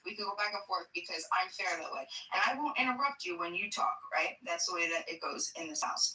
So the point is that they got pushed off the land. And then once the Jews took the land, the Arabs were not allowed to work on the land. They weren't allowed to live on the land. They made it strictly for the Jews. And that's what caused the economic turmoil between. Are you sure about that? You're sure about that, Bima, huh? Oh, okay. Yes. Oh, okay, if you say so. It's not true. It's not true. Everything you're saying, the report you just read didn't even say that. The report you read said that it was an Arab extremist that started violence against the Jews. You pointed out correctly that to the extent that Jews got land, it was because they bought it. And that is a fair thing. For you to say, well, it's wrong to buy land and then tell people that live there that they can't live there anymore, the renters, because now it's owned by somebody else. Where on earth do we have this system where renters get to stay when the owner doesn't want to rent to them anymore? I mean, this is just crazy what you're proposing. This was land that was bought legitimately, and if the new owner wants to live on his land, he can. She doesn't believe in private property. She's a communist. She's a socialist appropriator. She doesn't believe in freedom. Oh, well, the renter just gets to stay somewhere. I mean, it's just like really like some sort of crazy thinking. The reality is what the report said was that there were Arabs and Arab extremists that committed violence against Jews, and they did it from the beginning of the creation of the Mandate of Palestine. It didn't start in 47. It didn't start with Jews buying land and then they got upset. It started in the beginning because there's an anti-Semitic strain that exists there, and they had committed massacres very early on. That's just history. Okay, the report that was referenced in this brief history of the League of Nations suggests otherwise. Should we read that report together? You just read it. I was listening very carefully to what you said. And it specifically said that there was Arabs and extremists. There was no report. There was no report. This wasn't, hold on, just to clarify so there's no misinformation. I wasn't reading a report. The report was never even referenced. What I was reading was a summation in a book called The Brief History of the League of Nations that went through each area to teach Americans that we're going to get citizenry. Yes, and it's 2 pages. Palestine takes up 2 pages. You did reference. In 173 pages in the history of the League of Nations. You did reference the report. I'm sorry, whatever you read. Referenced. Yeah, reference the report. Well, you just, that's a correction, right? Because you did reference the report. You did reference the report. Hold on. Please stop. You guys are irritating the fuck out of me. What I mean by reference, I said that there was a report done. I wasn't reading from the report. I understand you weren't reading from a report. You were reading from a book. So, Bima, you're saying the land was purchased, it was ill-gotten gains? Somehow they did something devious? Yes. Yeah, they did something devious, which was purchased. They purchased unfair to purchase land. I mean, this is a crazy. Because you have to make the Ottoman Empire's claims legitimate first. There weren't Ottoman Empire claims. That's what you don't understand. The Ottoman Empire no longer existed. That's the whole point. And so in that moment, wait, hold on. That's perfect. Right there. I'll move you. You're confusing private land with public land. That's part of the problem. You just mentioned it. The Ottoman Empire no longer existed. So after the Ottoman rule ended, and there was that the Ottoman Empire, that land ownership was no longer legitimate. How do you determine who should have the land that's there? Oh my God! That's what I'm trying to explain to you. It's the difference. It's very simple. It's very simple. No, it's not. You don't understand. You don't understand law. You don't understand. I'm trying to explain to you. No, you don't understand it. I can stop. You're talking about misunderstanding. Let me explain it. But you gotta promise me one thing.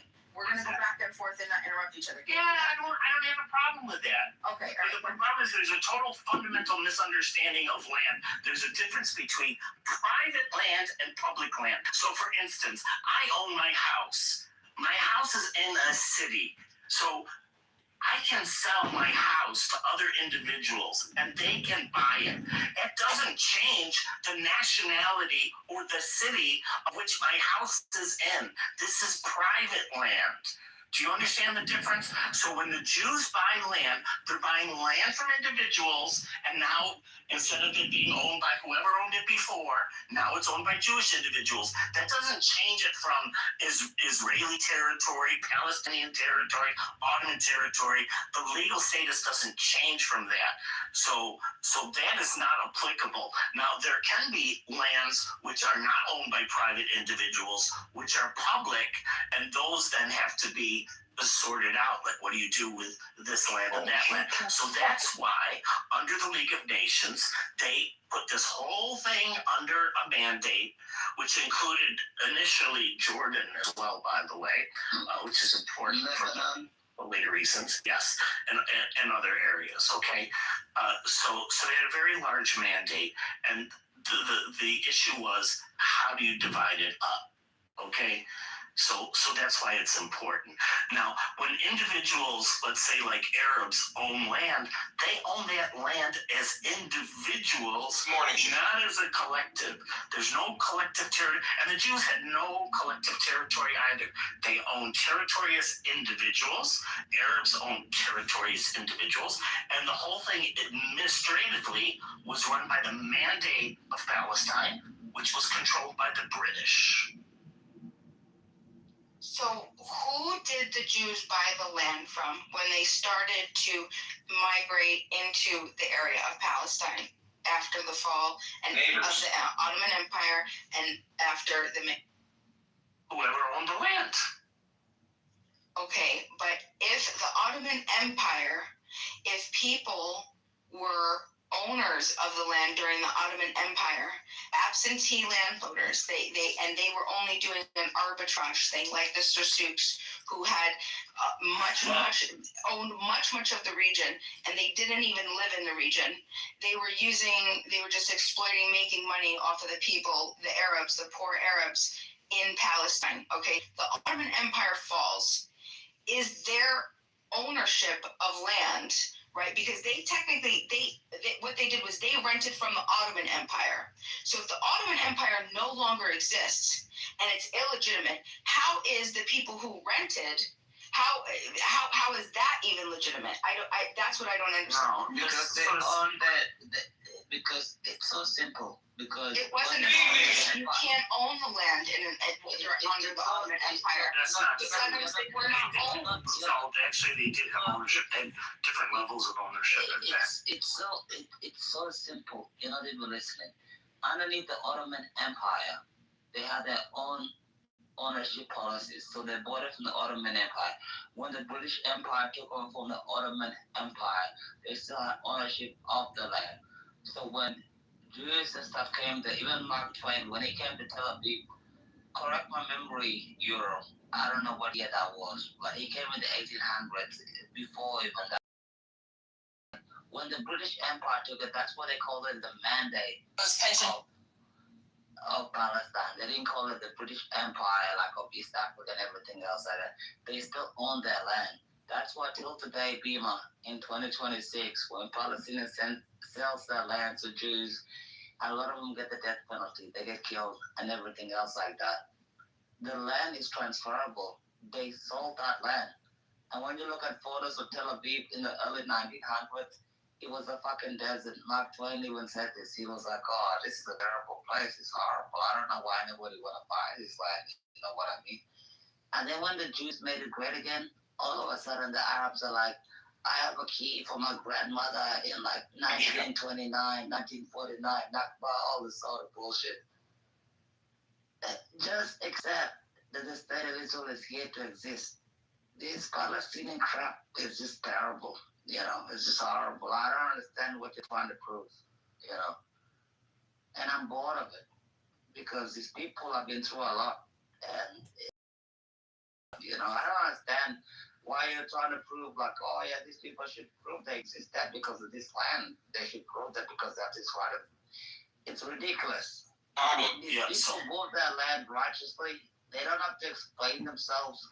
It's a great thing to be a Jew in 2026. God bless my Jewish friends. And I just don't like all of this stupid shit that people asking them questions like, I can't imagine. You can't imagine asking a black person this question. Oh, do you deserve to exist? Oh, do you deserve to have this house? I think it's ridiculous. You know. So, But I think yeah, so under the Ottoman Empire, land was divided into 5 different property categories. There was the milk, the mirf, the waqf, the matruki, and the nifat. So the milk was privately owned land. So you had full ownership, like we understand full ownership of land. You had miri, which is state land, which individuals could possess and use it, pass rights on, but ultimate ownership remained with the state. You had the vakif, which was land which was dedicated to. So these would be things like Wakif roads. is also the reason the Jews can't visit the Temple Mount, by the way. Exactly. Exactly. And there's roads, cemeteries, things like that. And then there's Mefat, which is dead land. So this is land that's unoccupied, uncultivated. And then you also had, like, I guess, Malu land, which was a type of Miri framework. But the Jews, when they came to Palestine, almost all of the land that they bought was in this first category of mulk, which was privately owned land. So they were literally buying, this person owns it, Sam owns it, and he buys it from Sam and now belongs to David. So I'm sorry, that's just a legitimate transaction that's accepted in at least all of the Western worlds, and I think even most of the socialist capitalist, socialist communist world. Even China amended their constitution to accept the right to private property. So this doesn't affect the jurisdictional claims. That's why I think there's issues being. Neva, you know, is like, oh, I'm going to lower my volume when the check is done. This is when you have a low energy, you can't even reply to people when they're trying to tell you something. Maybe sometimes you're just wrong in life. Oh, interestingly enough, I just looked up and I did not know this beforehand who the owners were. And the owners were mostly Arab owners. They are. So So if you wanna complain about that land being sold, it was sold by Arabs. Yeah, even the Church of the Holy Sepulchre. That's why I say it's just low energy. When they're wrong, they're like, oh, I can't reply to this. Oh, I don't know what I'm talking about. Oh, it's so terrible. These are sick people. Everybody's dealing with that. Shut the fuck up. You're so inflammatory. I know, like, this is your personality, but can you just stop? Like, can you make it okay? And can you make it a peaceful place for people to learn? Can you do that? Can you stop acting like an immature child? Yeah. People want to have. We want to have real good discussions. You know what you do? You dissolve a discussion. You chastise people. Can you stop being a child? Dude, stop being a child. Let people learn. Let people have conversations, HN. Like, I don't know why you do what you do. You're not welcome. It's not welcome. Grow the fuck up, dude. Grab your fucking cock right now. Realize that you got one. Look at your balls. Touch them a little bit. Dingle on them, okay? And then realize that you're a man. You're no longer a child, okay? Now act like one. Act like an adult. Allow people to have a conversation without chastity. It's not fun, dude. I think it's all right. So both have a claim to the land? That's what I'm reading. They owned the land and they sold it to someone else. And in most of these cases, it was owned by an Arab who sold it to a Jew. Now, in terms of the total number, unfortunately, I only have the numbers for 1945 on this source. I'll look for other numbers. But I see by 1945, we're talking about 6% of Palestine.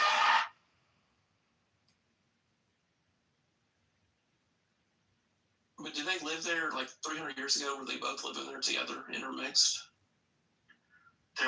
If you're asking about Jews and Arabs, yeah. So Jews lived there, Arabs lived there, Christians lived there. So it seems like an impossible problem if they all had a claim to it. No, you're confusing private ownership with collective ownership. Do you understand the difference? Jews don't own or didn't own that land collectively. Arabs didn't own that land collectively. John Kitover is promising relief for Okay? Individuals owned pieces of land It sounds like there's collectively. a dispute over the cells of the land that was ill-gotten or something. No, nothing was ill-gotten. I just finished explaining how it was not ill-gotten. It was a legitimate land sale. And we're only talking about 6% of the territory anyways, but it was a legitimate sale. The owner, who was an Arab, sold the land to a Jew. That's allowed, right? Are you going to say the Arab's not allowed to sell his land? Because that would be like, stop dancing, stop making money, Okay, so kill the that's what I'm business. Are you saying. kidding me? So This then conflict 94% has generated trillions of fucking dollars in bullshit involvement from all around the world, not just America. The 6%. Japan, I've been over there multiple times. Japan has I invested guess you could say billions in trying to create but it's peaceful not like it's solutions for these 100%. cocksuckers everywhere. You No, know, they won't Jews have it. It always doesn't wanted matter to how live much fucking together. money you throw at them, Arabs wanted they to will live still together, cause problems. and It's that's just like why the education the British system. were Oh, we need more money for they would be education. able to create Because some that would be kind of like, stop dancing, stop and making that's what the money. international community worked on for many, many years. Britain worked on it, the League of Nations worked on it, the Peel Commission worked on it, and then the United Nations worked on it. But unfortunately, Palestinians are like that bitter wife that won't give in to each. Like she won't give up the beach house. Well, She won't compromise on anything in the divorce. She wants everything. yeah, at the time they weren't Palestinians, so I think it's very important. They were Arabs. They were Arabs and Jews. And the Arabs' position initially was that they didn't want any type of split, zero split. And Britain was trying to convince them to have some kind of split. At one point, Britain proposed the split should be Israel for the Jews, Jordan for the Arabs. And when I say the Arabs, I mean the Arabs within the mandate, obviously, not the entire region. I get it now. Yeah. What confused me was Norm earlier saying they had never had any claim to it, and that it was only Israel that had a claim to it. The Jews only had a claim to it. That's the part that threw me. Well, I mean, it depends on how technical you want to get. I mean, technically, nobody has a claim to it, right? Like, once the Ottoman Empire fell, theoretically, the Allies could do whatever they want with the land. Exactly. Yeah. They're the victors. They took the position that rather than like annexing the land or creating a colony there or something like that, they decided instead that we'll create a mandate to let these people run themselves at some point in the future. And they did this not just in Palestine, like they did this with quite a few territories after World War I. Fortunately, all the other ones successfully created states. Palestine, unfortunately, was an exception. And what Britain tried to do, and later endorsed by the League of Nations, was to create two states. And unfortunately, there was no agreement to do it. But when the Peel Commission report came out, the Jews said yes. UN petition by Kitover. The Jews just said yes, we'll just take it. They were happy with having any type of land. They had just gone through the Holocaust and whatnot, and they wanted a peaceful place. The Arabs in that area felt that they wanted all of the land and there shouldn't be a division. So instead of the kids going halfsies on the toys, the one sibling said, "No, I want it all." And then, so then the mom says, "Okay, well then Johnny gets everything because Billy, you wanted it all. Now you get nothing." No, well, that's not what happened. They didn't. Israel didn't get everything. They just got their part of the partition. So the rest is still like this undecided thing with the West Bank and Gaza. Okay. Yeah, so Israel took its half, not the whole thing. And then the Arabs and Jews since then have been trying to work out some type of deal to live in peace side by side. And up until now, Arabs go to their half? And in Gaza.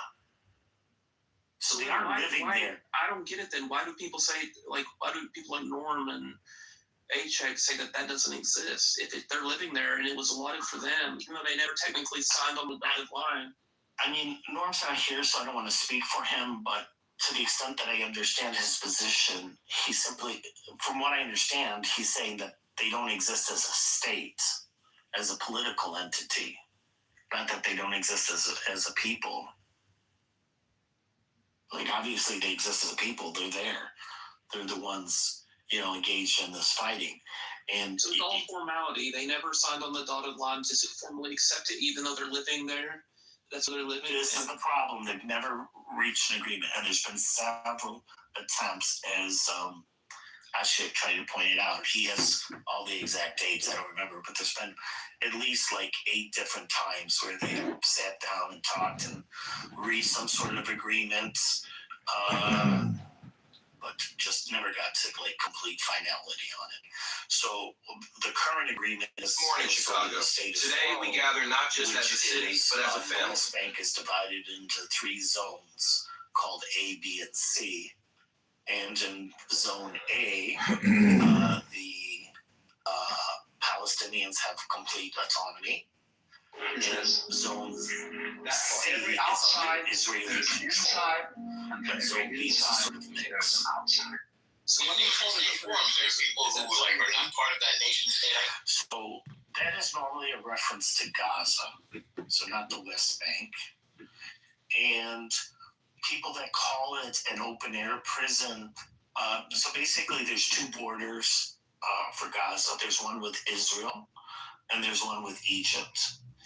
And what happened back in 2005, prior to that, Israel had occupied Gaza. So they had troops there. They had Jewish settlers inside Gaza, as well as, the Arab settlers that were living there. In 2005, after some 50 years of not being able to reach an agreement, Israel decided to pull out unilaterally. So they said, we're just going to pull out. They removed their settlers. They removed their troops. They said, this is your land. You run it the way you want. And they did that. They had elections. And there were 2 main parties, and Hamas was one of the parties that had a majority in the parliament. So this would have been now for both the West Bank and Gaza. And the other party was in the minority. And they worked for a year to try to, or a good part of a year, to try to come up with a unity government, and that failed. And then Hamas had a military coup. They killed about 600 Palestinians. They kicked out the other party, which went to the West Bank, and they took control over Gaza. And Hamas has in its charter to destroy the state of Israel, and some would even say Jews in general, worldwide. In any event, Israel at that point said, well, we're going to clear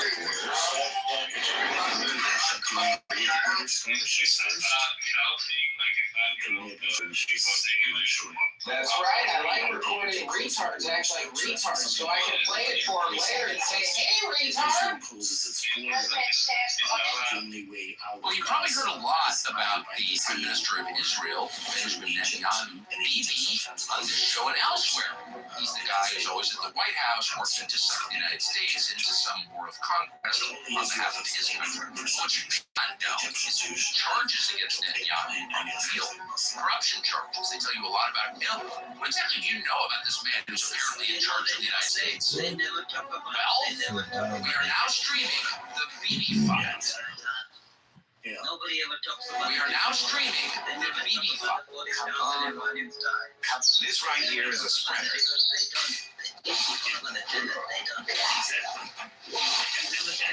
Bro, you gotta fucking stop. You gotta stop those. I can't catch a break and shit. All the time you're complaining, you could be instead hustling.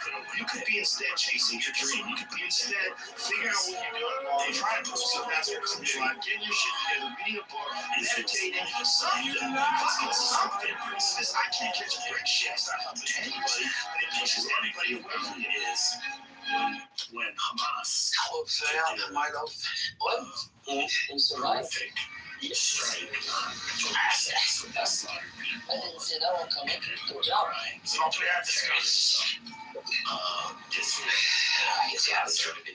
Troops and Israel's Kitover versus thousands of Gazans cross the border and go into Israel. Imagine how we've been in battle together. Something very romantic and also very barbaric about that. Now we're brothers in arms. I think the flag can go. Great. So good. Not too over in there. Not to start smelling. Right. Yeah. When you do that, you're gonna hear it. Kitover, my love.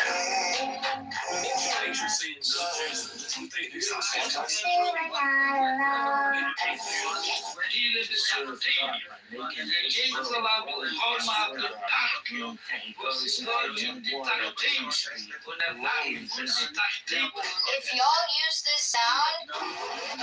Hey everybody, and welcome to my YouTube channel. I'm going to be coming to you here with updates Also the African on tragedies, things I've been up to, and look forward to staying connected all right here. So Nobody cared. the Gaza and West Bank situation gets way more disproportionate. Like if you just look at the numbers involved, it's like crazy. And even if you just look at Muslim lives affected, way more affected in Syria and Yemen. Yeah, and look forward to staying connected with you all right here. So click subscribe and stay tuned to what we have coming up. Some very enlightening conversations. You won't want to miss them. Hey everybody, and welcome to my YouTube channel. I'm going to be coming to you here with updates on some things I've been up to, and look forward to staying connected with you all right here. So click subscribe and stay tuned to what we have coming up. Some very enlightening conversations. You won't want to miss them. Hey everybody, and welcome to my YouTube channel. I'm going to be coming to you here with updates on some things. This was an occupation by Muslims. Jordan of the West Bank, Gaza of Egypt, and there was no problem then. But when there's Jews involved, that's a problem. Nobody called it an occupation until the state of Israel took it back in '67 and reapplied sovereignty. Yeah, and another thing, and during the Jordan occupation, 1948-67, they occupied Jerusalem, and one of the first things they did was take over the Jewish quarter, which had been Jewish for centuries. And they destroyed the synagogues as well. Yes. They kicked those people out. Okay, so if you want to talk about true, what's the term for that? Displacement of people. They took the Jews out of that area, gave it over to Muslims, and then they said Muslims cannot even visit the Western Jerusalem. They can't even come and visit. Think about that. Israel's never done anything like that. In fact, Israel has some 2 million Arabs as citizens with full rights to vote. They're in the army, they're in the Supreme Court, they're in the Parliament. So it's a huge difference. Jews are in the West Bank or Gaza, this place, and sometimes at least they're not allowed to visit. It's really very lopsided. It's fucking sad. Wow. We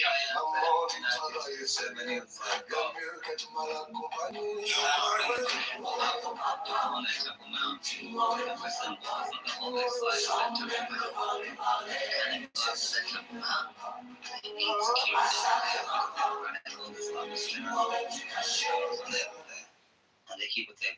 And the Church of the Holy Sepulchre, this Pizza Bala, Kasumkum, whatever they are. We will get you a million views. He did it international for obvious reason.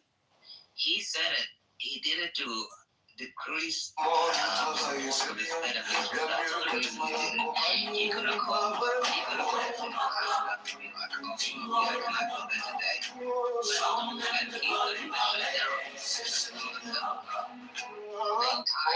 was short on cash and I was related no guys.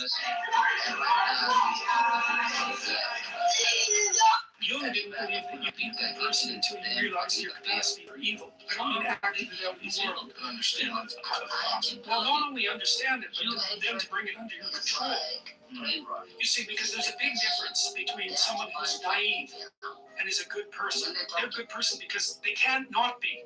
They're like a domesticated house cat. There's nothing, they don't even have the capacity to be bad. So there's morality in that. The morality comes when you're a monster. You can And talk you can control. And that's the Jung encounter with the shadows. Jung didn't believe that you could Tell me a lot about Simon. Well, this means that for 10 years now. Your profit is just as bad as anything else. 30 seconds. You'll find out to be out of here.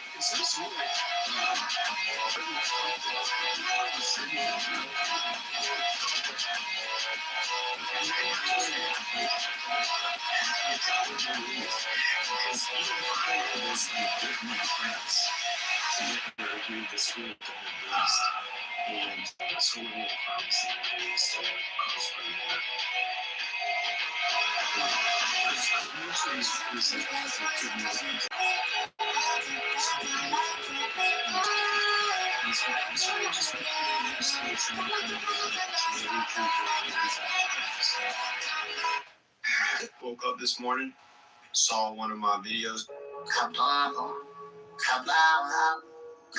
GPT is the 7. So that's what happened.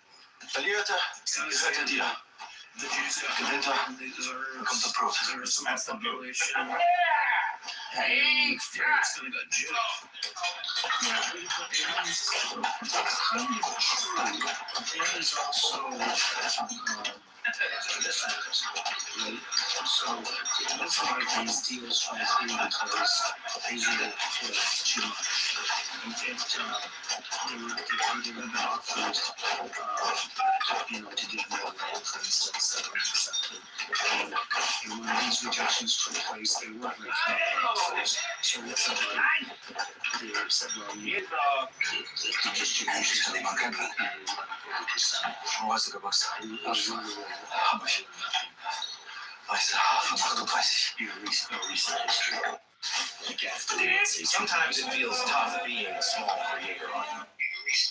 Thank you, Euro, for being civil and having a decent conversation. I'm sorry I got upset with you. HX tends to irritate me to the point of losing my sanity when you have an inflammatory instigator speaking in terms, poisoning the well, attacking people's character, making false assumptions, all in the attempt to try to understand and learn.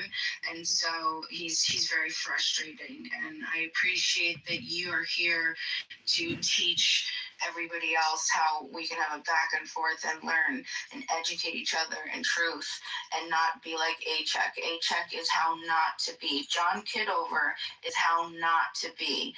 Those two people are how not to be. I know.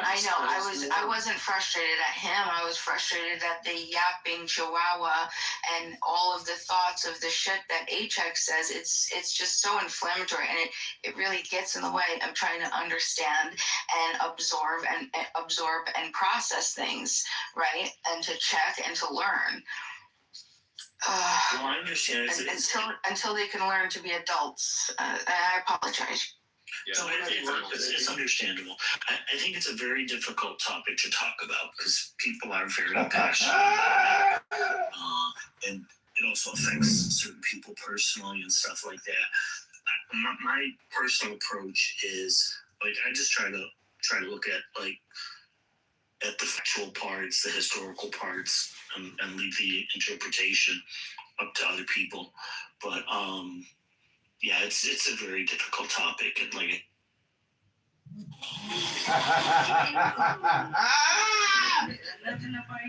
Got it, that bitch's brain. I mean, that bitch ring. Bitch. Got that bitch. Ugly bitch.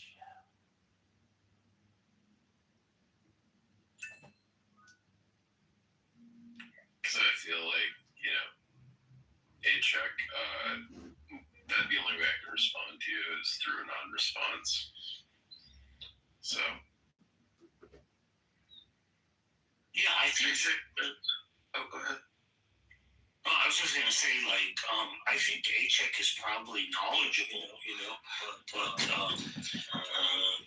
Nora is certainly knowledgeable. Moshe's now. There's a lot of people that are knowledgeable on the subject, but it is difficult sometimes. Like being knowledgeable isn't enough, right? I mean, you need to be able to engage in back and forth. Abby is someone who's very knowledgeable on this subject as well. A-Chick says, I wasn't even terrible. That's true, A-Chick, but you were horrible.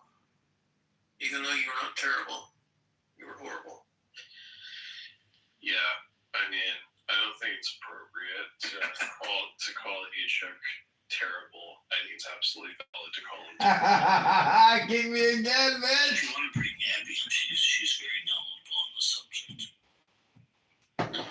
Yeah, A-Check, I've said it once and I'll say it again. It's like, there's a house quote that accurately describes you, which is that somewhere out there's a tree that's tirelessly producing oxygen for you to breathe. I think you owe it an apology.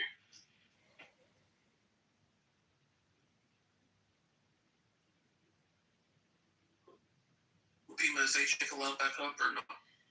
I don't know if I want to listen to him. If he can be an adult and talk like an adult and not his accusatory, inflammatory English language. Do you remember that guy on his app that called himself the Good Adult, and he was so obnoxious? He was a black guy. He had his little logo, the Good Adult. No.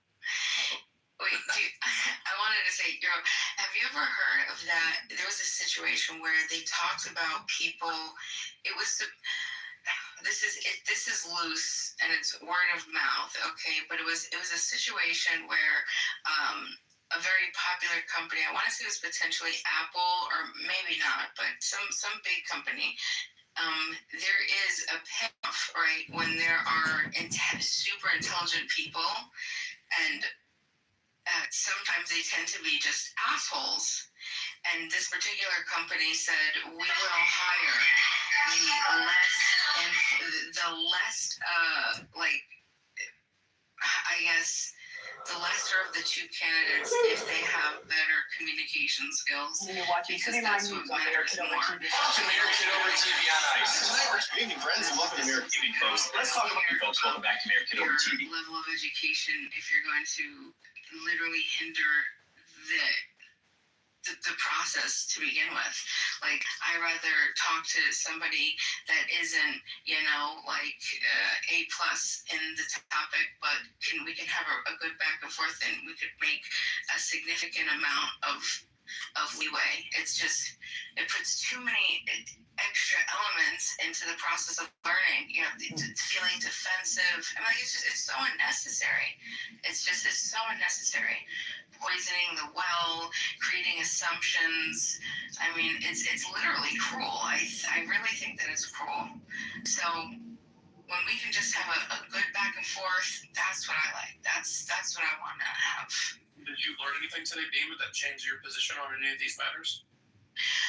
I've always, even though I've spoken out like I've been certain when it comes to land ownership, I've just waited for somebody who knows enough that can have a good discussion to try to explain, I don't have an answer to that, and it's a conflict of it's a conflict of interest for me with my principles.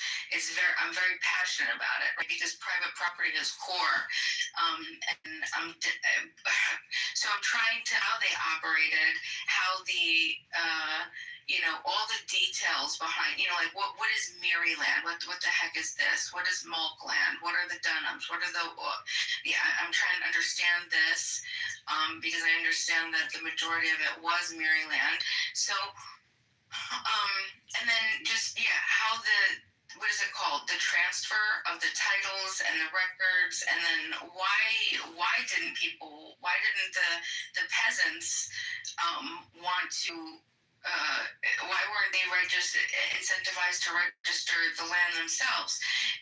But you had notables or nobles or whatever they're called, that were in better positions, and they did it. And I'm trying to understand, like, what was this? Was this an educational thing? Was this a lack of, like, what was it? Why?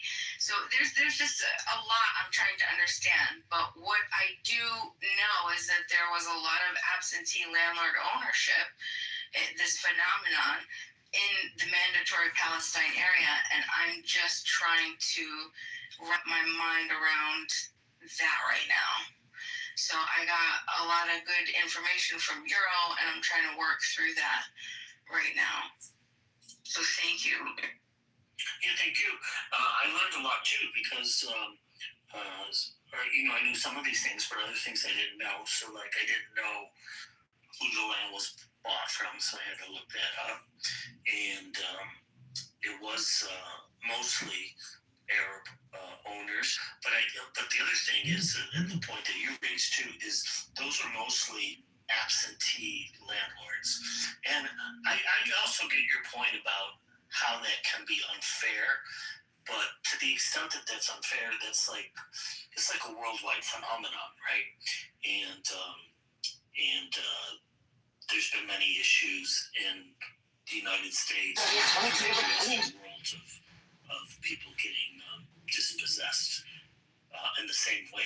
As a matter of fact, in the United States right now, there's a big issue because a lot of family homes are now being purchased by corporations, which is a newer phenomenon. And there's some debate about that as well. My family home's about to be sold. It's kind of weird. I'll let you go back and say, no, I mean, my mother's selling the home. Okay. It's being cleared out. I wonder if I should say goodbye to it. I really don't care. And where's your family live, or Tennessee. Okay. I thought you were in New York. I bet the house, she told me her asking price. I thought she'd go a little higher. But I'm sure it would be, Tennessee house is probably, shit, in New York, I'd imagine it would be like almost, well, I don't want to guess, but it would be a lot more. So Abby's responding in the comments, so I don't know if you guys see this.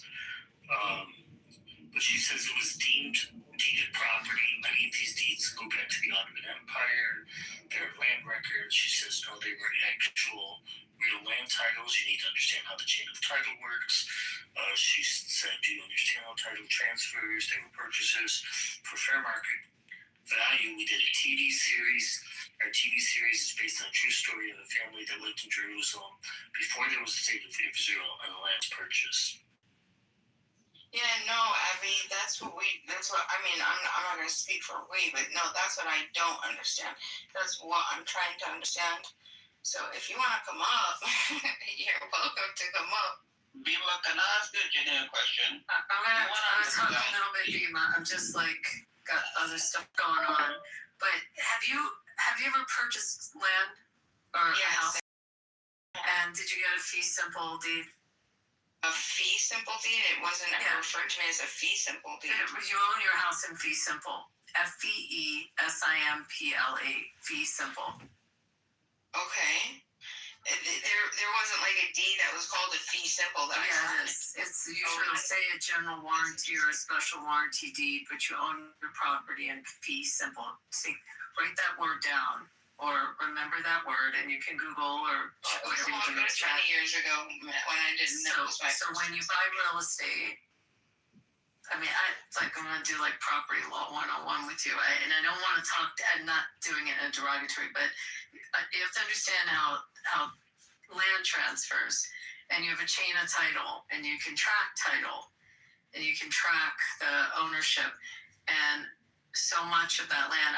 I know some of this from reading about it, and also I'm involved with a TV series that's based on a family that came from Spain that lived there before there was a state, during the British Mandate and prior to the British Mandate, when it was the Ottoman Empire.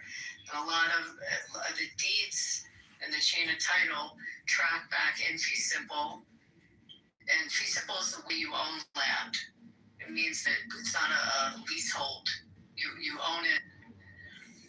You own the title completely, as opposed to when people have leasehold interests or you have 99-year leases. Some of them, it's full ownership, and they track back, and it goes back during the Ottoman times. But they kept records, and there are records in municipalities like Jerusalem that you can trace properties, and they're able to do that, and they were purchased for real value, for fair market value.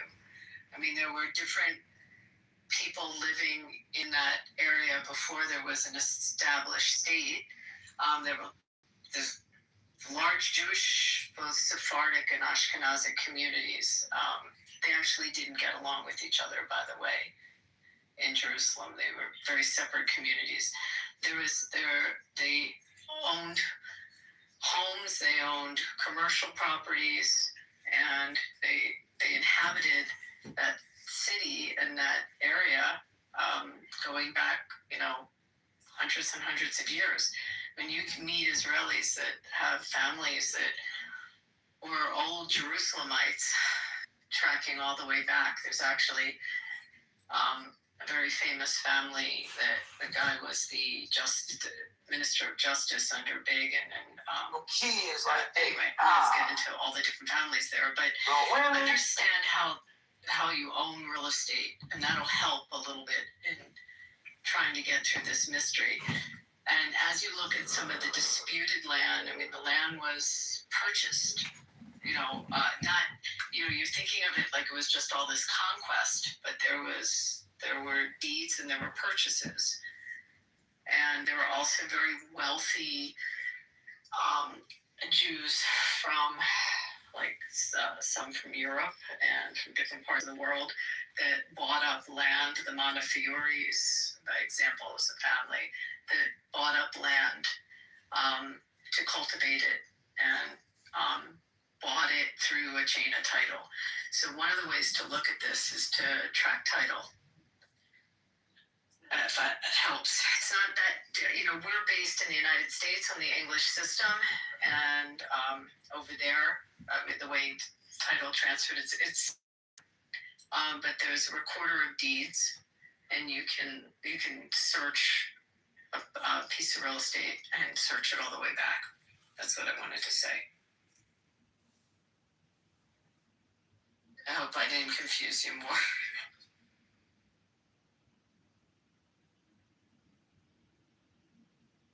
No, you didn't confuse me. Thank you. I appreciate it. Learn that term. I mean, do you still physically own real estate? Yeah, and it was a long time ago. I don't remember it being called a fee simple. I remember the deed. I remember the transfer title. I remember. Well, it wouldn't have been called. It's how you own it. It's a legal term. You own it in FEE-SIMPLE. You own it in fee simple. Look, just Google ChatGPT, however you guys research. It says it's the way you fully own. So I own a condo. So it doesn't apply to me. No, it does. It totally applies to you. You own your condo. You have that condo. You own that interest. You own the condominium is a subdivided piece of real estate. It's still a subdivided piece of real estate that comes with limited common elements and common elements. But the condominium itself is a partitioned piece of real estate in a communal form, community form of ownership. But yeah, your deed will be in fee simple. You don't own a leasehold. If you owned a cooperative, that's different. Yeah, a cooperative is different than a condominium. But if you owned a condominium, then it's a It's a form of a subdivision of real estate. ChatGPT, it's been wrong a lot. It's helped me hear that it's different, but It's different. It's different in that it's a condominium form, so it's usually, I don't know. You're in Tennessee. Like in some states, it's done by a master deed. In some states, it's done by a public offering statement. Different states form a condominium ownership by different legal triggers, but you don't own. It's not a leasehold, meaning it doesn't revert back to someone after a period of time. You own it. You own it. I don't want to say in perpetuity, but because you own it. Like, did you ever hear of a ground lease? You understand, like some buildings are built on ground leases, and those are periods of time, like, and they're long, like they can be 99 years. But I've heard about that. Is that for oil rigs? Yeah, I mean, and some office buildings in New York. New York City's famous for it. Yeah. They're ground leases. And lenders lend on ground leases. I mean, they're. I used to have to review those mortgages. So one of the things that you take into account when you're using, like particularly New York City assets, is the length of the remaining term in the ground lease, right? So obviously you don't want the ground lease to be at least as long as the security interest that you have in it. What's the thinking behind it, though? Like, why do they do that in New York? Well, because the person that owns the land is different from the person that owns the building. So they have to rent the land. So they pay ground. They have a ground lease. But I do want to tell you that most Israeli land, now most people that own land in Israel have it in that same form. The stuff that came in after the state was established is different, but on the properties, on some of the disputed properties that were purchased pre-state, they go back into that kind of ownership. Yeah, we saw a lot of ground leases in New York, and the other thing that's fairly popular in New York is co-ops, as opposed to condominiums. And like Abby was saying, that they're very different because you actually own shares in the co-op, which are allotted to a unit. Yo, Abby, did you see what I put in the comments? No, I didn't look at the comments. What did you say, Necro? So yeah, I'm planning to buy up all the American hockey teams' houses and sell it to all the volleyball players. Jesus Christ. Okay. My team. I hate the American hockey team, right?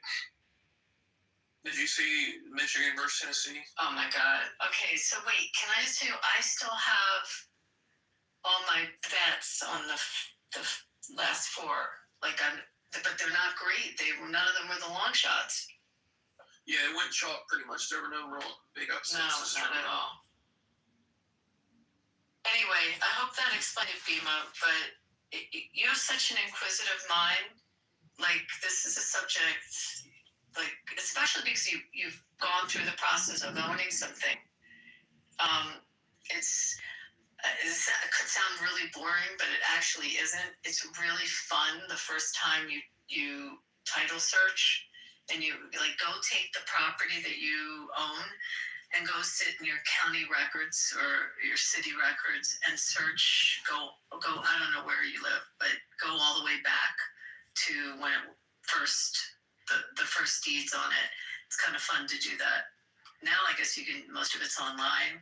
I mean, I'm used to going into City Hall and looking at microfiche in the old days and actually looking at old deeds and tracking it back. It's fun. No, it's a learning process. But Microfiche? You mean the microfilms? Yeah, that's how they used to do it in the old days. That they would take pictures of the old deeds and then you would track one deed and you'd go back to the deed before that because one grantor has to grant it to the next one and the chain of title has to be consistent. That's why we have title insurance. It ensures that chain of title is consistent. And you would love it. I mean, I think you would because you have that kind of brain. and it would just take you back in time, especially if you live in a place that's old, because you can go really far back. Like for me, it was great because I was in Philly, so I went all the way back to like handwritten deeds. It was very cool to do, but it has to track in the title chain, and if there's a break in the chain, then you have problems with resale and the insurance, the property title insurance, because there could be an intervening owner that nobody knew about. So anyway, it's so boring. It sounds boring, but it actually isn't. I forgot about micro. I had to use that in my very first job. An old microfiche. Yeah. It's kind of silly now if you think about it. Like you're zooming in on this tiny text in that little machine you slide it under. Exactly, but that's how like a lot of cities and had kept their records in their clerks' offices. But if you're a person that likes to, which FEMA, this is why I'm singling you out, but I kind of sense this with you. If you like to connect your dots, this is a great way to watch dots connect. Yeah, no, you're right. There was there's a manuscript library museum in where I was born and raised. It was an old bank, and they turned it into this manuscript. And anyway, when I visited, I only went once, but it was pretty incredible. They were pulling they were showing us canvases before, like when they used to measure, like with sticks. It was crazy. It was crazy to see how land ownership worked back then, and how it was drawn on like canvas, like just actual cloth, and yeah, it was pretty intense. So I definitely never thought to do it with this property, but I'm interested now. Search. I feel like this people, property you might have a ghost. You never know. Like, go search everyone who ever owned your house. No, like, not a bad ghost. You might have a good ghost. Yeah, no, there's no. That's what I'm saying. Like, this is just. I think it was just land. Like, I know the person who owned it before me, and he owned it for some generations, but it was just apple. Called shit taken away from you. How Americans are all being kumbaya. They're gonna get their country to such a point that they're gonna have to become so radical that they're gonna have to do things that people are gonna trip the fuck out. Yeah. People don't see that, understand that. Yeah, but they have to go radical as fuck. Well, listen, that's already on them. Do they want their country? Bro, only 6%. Only 6% of England are Muslim. 6%. 20 fucking cities they have Muslim mayors. Their last fucking prime minister was Muslim. Okay. Yeah, all these fucking Sharia law court. What's up? I can't even get you on a date. Did you watch the video about that? I can't even get you on a line. No, I think I missed it. I can't even get you on a line, bitch. They're on the wars. They're on the wars. Sharia court. Sharia law. There's no go zones there. You know that. They cover that up. They pretend like there's no such thing of that. But there's no go zones in that country. Literally. They can lie to us as much as they want, or the people can believe it, but like we know at the end of the day, you literally have no go zones in your own country. You lost parts of your country. You basically surrendered.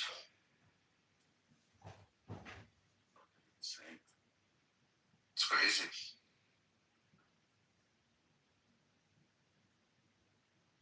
Insane is an understatement. And that's what scares me, that America's gonna get lost due to this fucking shit. Like, due to people like the ones come on stage and think this way.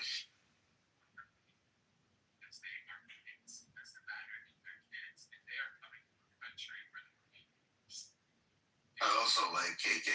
Smart girl. Oh yeah. Very much. Very smart girl.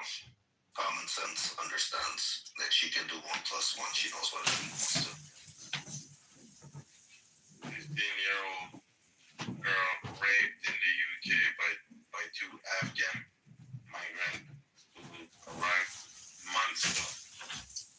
not surprised.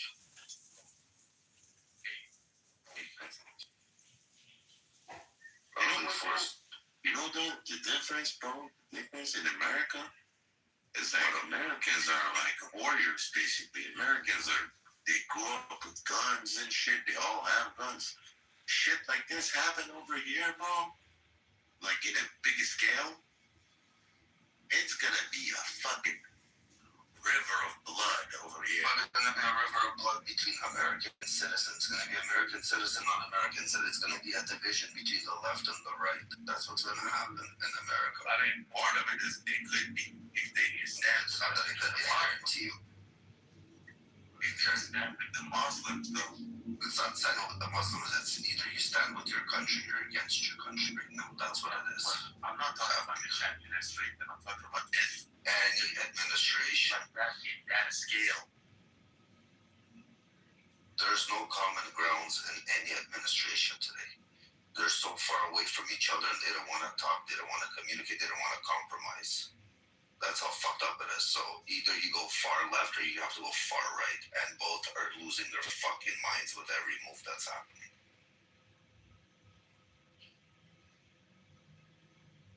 And this is not gonna end up good, trust me.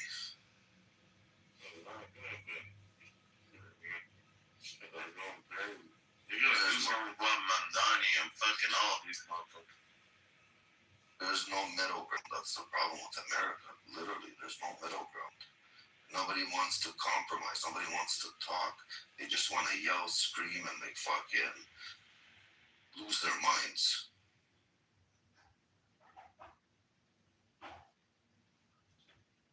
Oh my God, I don't know. Is this real?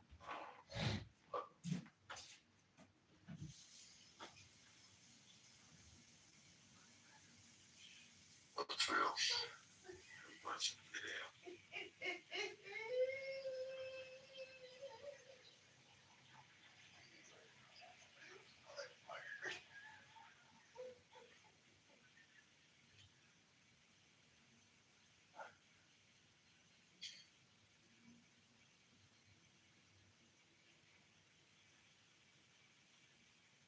Fucking hell.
I wonder what's going to happen in America after Trump leaves.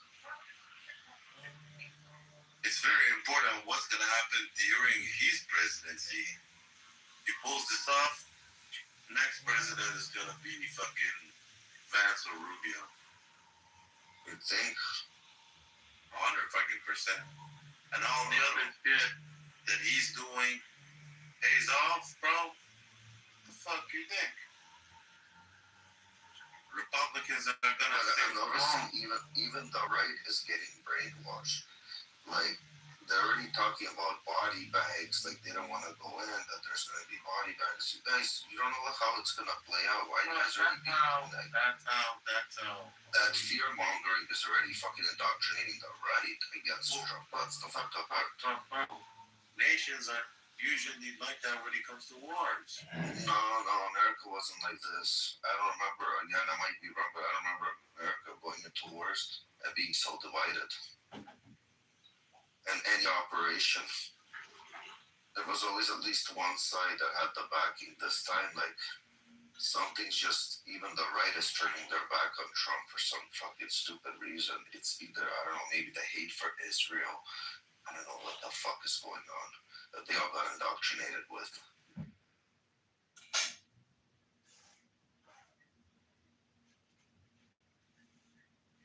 But it's interesting what's going to happen to America after.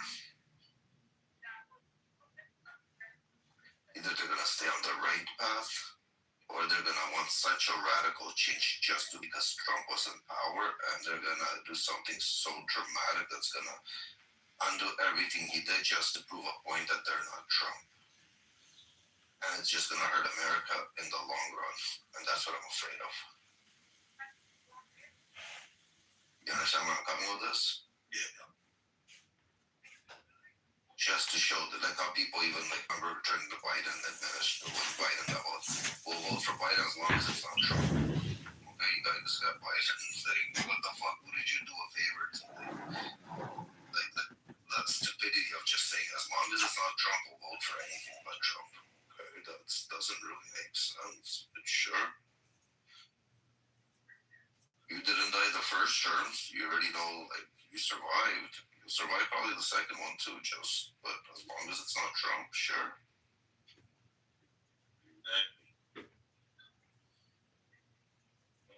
These fucking dumb fucks, man. We need to fucking educate them. I don't know what the fuck we need to do. Fucking horrible. Very.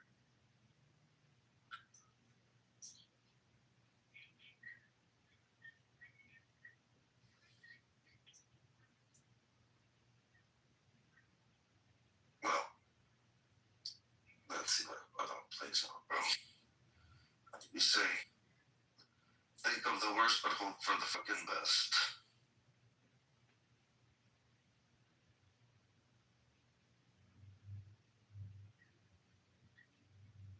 Wait, what did you say? I said, think of the worst, but hope for the best. Yeah, I guess. Because it's sad, it's scary. Venezuelans, the Ukrainians, they're uniting, and lefties and liberals are just on fire, ass on fire. Again, so true. Like, it's crazy. It's fucking crazy, bro. I don't know. Scary. Very fucking scary, I have to say.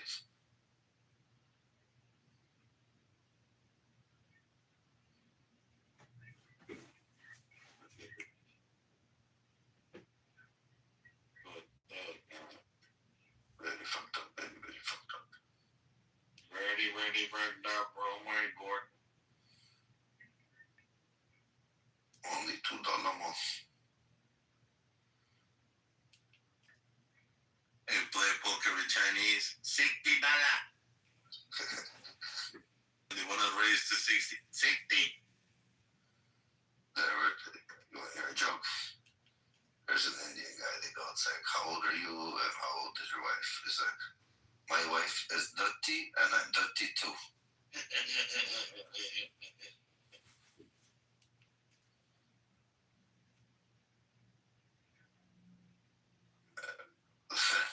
That was an old one.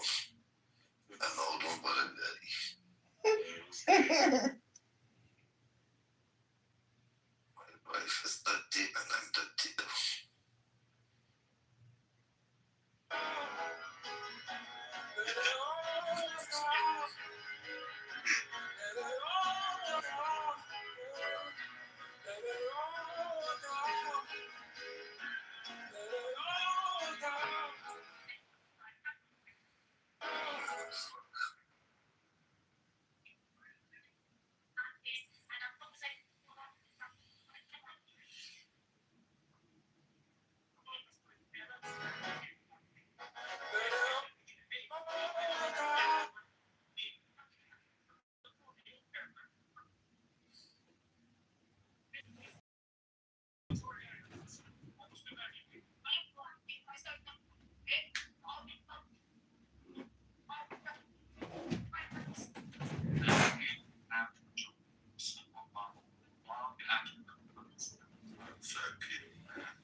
and protect it because they didn't own it.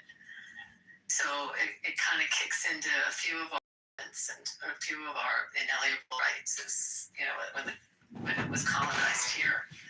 But just think about what Locke was saying, and then what the founders were thinking. They